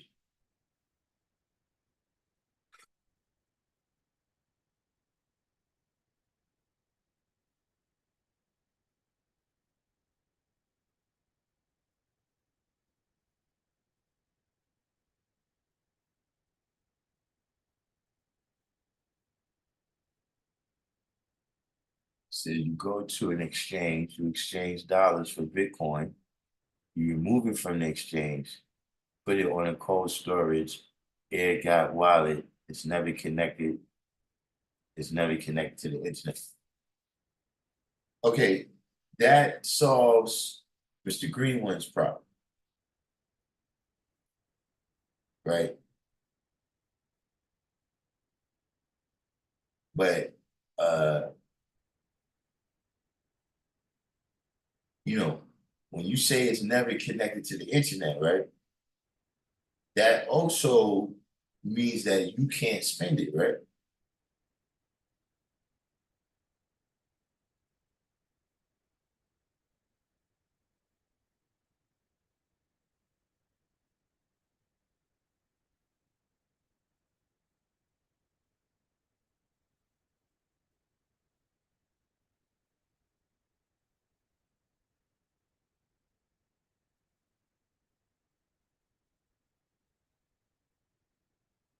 Cause see, I don't like that either.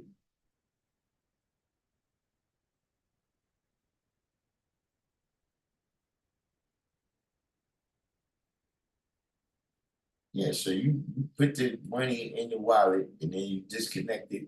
I mean, look, I guess if you got that kind of cake, you know what I'm saying? But most people is not gonna put 57,000 on cold storage.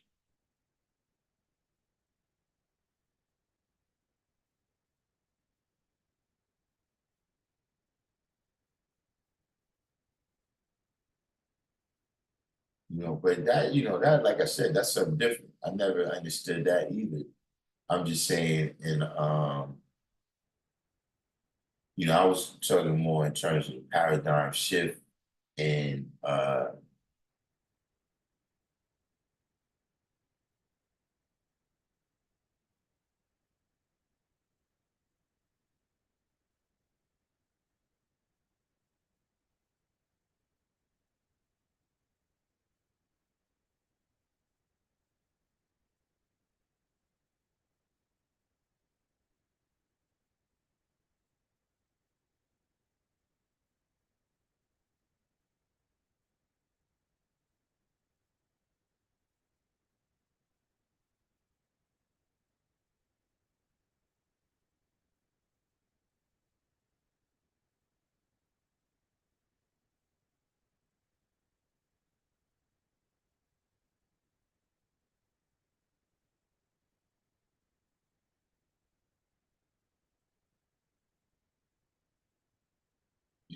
I'm looking at more of that aspect in terms of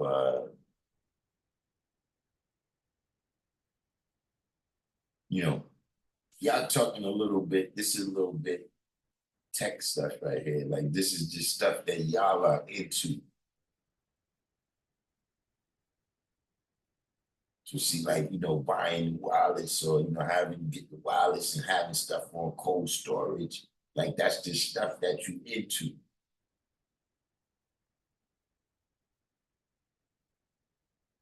Meaning, like, look, if if somebody is buying a computer and they come to me, they be like, yo, what computer should I buy, right? And I'm like, yeah, get this computer because yo, you can do this, you get this program. And it's like, yo, bro, I'm just gonna be typing a couple of paragraphs, and I got a little, little one page little stories that I'll be writing. I don't need to be running 50 plugins, you know what I'm saying? And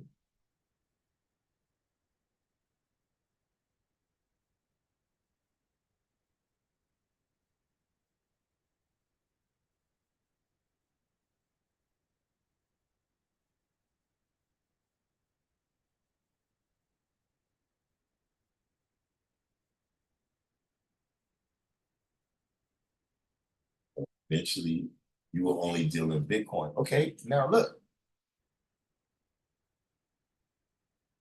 how are you going to do that, right? Right? Uh,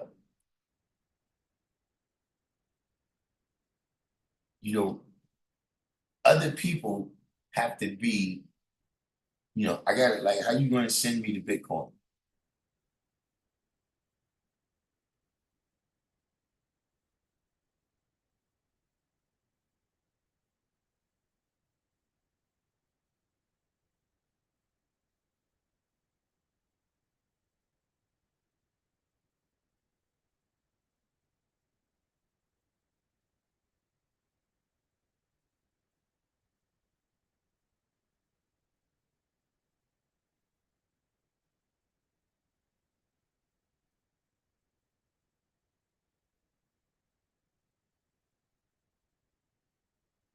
But like I said, I might tell a person, look, you need this computer that you can run all these plugins, but but that's not what you into. That's not what you into.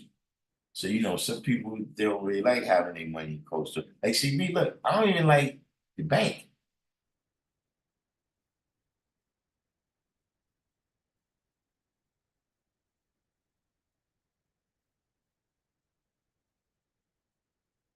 See, because I don't like the psychology of it.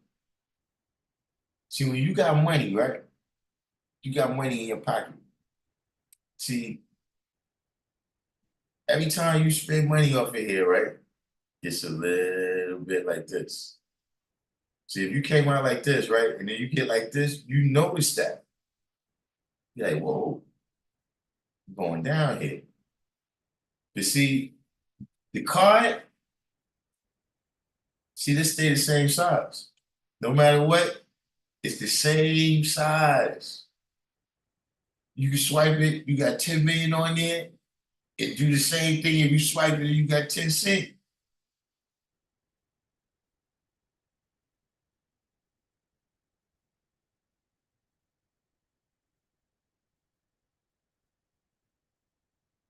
So the difference.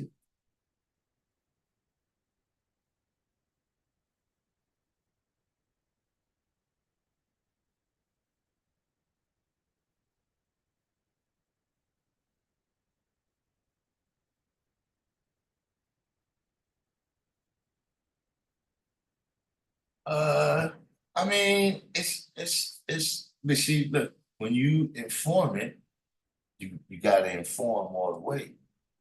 You know what I'm saying? Like when you inform it, there's all different people on different levels.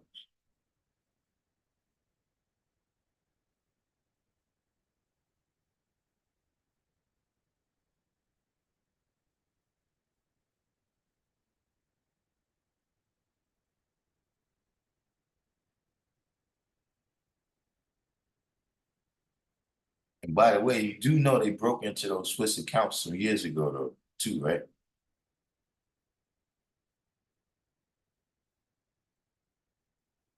Over taxes.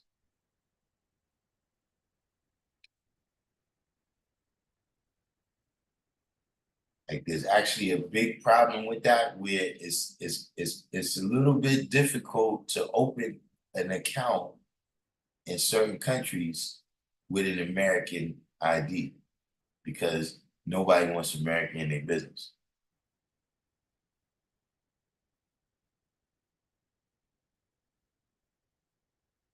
Imagine when you bought Bitcoin when they were $0, $10, $100,000, 1,000. Actually, I knew about Bitcoin when it was $10.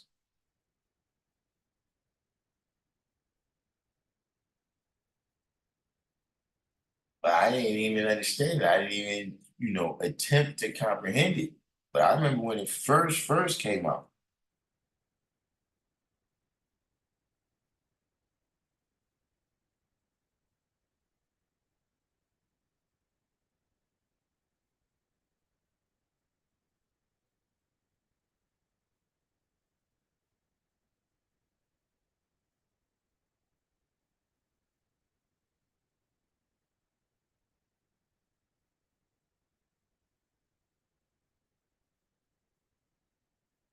Well, I'm not really addressing the the wallet part.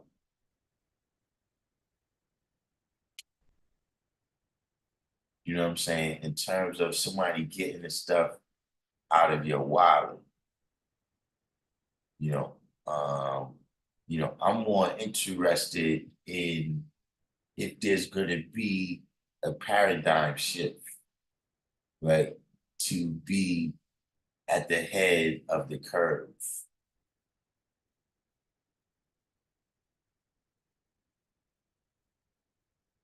I'm supposed to know more than you about Bitcoin.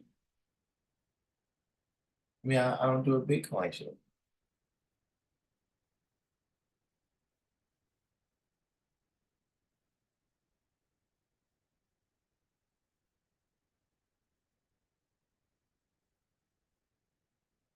I'm just saying that look, there's lots of things. Like, listen, how much was Microsoft stock in 1992?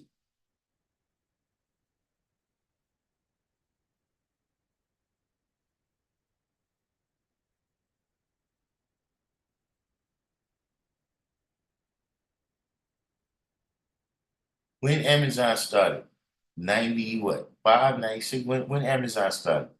all of these different companies, right? When they started, right? Uh, I mean, I was in a position where I could have, invested.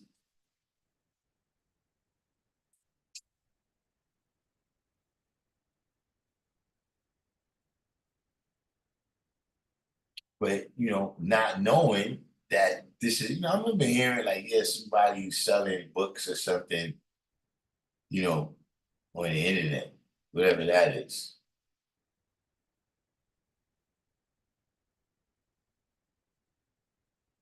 But I'm not sensing that this is about to be a paradigm shift. That's the important thing with what I'm trying to get to. You keep going back and forth about how to secure the Bitcoin once you accumulate them.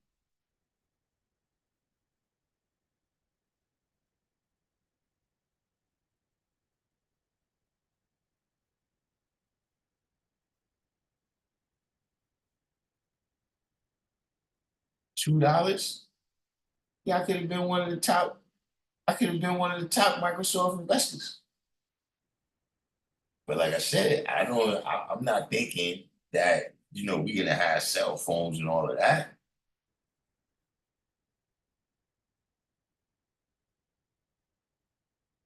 See, that's where you got to position yourself where, like Levi Strauss. You know about Levi Strauss?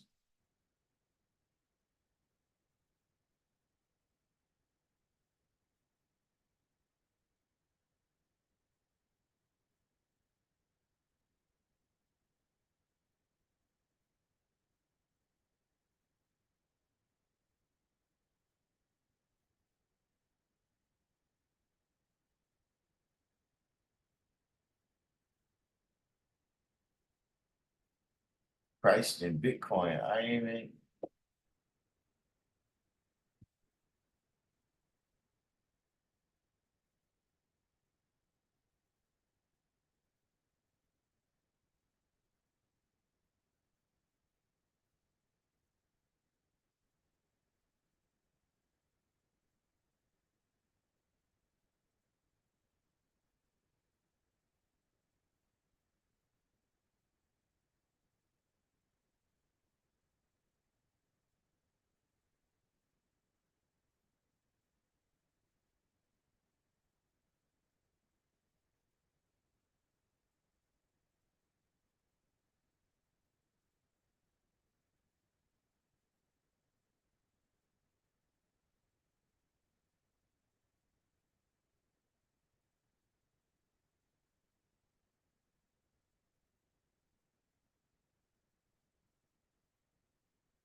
See, I can't really read this chart anyway. I don't know what this is saying.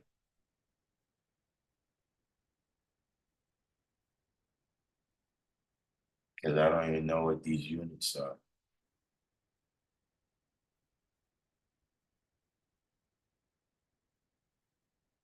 1,750. What?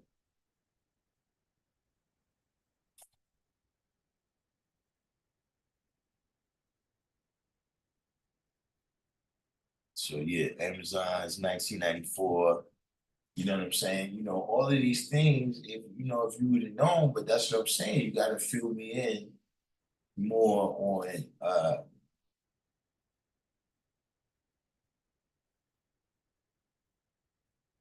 what's shifting.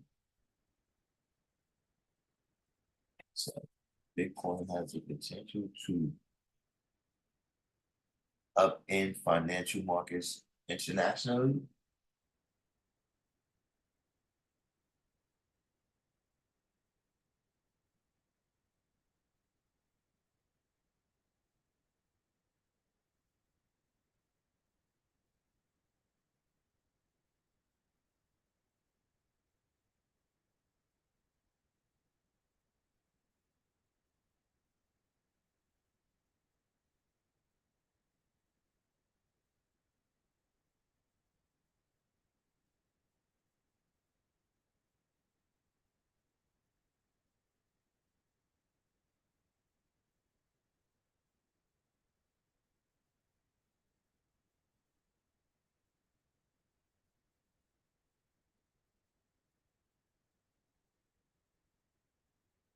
I guess, man. I don't know.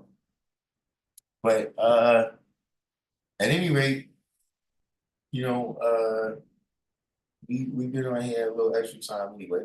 But you know, everybody do the each one teach one if you made it this far, right? Hit the like button. Uh my battery ran its course, so we're not gonna be able to go out with no music. You know, generally we like to do that for the forgotten prophet. But you know, we gotta do what we gotta do today. You know, in the meantime, in between time, shout out to everybody and say peace. You know, like I said, if you new to the channel, hit the subscribe button. You know what I'm saying? Hit the alerts there so you can know when we come on. You know, we should be able to make it back on this week. We'll see what happens. You know what I'm saying? But Larry Davis, maybe you can come back and you know, fill us in a little bit more, you know what I'm saying, on what you was informing us about the Bitcoin. Because look, I mean, if it's gonna be a paradigm shift, I would like to be, you know, at the front of that wave. Uh,